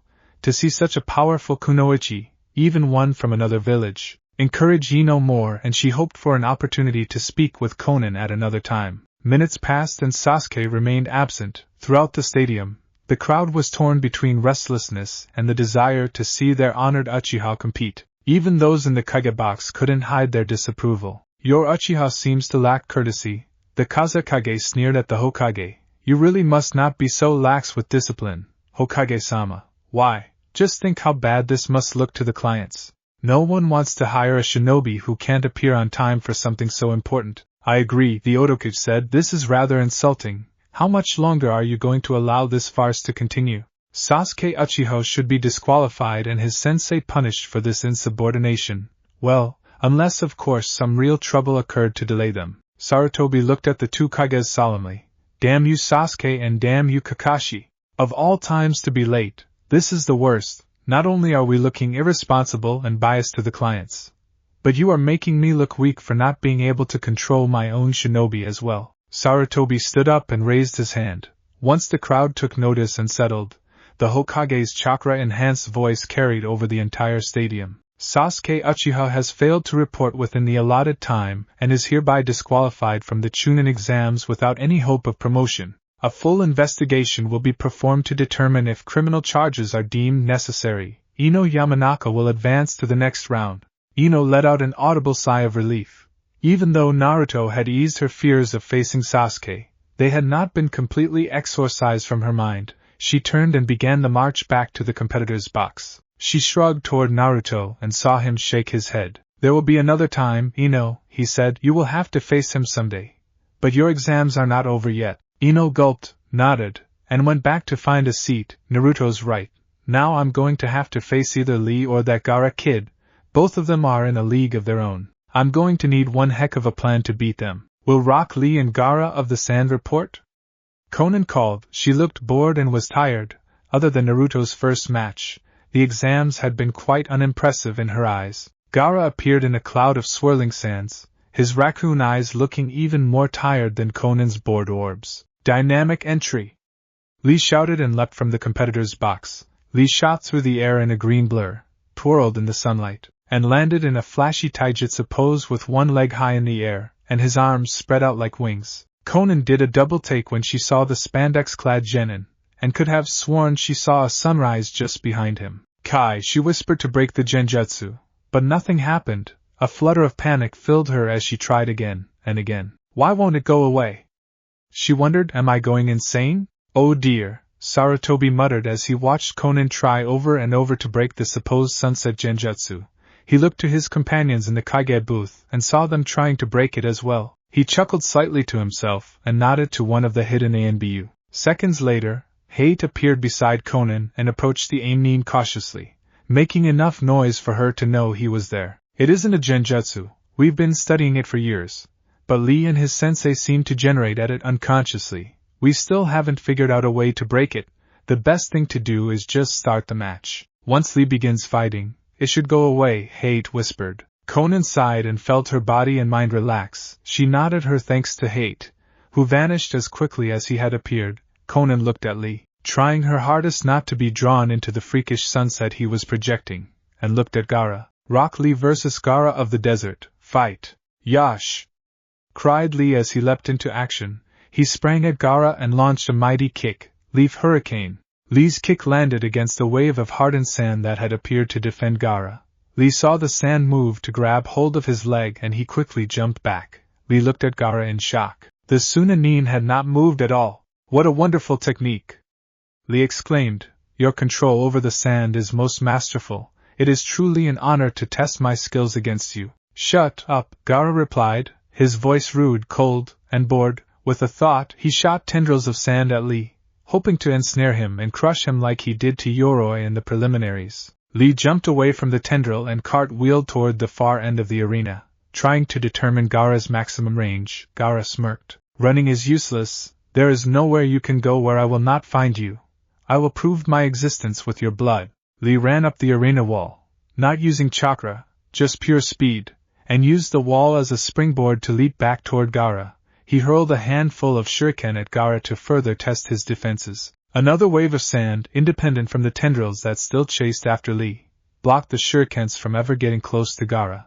A sadistic smile crept over Gaara's lips. Sand shuriken! He called and hurled discs of hardened sand at Lee. Lee's eyes grew wide. The sand discs had razor-sharp points and were moving just as fast as anything Tenten had ever thrown at Lee in training. He twisted to avoid the projectiles, but Lee never saw the new tentacle of sand until it was already wrapped around his ankle. Now I've got you! Gaara shouted and cracked the tentacle like a whip, slamming Lee into the ground and throwing him into the arena wall. Lee hit the wall at high velocity and broke through the wall as if it was made of paper, not stone. The sand tentacle returned to Gaara's feet and formed into a long spear. Gaara waited, poised like a serpent waiting to strike. Buried beneath chunks of wall, Lee struggled to free himself. Still shrouded in dust, Lee could barely see Gaara laying in wait. Why isn't he following up his attack? I'm helpless here. Why is he waiting? Lee wondered. After a second, it dawned upon him. He waited until Yoroi attacked before killing him. He's a counter-attacker. He'll wait for me to hit that shield of his, and when I get stuck in that sand, he'll destroy me. Gaara is a truly marvelous shinobi and a very worthy adversary. Lee smiled slightly as he finished freeing himself from the rubble. But he didn't leave. Still shaded by the cloud of dust, Lee stood up and stared at Gaara. You are indeed a worthy opponent. Perhaps even more worthy than your sister was. Lee called across the arena. I showed her a warrior's respect. It would go against my nindo to do any less for you. Up in the stands, sitting beside Kankuro and their sensei Baki, Temari groaned and blushed from the embarrassment.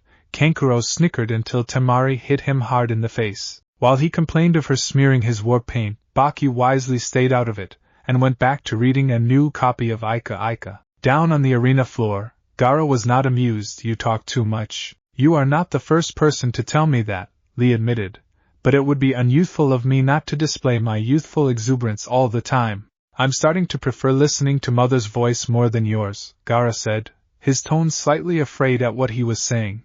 And she's telling me to spill your blood in the sands. Sand tsunami! Gaara slammed his hands into the ground beneath him and a pulse of chakra raced through the ground. Dirt and sand rose out of the ground and formed in the shape of an immense wave. The wave grew as Gaara ground the rocks and minerals in the earth into more, harder sand. Lee was amazed by the feat. You are genius, prodigy, monster. Now die! Gaara shouted and the wave rushed across the arena. Conan had to leap high into the air to avoid being swept away as the wave raced for Lee. Move, Lee!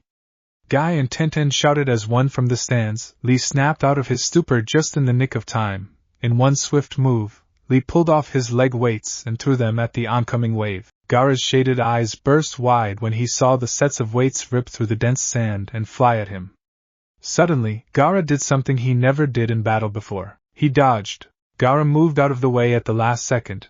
The weights passed just to the right of his face and slammed into the far wall of the arena. Nothing has ever broken through my sand before, Gaara thought in shock. While Gaara was still trying to understand what just happened, Lee made his move. Lee leapt through the hole his weights made in the sand wave and unleashed a three-punch combo on Gaara's face and stomach. The blows hit Gaara's sand armor and knocked Gaara down to one knee. The wave of sand wavered and broke apart as Gaara lost focus and his chakra control slipped. Lee appeared behind Gaara and axe-kicked Gaara's back. The blow shattered the sand armor and Gaara crashed to the ground. Lee tried to continue his assault with a punch aimed for Gaara's temple, but the blow never connected. Lee looked down and saw a thick tentacle of sand wrapped around his wrist. He struggled to free himself, but the sand's grip was stronger. You increase your weights, Gaara said in cold monotone, but you are still not fast enough, sand coffin. Lee screamed in pain as Gaara's sand crushed the bones of his wrist, shattering them. Lee curled his legs beneath him and pushed with all his considerable might. Leaping away and finally breaking the sand's hold on him, he landed on the far side of the field, clutching his broken arm close to his body. This is not good, Lee thought. Even with all the training I did, I am still not fast enough to escape his sand attacks. He is truly amazing, using something as simple as sand for such powerful attacks and defense. Conan could see the frustration mixed with fear on Lee's face. Do you wish to continue? She asked. Of course I want to continue. Lee uncharacteristically bellowed, sounding more like a wild beast than a teen. There are 206 bones in my body. Do you think that I will give up after only losing 2 of them? I will never stop. Lee hunched down, coiling his body, and clenching both fists. Despite his injury, he screamed as his entire body seized, every muscle tensed and flexed, every nerve firing wildly. Lee stared directly at Gaara. A pained smile stretched across his lips and said, "Kaimon, Kai." Every shinobi in the arena drew in a sharp breath of shock. Up in the Kage booth, the Otokage and Kazekage turned to the Hokage in complete disbelief. Hokage-sama, Sarutobi. This is outrageous. How can you allow your Jonin senseis to teach a mere genin how to open the celestial gates?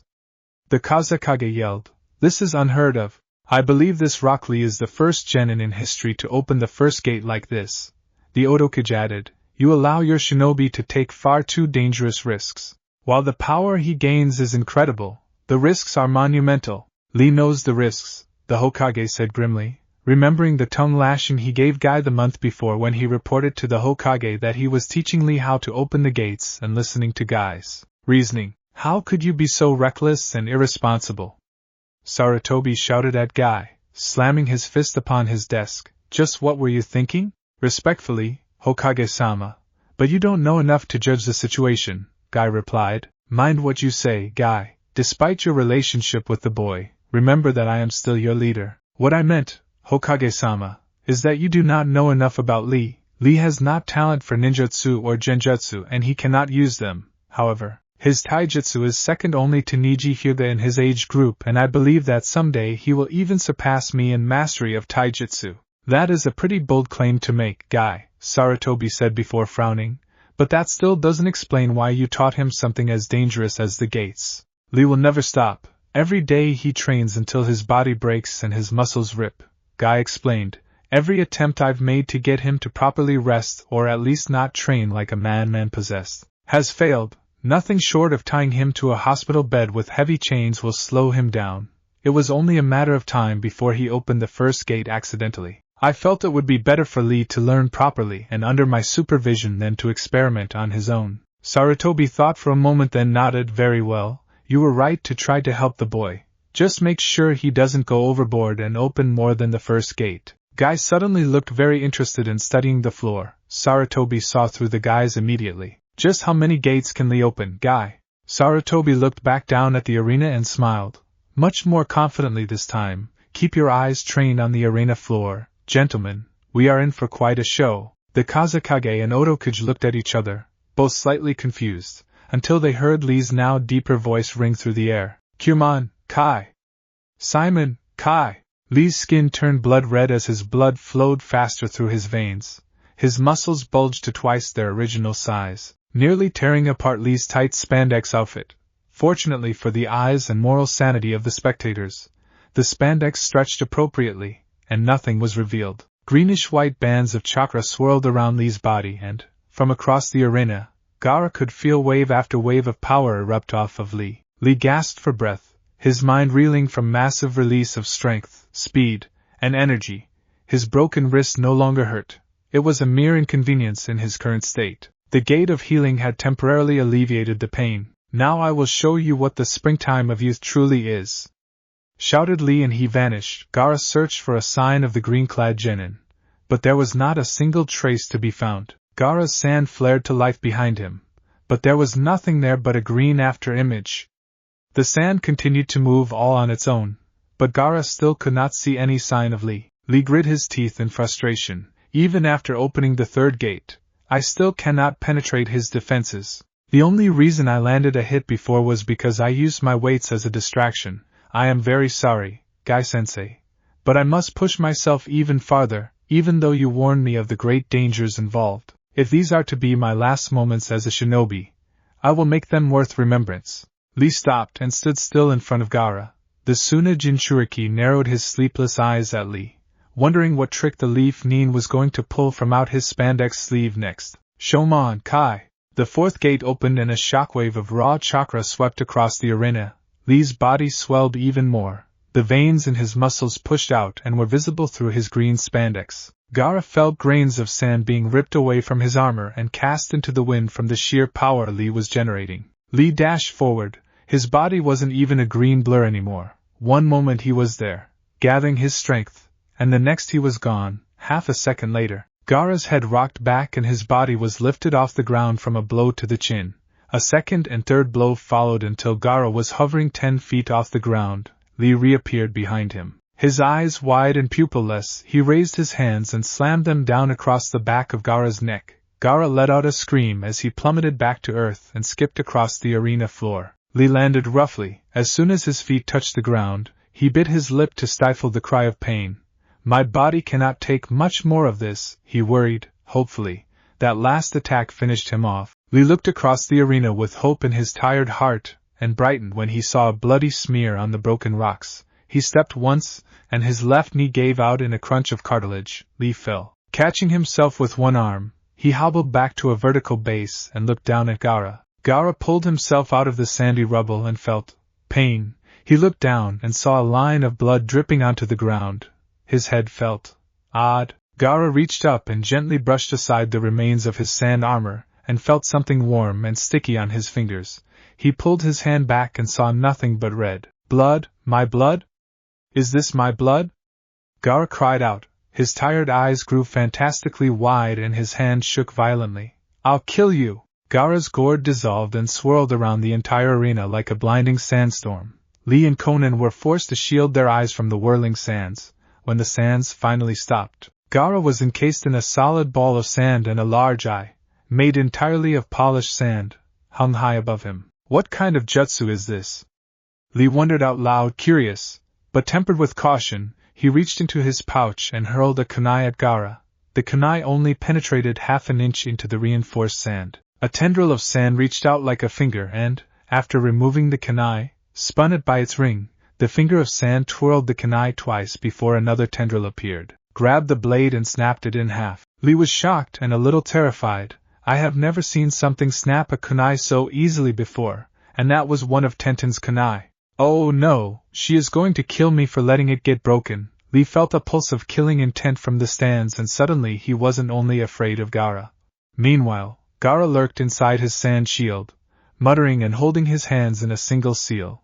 A thin trail of sand connected the third eye hovering outside his shield to his real eyes, allowing him to keep close watch on Lee. And when he saw Lee keeping his weight off his left leg, he narrowed all three of his eyes. Sand leapt from the shield faster than before. Lee jumped backward just in time to avoid the attack, but landing on his legs caused a fresh wave of pain to shoot up his leg. Gaara noticed Lee's barely visible grimace, and launched new tentacles of sand toward Lee. Each attack was just fast enough to force Lee to dodge, and each one came faster than the last. He is purposely trying to wear out my body, Lee realized. He knows I cannot stand here and just allow his attacks to crush me.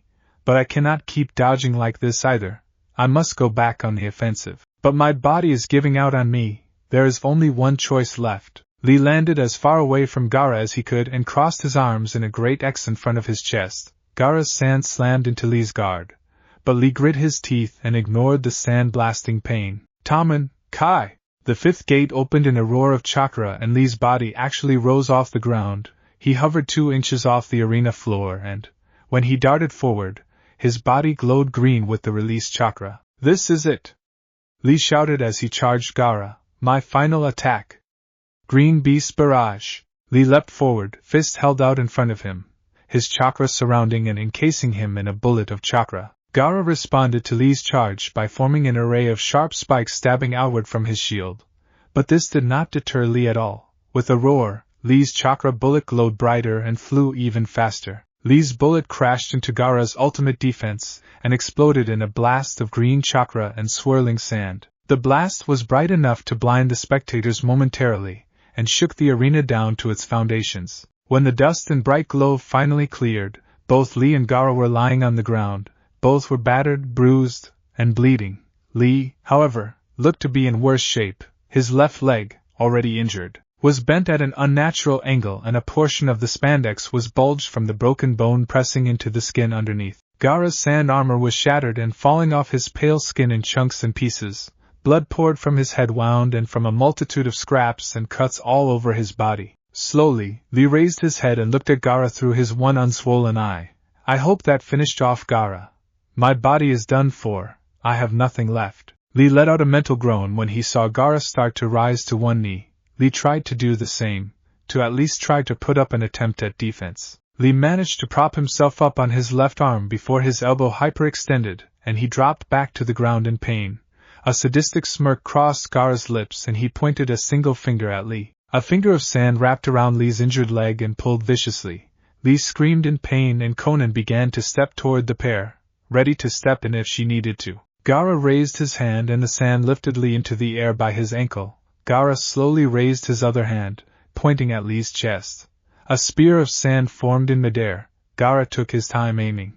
Suddenly a swirl of leaves filled the arena, interrupting and blowing back Gaara, forcing him to drop Lee. Lee hit the ground already unconscious. Conan brushed a leaf out of her hair and glared at the two individuals now standing back to back in between Lee and Gaara. Just what the hell do you think you're doing? She snarled. Oh, I'm sorry, Kakashi said and I smiled. He stood beside Sasuke, who wore black and stood with his arms crossed arrogantly across his chest. Are we late? Conan's right eye twitched dangerously, and she was sorely tempted to pull a piece of paper from her sleeve and dismember the arrogant Jonin where he stood. Not only have you interrupted an official match, but for nothing, she snapped and pointed at Sasuke, has been officially disqualified. What? Sasuke roared, his arrogance replaced by spoiled anger. How dare you? What rights do you, a mere AIM peasant, a woman no less, have to disqualify an Uchiha? Konan's eyes twitched again, and she pictured a blade of paper slicing through Sasuke's neck and becoming an umbrella to shield her from the fountain of blood. She pushed this happy thought out of her mind and pointed to the Kage booth. I didn't, they did. Sasuke spun and flashed his Sharingan at the Kages. I demand to compete.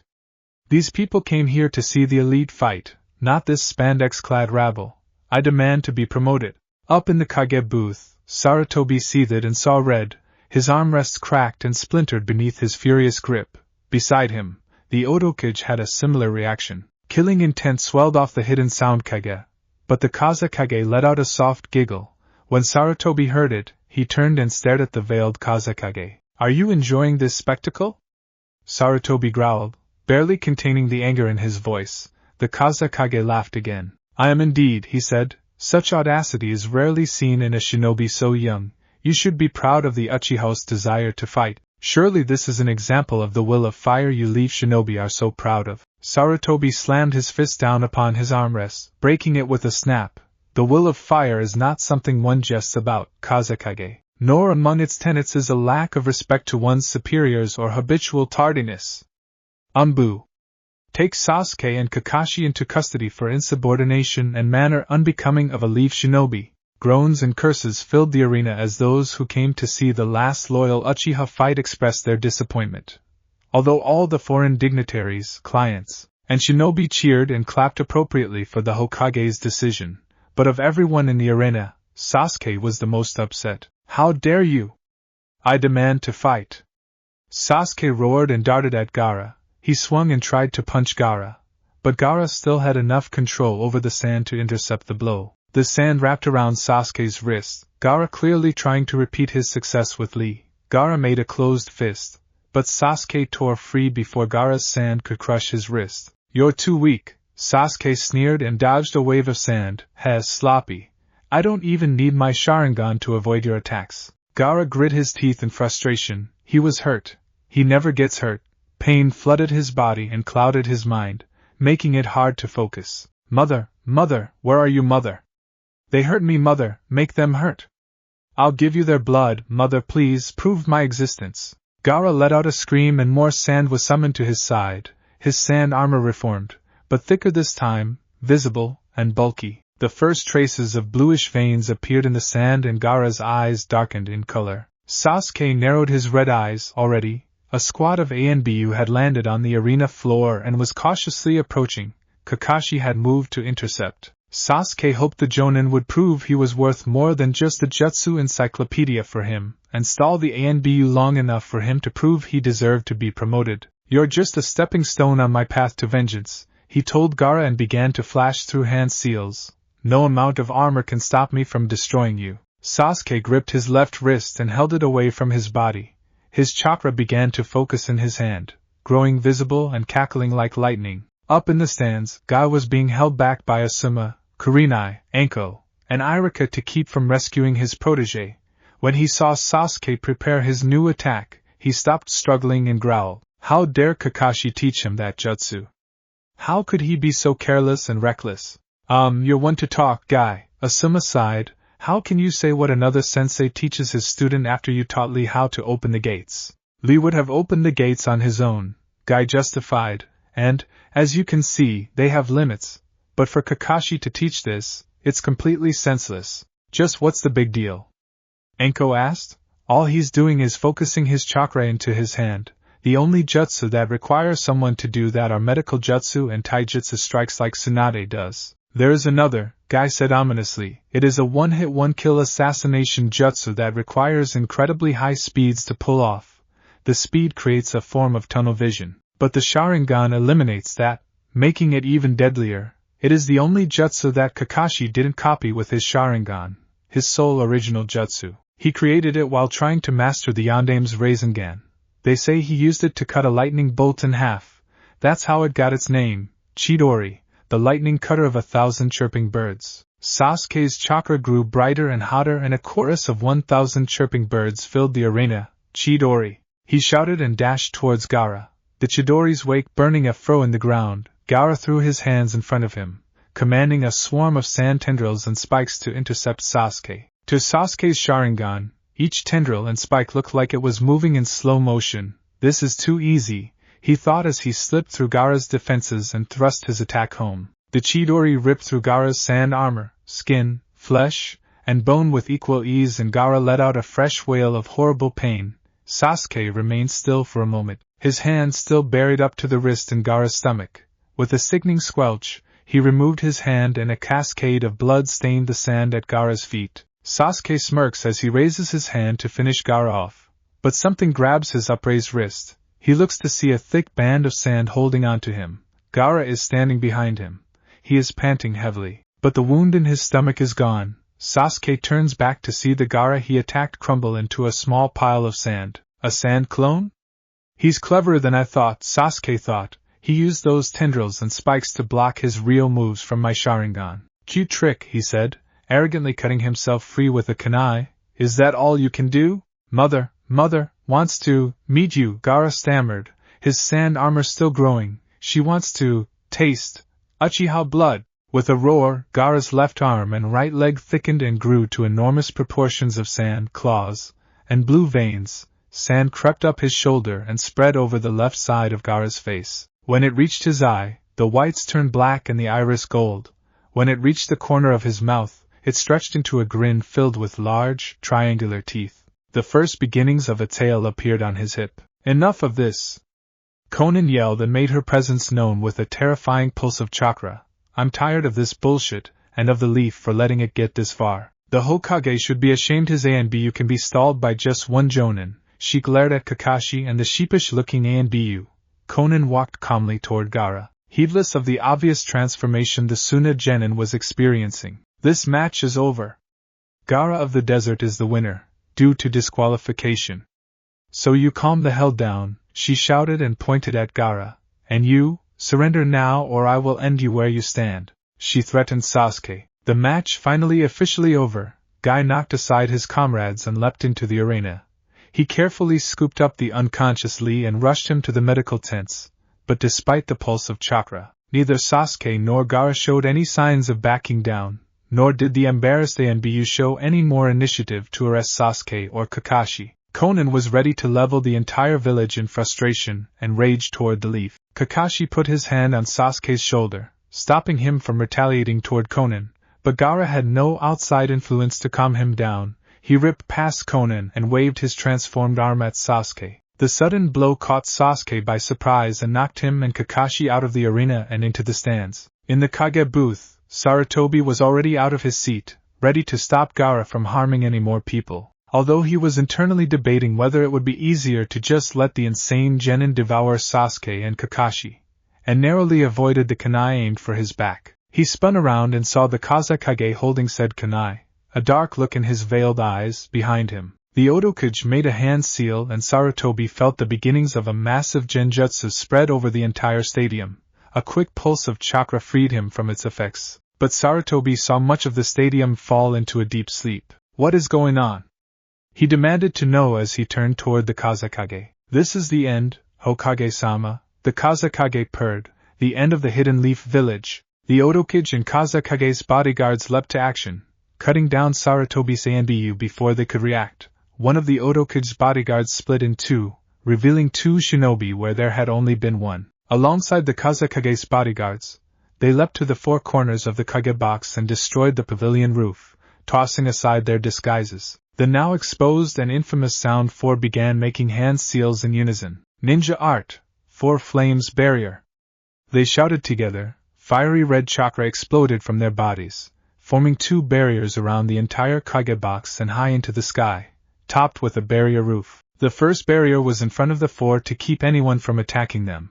The second barrier was behind them to keep the Kages from escaping. However, the Otokage and Kazekage had no interest in escaping, only in death and destruction. The Hokage took it all in stride, showing more curiosity in the barrier than in the two Kages trapped inside with him. He casually drew a shuriken from inside his sleeve and tossed it at the barrier. The metal disc fizzled against the barrier and burst into flames hot enough to turn the steel to ash. I'm actually impressed, Orochimaru. You've actually developed a fairly decent jutsu here, Sarutobi said appreciatively. When he saw the Kazekage's right eyebrow twitch, Sarutobi smirked. Yes, I know that's you, Orochimaru, I was wondering how long I was going to have to sit beside your stink before you showed your true colors. Oh, Sarutobi-sensei, Orochimaru chuckled, you always were so clever. What gave it away? Did I say something familiar? Make a gesture. Wear the wrong aftershave? Your subordinate told me actually, Sarutobi reveled. You remember Kintsuchi, don't you? Sasuke Uchiha set her on fire during the preliminaries. It's amazing what an inexperienced shinobi will say under pain medication, especially when she has been abused and suffered so much under your short tutelage and her so-called teammates. I thought the little whore was dead. I suppose I have one more loose end to tie up today, Orochimaru grumbled as he pulled off his robes, veil, and kage hat. Beneath the baggy robe was the petite, but impressively curvy body of a young woman, and behind the veil was a beautiful face with pale skin, red lips, and long black tresses of hair. The only thing that marked this woman as Orochimaru was her eyes, yellow with a serpentine slits for pupils. Sarutobi looked at his former student, and felt a wave of repulsion crawl up his spine. You always did enjoy stealing Tsunade's underwear, he said, mocking Orochimaru. I always thought you were a pervert like Jiraiya. I never suspected you were jealous of Tsunade's features. I suppose this explains why you always rejected her advances. She was just angry that I looked better in her panties than she did. Orochimaru sneered and struck what he deemed as a sexy pose. Behind Orochimaru, the Odokage vomited from beneath his veil. Sarutobi gagged at the smell and struggled not to get sick himself. What's the matter with you? Orochimaru whirled on his accomplice. Sorry, but that's a horrible mental image, the Odokage burped, trying to scrub the idea of Orochimaru's true form with Tsunade's legendary curves dressed in a tight black bra and matching lace thong. He wished there was a Yamanaka handy to wipe his memory clean, hopefully with bleach. Orochimaru shrugged and stepped away from the still retching Odokage. Who is your accomplice? The Hokage asked. I know you're the real Odokage. Only one of your arrogance would start his own hidden village out of spite and jealousy. Perhaps if you appreciated my genius more than such measures could have been awarded, Orochimaru countered. Your sickness, you mean, murdering and experimenting on innocence is not genius. Your opinion. I assume the Kazekage is a late victim? Of course, he was against my little invasion plan. He merely wanted to use Gaara to embarrass the leaf in the exams, whereas my plans are much more grandiose. Orochimaru chuckled and reached into his robe and fired a flare into the air, signaling the remainder of his forces. Across Konoha, in the outskirts outside the village's walls, a group of Oto Chunin began chanting around a summoning seal. Inside the seal, Misumi, Tsurti, and Zaku were bound and gagged. Their skin was covered in cuts and bruises and their eyes were wide in fear. The chanting grew louder and smoke rose out of the seal. The smoke crawled and wormed toward the two tied-up genin like a serpent, slithering across their legs, up their torsos, and into their screaming mouths. Misumi and Zaku's bodies seized and spasmed as more smoke cascaded down their throats. The genin tried in vain to scream as the smoke consumed them from the inside out until there was nothing left. The chanters stopped when the seal, satisfied by the sacrifice, burst into a cloud of white smoke. When the smoke cleared, a massive three-headed snake slithered out of the summoning circle and toward Konoha. Sarutobi paled when he saw the eruption of summoning smoke and gasped at the sheer size of the monstrosity. You bastard. You would know, Dad, Orochimaru sneered. I was your teacher. You were the closest thing I ever had to a real father, and you let me slip away. Orochimaru screamed. You stood by and let others surpass me. You favored others when you should have favored me. Sarutobi shook his head, still throwing the same temper tantrum you did 15 years ago, when I chose Minato-kun as my successor and not you. I'm twice the shinobi, twice the genius he was. Because you single-handedly won the third shinobi war with a revolutionary and never-been-duplicated jutsu, Sarutobi mocked, allowing Orochimaru's anger and jealousy cloud his judgment. He watched as Orochimaru's beautiful borrowed features turned bright red and spittle dripped from his lips. Shut up, you babbling old monkey! Orochimaru snapped and was about to leap at Sarutobi when the Odokage, finally recovered, grabbed Orochimaru's shoulders and steadied him. He is merely trying to play mind games with you, my lord, trying to deceive your superior mind with his paltry tricks, the Odokage reassured Orochimaru. Allow me to put this diseased old man out of his misery. Orochimaru smiled and ran his long tongue over his pale lips. I have a better idea. since Sarutobi-sensei is so proud of his title and its vaulted history, let him defend it against his predecessors. The Otokuge nodded and stepped away from Orochimaru. Sarutobi raised his arms in defense, bracing himself for what was going to happen next. Orochimaru speared both his thumbs into his fawn-like front teeth. He slammed his palms and bloody thumbs on the rooftop and shouted, "Summoning Jutsu! Impure World Resurrection!" Sarutobi's eyes widened in terror as he recognized the name of the jutsu, the Nidame's jutsu. But he never finished it. Don't tell me Orochimaru finished his work. 2 coffins rose out of the rooftops slowly and ominously. The first, branded with the kanji for 1, rose to Orochimaru's left. The other, marked 2, rose to his right. Sarutobi's eyes widened even more, horrified that he recognized the caskets. "You monster!" he yelled at Orochimaru. The snake Sennin laughed. "I thought you would be more grateful. There are very few people who get to see their dearly departed while they're still alive. You are lucky, Sarutobi-sensei." The lids of the 2 coffins fell forward and the decaying bodies of the Shodame and Nidame Hokage hung limply inside. They were dressed in their red and blue armors, kunai and shuriken pouches still in place. "You filthy bastard!" Sarutobi cursed at his former student. "Do you have no respect, not even for the dead, Orochimaru?" "Kukuku. I do respect the dead, Sarutobi-sensei.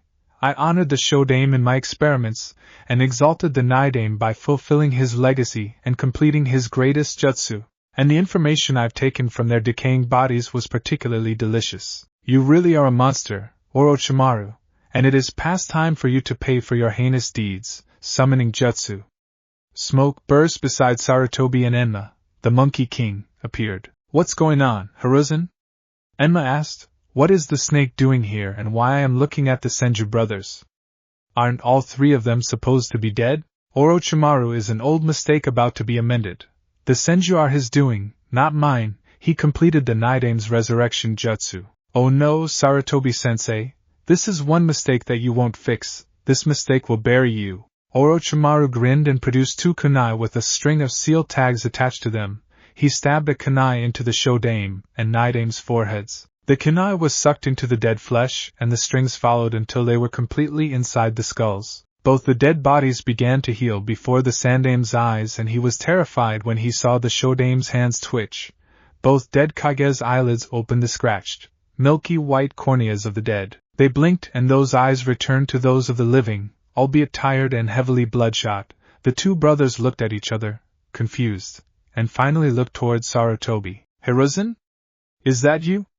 the Nidame asked. "I am sorry, Nidame-sensei, Shodame-sama," Sarutobi cried and bowed deep at the waist to his predecessors. "Orochimaru has defiled and desecrated your graves and brought you back to life in a sick plot to raise Konoha and kill me." The Shodame looked at his brother. "I told you that resurrection jutsu wasn't a good idea. That's why I never finished it," the Nidame protested. He looked over at Sarutobi and frowned. "You look old, Hiruzen. You should have appointed a successor by now," added the Shodame, taken up golf or fishing. "I did," Sarutobi laughed with a touch of gallows humor. "I named Minato Namikaze the Yondaime Hokage.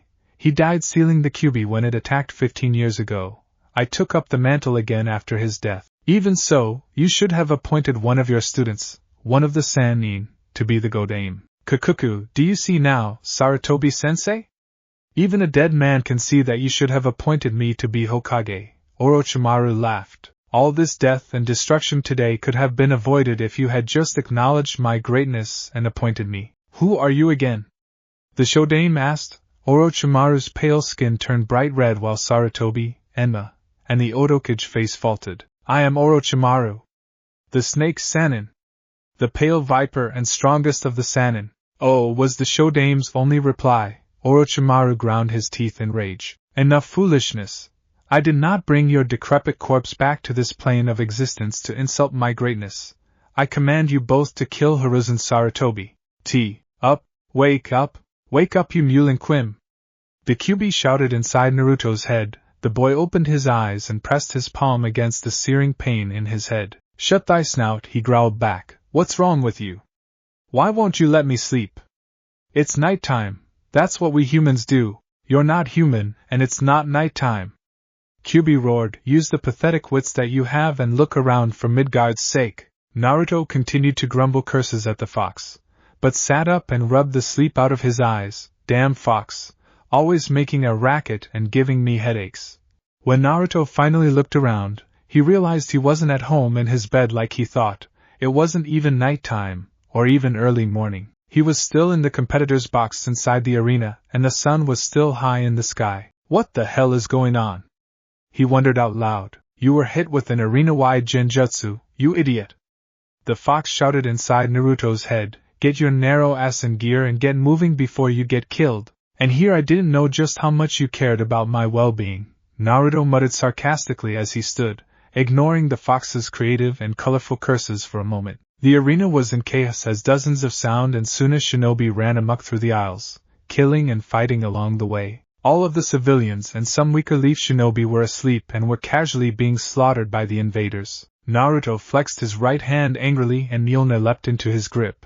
Whirling the hammer, Naruto sped through the arena, swinging his hammer at every invader in reach. Mjolnir crushed skulls and broke spines wherever Naruto swung, but he never slowed down. Naruto became a blonde blur swirling around the arena like the winds of a typhoon, never ceasing, only avenging. Naruto closed in on the Kage box when a tree trunk-thick tentacle of sand slammed into the wall beside him. Naruto stopped and hovered, waiting for another attack, but none came. The sand retracted and Naruto couldn't help smirking. Sasuke and Kakashi were both covered in shallow scrapes and had buckets of sand in the hair and clothes. Kakashi, having taken the brunt of Gaara's attack and the impact against the wall, was in much worse shape. Looks like the bastard has 2 broken ribs and dislocated his shoulder, Naruto thought after a quick and casual examination with the toe of his boot. He gave Kakashi's ribs a much harder poke than necessary before looking down at the arena floor. Gaara looked less human and more like a sandy tankuri. Small, triangular ears sprouted from the sand on top of his head and his nose and mouth were completely replaced by a snout and fangs. The partial transformation had even affected his voice. Is that all you've got? Come back down so I can feast on your bones. He shouted to Sasuke and Kakashi in a deep baritone. The voice triggered several of Thor's memories, all involving a large troll named Ulik that had breath like carrion and B.O. to match. Naruto turned his attention back to Sasuke as the rest of the able-bodied Konoha Rookie 12 arrived. They all looked concerned for one reason or another. Tenten kept looking back at the medical tents in worry for Neji and Lee. Shikamaru looked depressed from being woken up from the sleep genjutsu.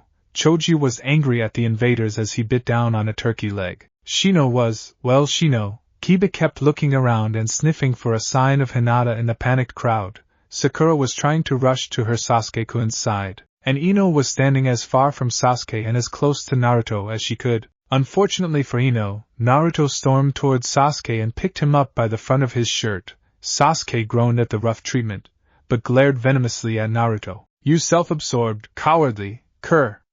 Naruto snarled and punched Sasuke viciously in the jaw. Sasuke fell down again and Naruto picked him back up.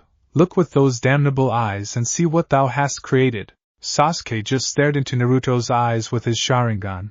Naruto stared back for a moment before he grabbed Sasuke's chin in his hand and forced the Uchiha to look down at the arena floor. Sasuke's eyes widened as he watched Gaara rampage, destroying everything and everyone near him.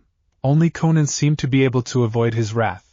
She took to the sky on a pair of white paper wings and was content to watch with a contemptuous scowl on her face. Sasuke was afraid of Gaara, but he refused to let Naruto of all people see. He shook his head free and scowled. Leave me alone, I'll defeat him and then you. Aha, Naruto nodded, an idea forming in his head. Well, if that's the case, hey Gaara.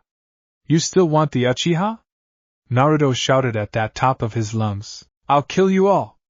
Gaara shouted back and started scaling up the arena walls towards them. The rest of the rookies ran to the far edge of the wall, but Naruto smiled. Well, come and get him. He challenged. Naruto grabbed Sasuke by the back of his collar, swung Mjolnir, and took to the skies. Put me down, you buffoon! Sasuke yelled. Very poor choice of words. Naruto smiled and jerked his head toward the ground hundreds of feet below. Sasuke paled, swallowed the vomit building up in his throat, and stayed as still as he possibly could. Come back so I can feed your blood to mother! The half-crazed Jinchuriki roared. You're gonna have to work for your meal. Naruto called back as he drifted in the sky towards the forest of death. Gaara snarled and leapt up the arena walls, using his sand tendrils like ropes and bungees to springboard his way after Naruto and Sasuke. "Come on, you half-assed Spider-Man!" laughed Naruto, and he did a few mid-air acrobatics to mock Gaara, terrify Sasuke, and simply for fun. "I haven't had this much fun in ages." Gaara squealed as more sand took over his body. Over half his body was now covered in blue-veined sand, and his appearance and attitude was much more feral. "Come, beast, there's much more fun to be had!" Naruto yelled from the outskirts of the forest.